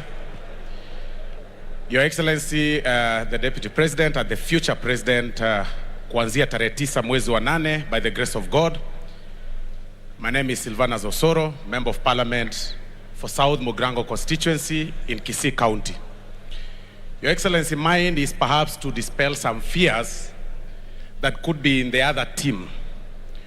Why you see some people regrouping and coming together, all notable thieves regrouping and coming together to defend something, it is because they have the fear of the unknown. And today, we want to assure them that UDA and yourself, you are not petty. They have done several petty things, including sending a whole minister to a country in Zambia, not just to pass the congratulatory message, but to also go and libel against you and against your friends who do business in that country. There are several things we can copy from Zambia, even if they went there. But there is one thing that we can't copy. We cannot copy the element of victimizing the sitting presidents once they leave power. And what the president is fearing, President Uhuru Kenyatta, tafadhali tunataka kukuambia, wewe ukiritaya, tunajua umekosea watu wengi, lakini sisi hatutakukosea kwa sababu sisi tunamuogopa Mungu. Wewe umesumbua wengi, umesumbua hadi bodaboda na wana biashara wadogo, lakini sisi hatutakukosea kwa sababu tumeamua tunamuogopa Mungu. Ya pili, Your Excellency, you are a person who fears God. Na mimi leo nataka ni kuguide katika kitabu cha Acts chapter 5 verse 35 onwards, where wakati wale apostles walikuwa wanahubiri, walishikwa, wakawekwa ndani, baadaye wakapatikana wako mahali wanahubiri, tena wakashikwa. Wakati walishikwa, kuna mtu mmoja katika verse 39 anaitwa Gamaliel, wakili, alisema ya kwamba if it is they are using their own power, hawa watu watashikwa na wataenda chini.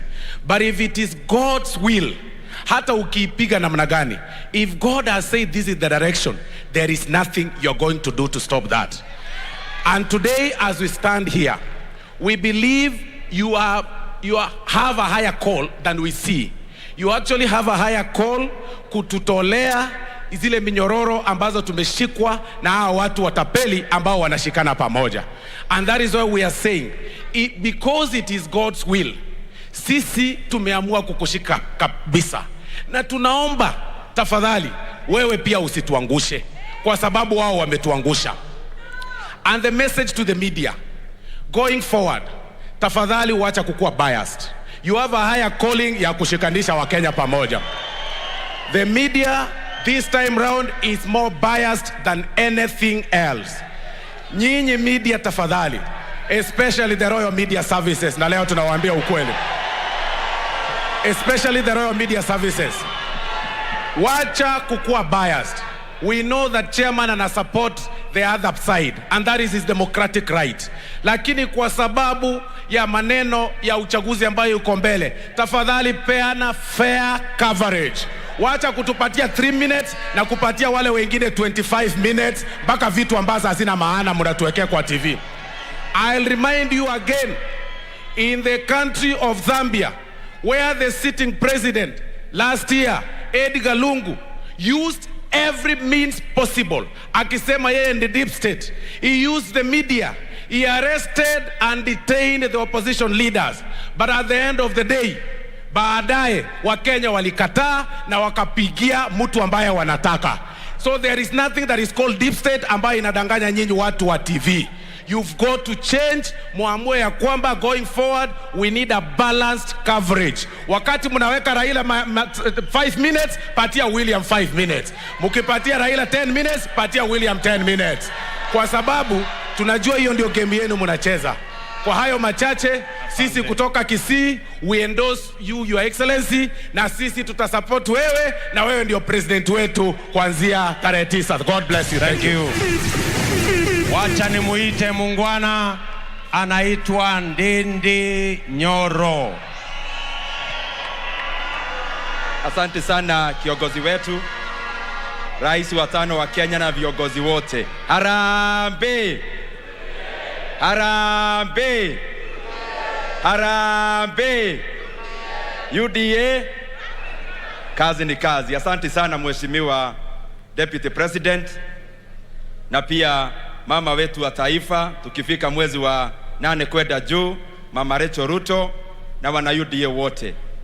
Mheshimiwa Deputy Rais, kinyang'anyiro ambayo tuko nayo cha urais na cha uongozi leading to 9th of August of this year, as you keep saying, it is not a beauty contest.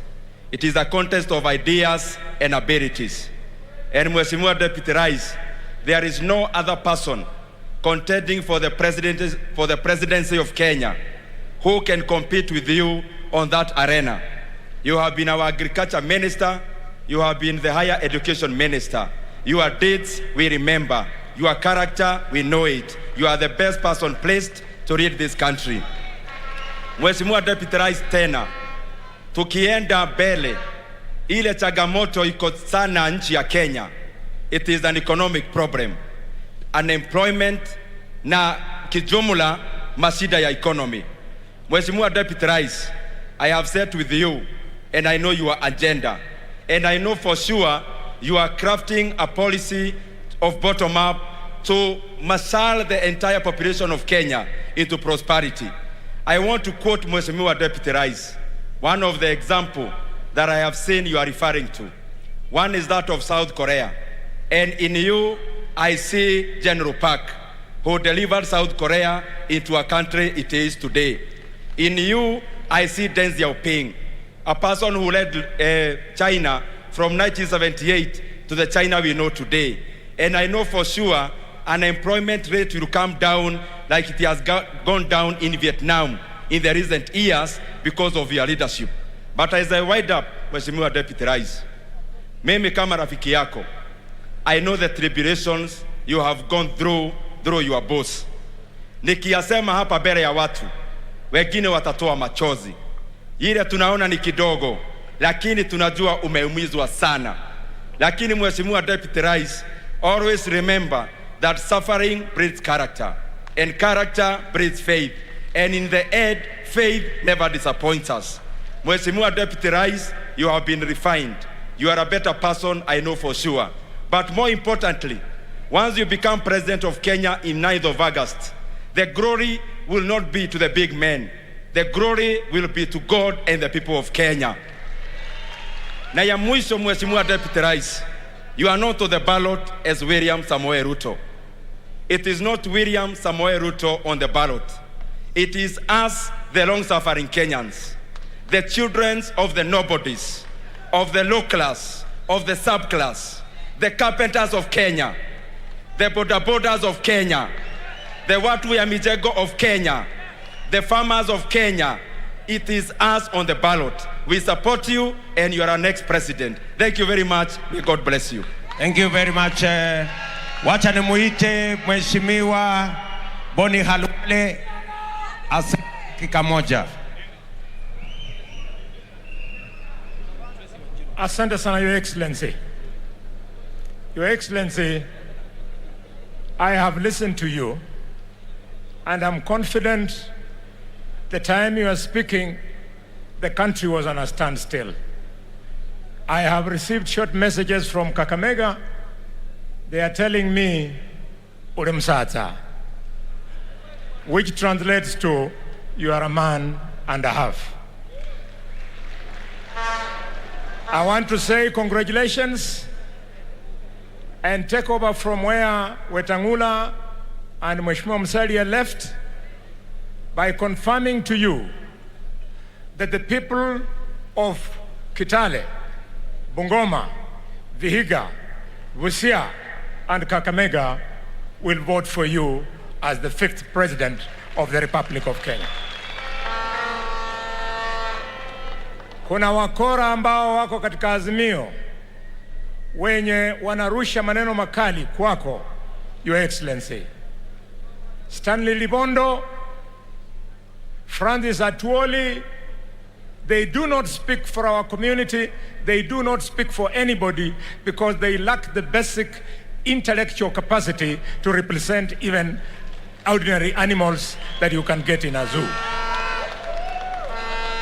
Your Excellency, we are going to vote for you because it is now clear you are the bridge to the future of this country. We are going to vote for you, my brother, because of what you've said about the need to expand the opportunities in this country so that 4 million young people, certificate, diploma, and degree holders can have a piece of earning a livelihood for themselves and their families who have sacrificed for them. Your Excellency, I am touched by your commitment that you are going to take the country right from where President Mwai Kibaki left. Mwai Kibaki left a working nation. Our nation has stopped working.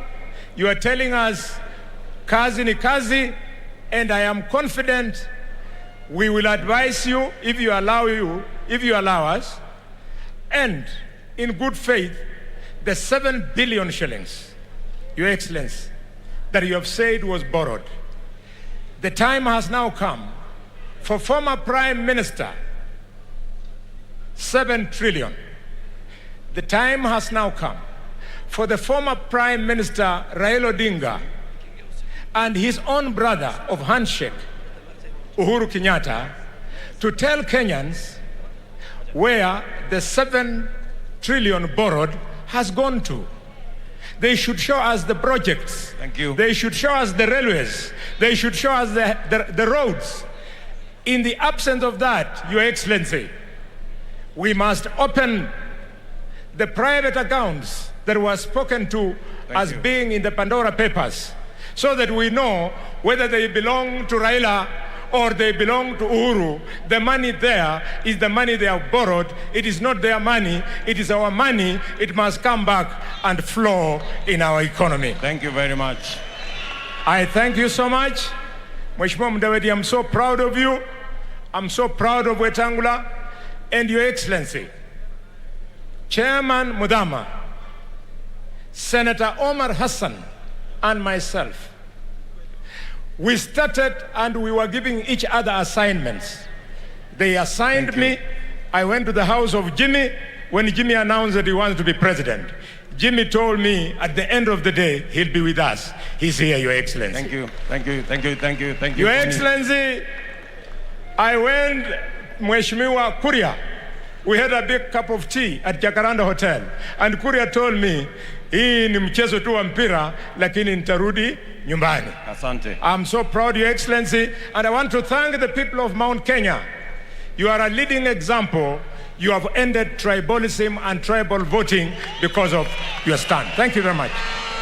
Wacha nimuite watu wawili ama watatu wa mwisho. Kwanza nimuite ndugu yetu Rigathi Gachagua, mbunge wa kutoka kule Mathira, kutoka Mlima Kenya. Wapi makofi ya Rigathi Gachagua?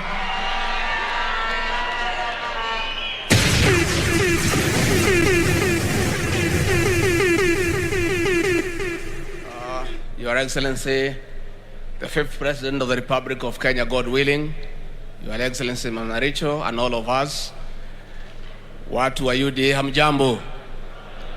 Your Excellency, I want first to congratulate you for being nominated as our presidential candidate, and I want to share with the participants here that winning an election, 55% depends on the quality of the candidate. And I want to say here as UDA, we have the best candidate ever in the history of the electoral process in Kenya. Our candidate is energetic. Our candidate is hardworking. Our candidate has a message. Our candidate has passion.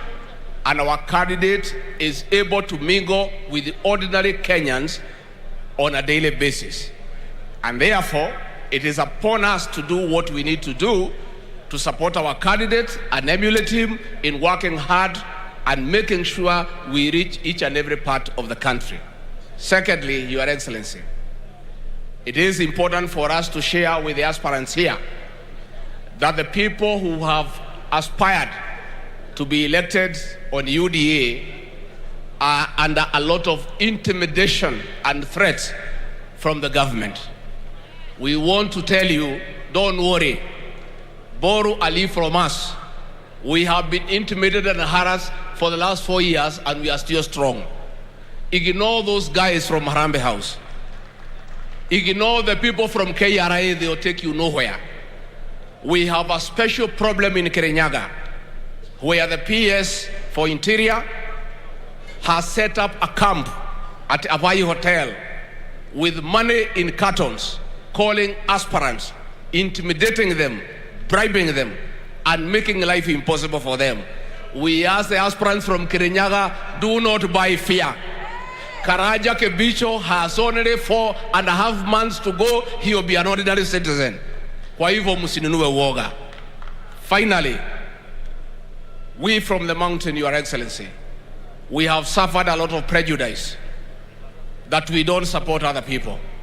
I want to confirm to you and the people of Kenya that we, the people of the mountain, are decent people. We are honorable people. We are people of integrity. We are not conmen. We are not fraudsters. And we are Christians. We have been asked to betray William Ruto. We shall not betray him because we are not betrayers. We have been told to abandon William Ruto. We will not abandon him because we have no reason to abandon him. We have been coerced. We have been persecuted to fight William Ruto. We shall not fight William Ruto because he is a good man and he means well for this country. So, Your Excellency, sisi tukitaka tukuhakikishie pale kwa mlima tuko na akili tulipewa na Mungu, tujibebee. Itakuwa ni makosa akili tulipewa na Mwenyezi Mungu bure kupatia mwanamume mwingine atubebee. Tutakuwa tumekosea Mwenyezi Mungu. Kwa hivyo tungetaka kuambia wale ambaye wanasema ati watatebebea sisi akili, watuambie pahali tutapeleka kura zetu, wapeleke kura zao pahali wanataka. Sisi tuko na akili, tutajiamulia wenyewe na tutaweka kura pahali inatakikana. And finally, Your Excellency, I want to tell these delegates that there are opinion polls that are being done by Azimio to create an impression that huyo mzee wa Azimio is going somewhere. By Infotrack, by Star newspaper, please ignore those opinion polls. Go ahead and look for votes. Those opinion polls have been done before to create room for that mzee akatae matokeo. So ignore the opinion polls. Just continue looking for votes and solidifying our vote for the Deputy President. Kwa hayo machache, Mungu awabariki, asanteni. Asante sana. Wacha nimuite ndugu yetu Isaac Ruto. Karibu sana my brother. Alafu Didmas Barasa ukuje hapa. Didmas Karaza kuja hapa. Na ndugu yetu Malala pia ukae steady hapo.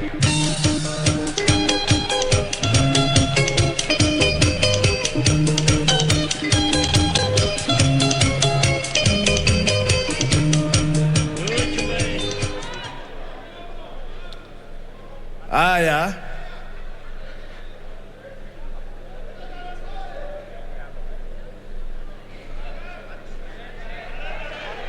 Taret.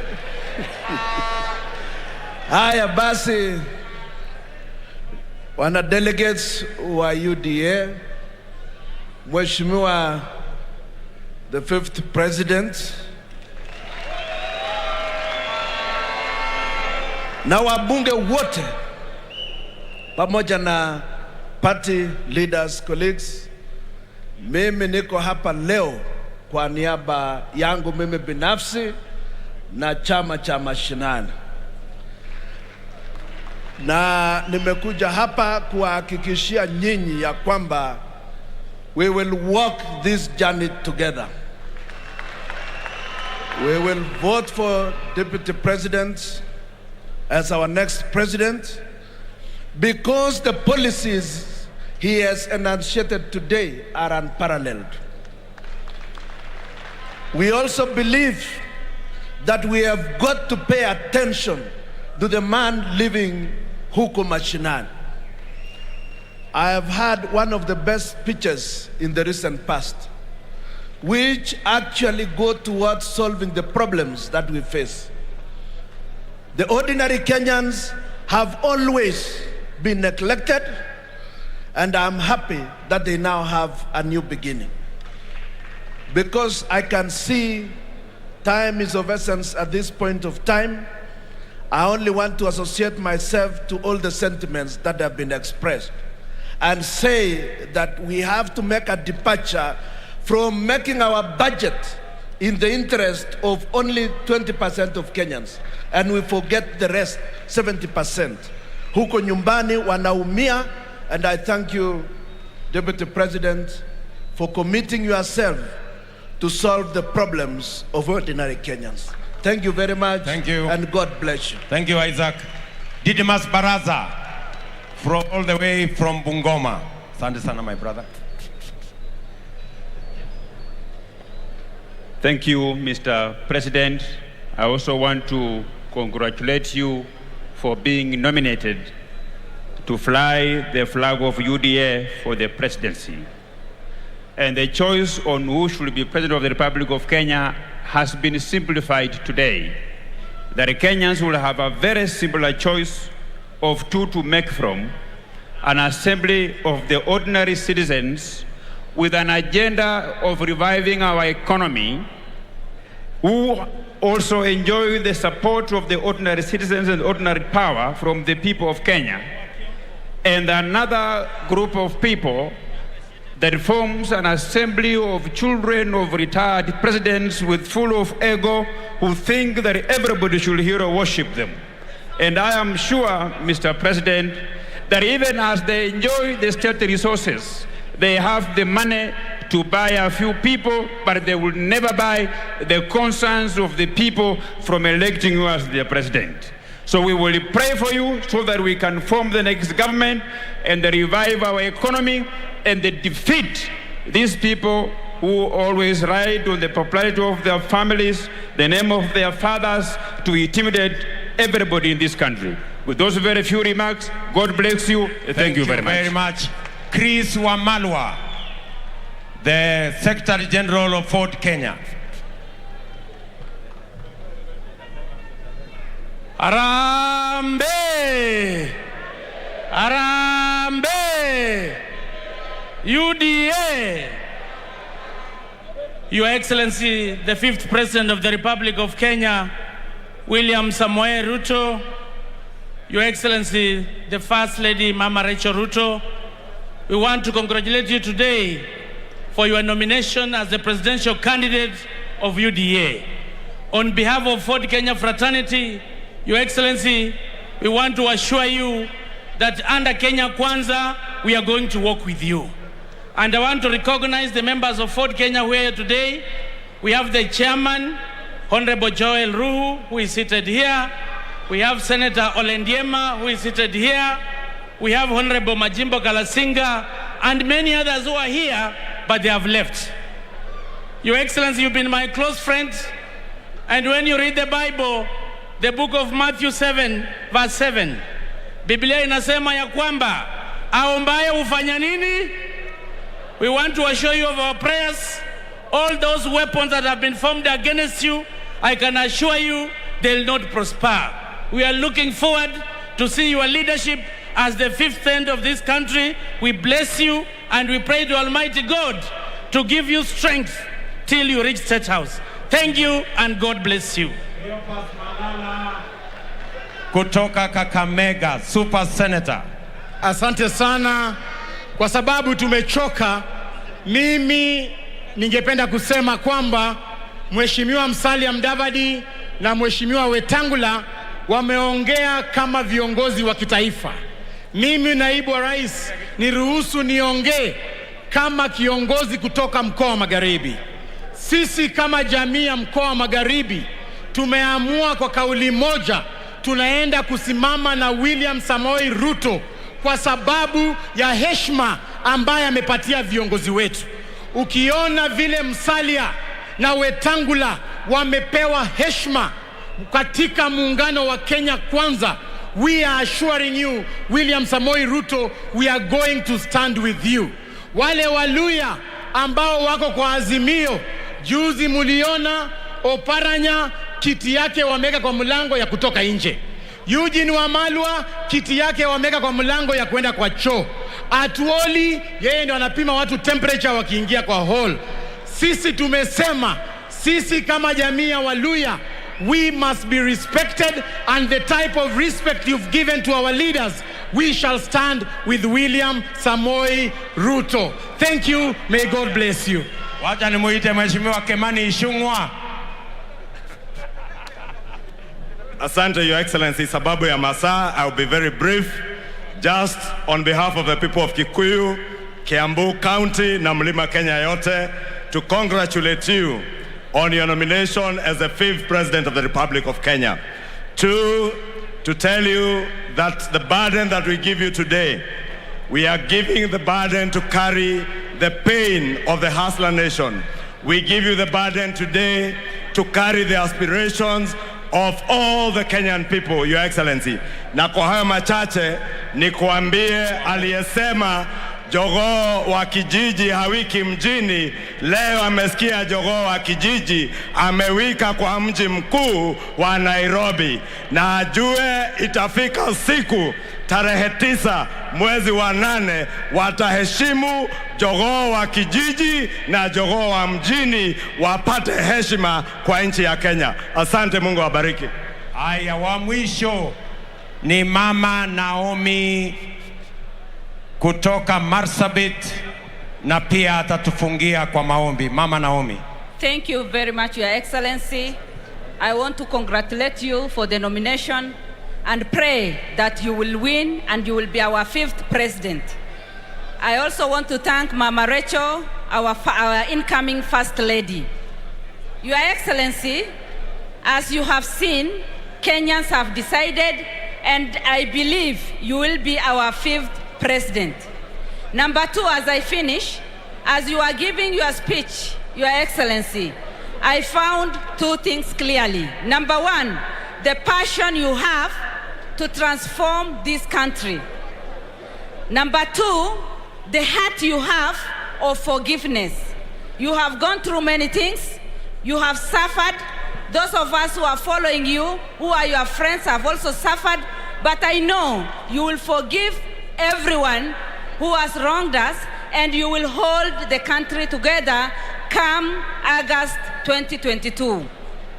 Your Excellency, I believe that you can only be compared with retired President of America, Barack Obama, because your speech clearly brought out the type of a person you are and the leader you will be. May I now take this opportunity to pray so that we can finish. Lord, we thank you for this day. We thank you for being with us. We thank you for this great occasion that we have had as we wait for our 5th president to be elected and to have another celebration.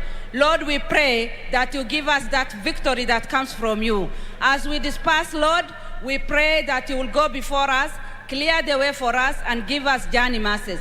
Be with us, Heavenly Father, and we pray this trusting and believing in the name of our Lord and Savior, Jesus Christ. Amen. All right. Ningependa kila mtu mahali alipo asimame kwa sasa, kwa sababu kilicho na mwanzo wa kikosi kuwa na nini? Sijasikia. Kilicho na mwanzo wa kikosi nini? Kwa sasa tunataka kufunga, na ningemuomba Rais wa 5 wa Jamhuri ya Kenya aje hapa, kwa sababu tunafunga na wimbo wa taifa. Asimame vile atasimama. after kuapishwa tukicheza wimbo wa taifa. Na Mheshimiwa Rais, Meru iko Rutonated. Wimbo wa taifa tafadhali.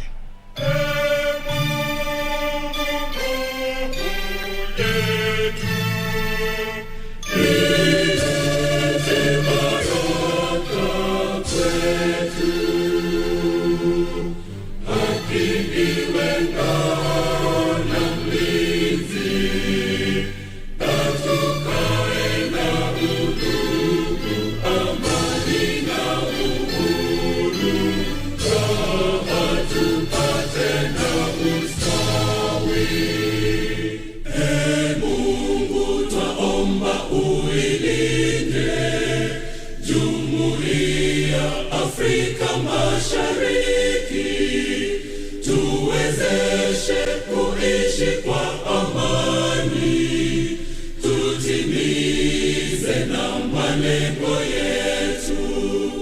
Jumuiya yetu sote tuilinde, tuwajibike, tuimarike, umoja wetu ni nguzo yetu, idumu jumuiya yetu. Asanteni sana, mumpe nafasi Rais mtarajiwa tano anapoondoka. Alafu Lucy Muthoni, Benjamin Kirotich, vitambulisho vyenu viko hapa.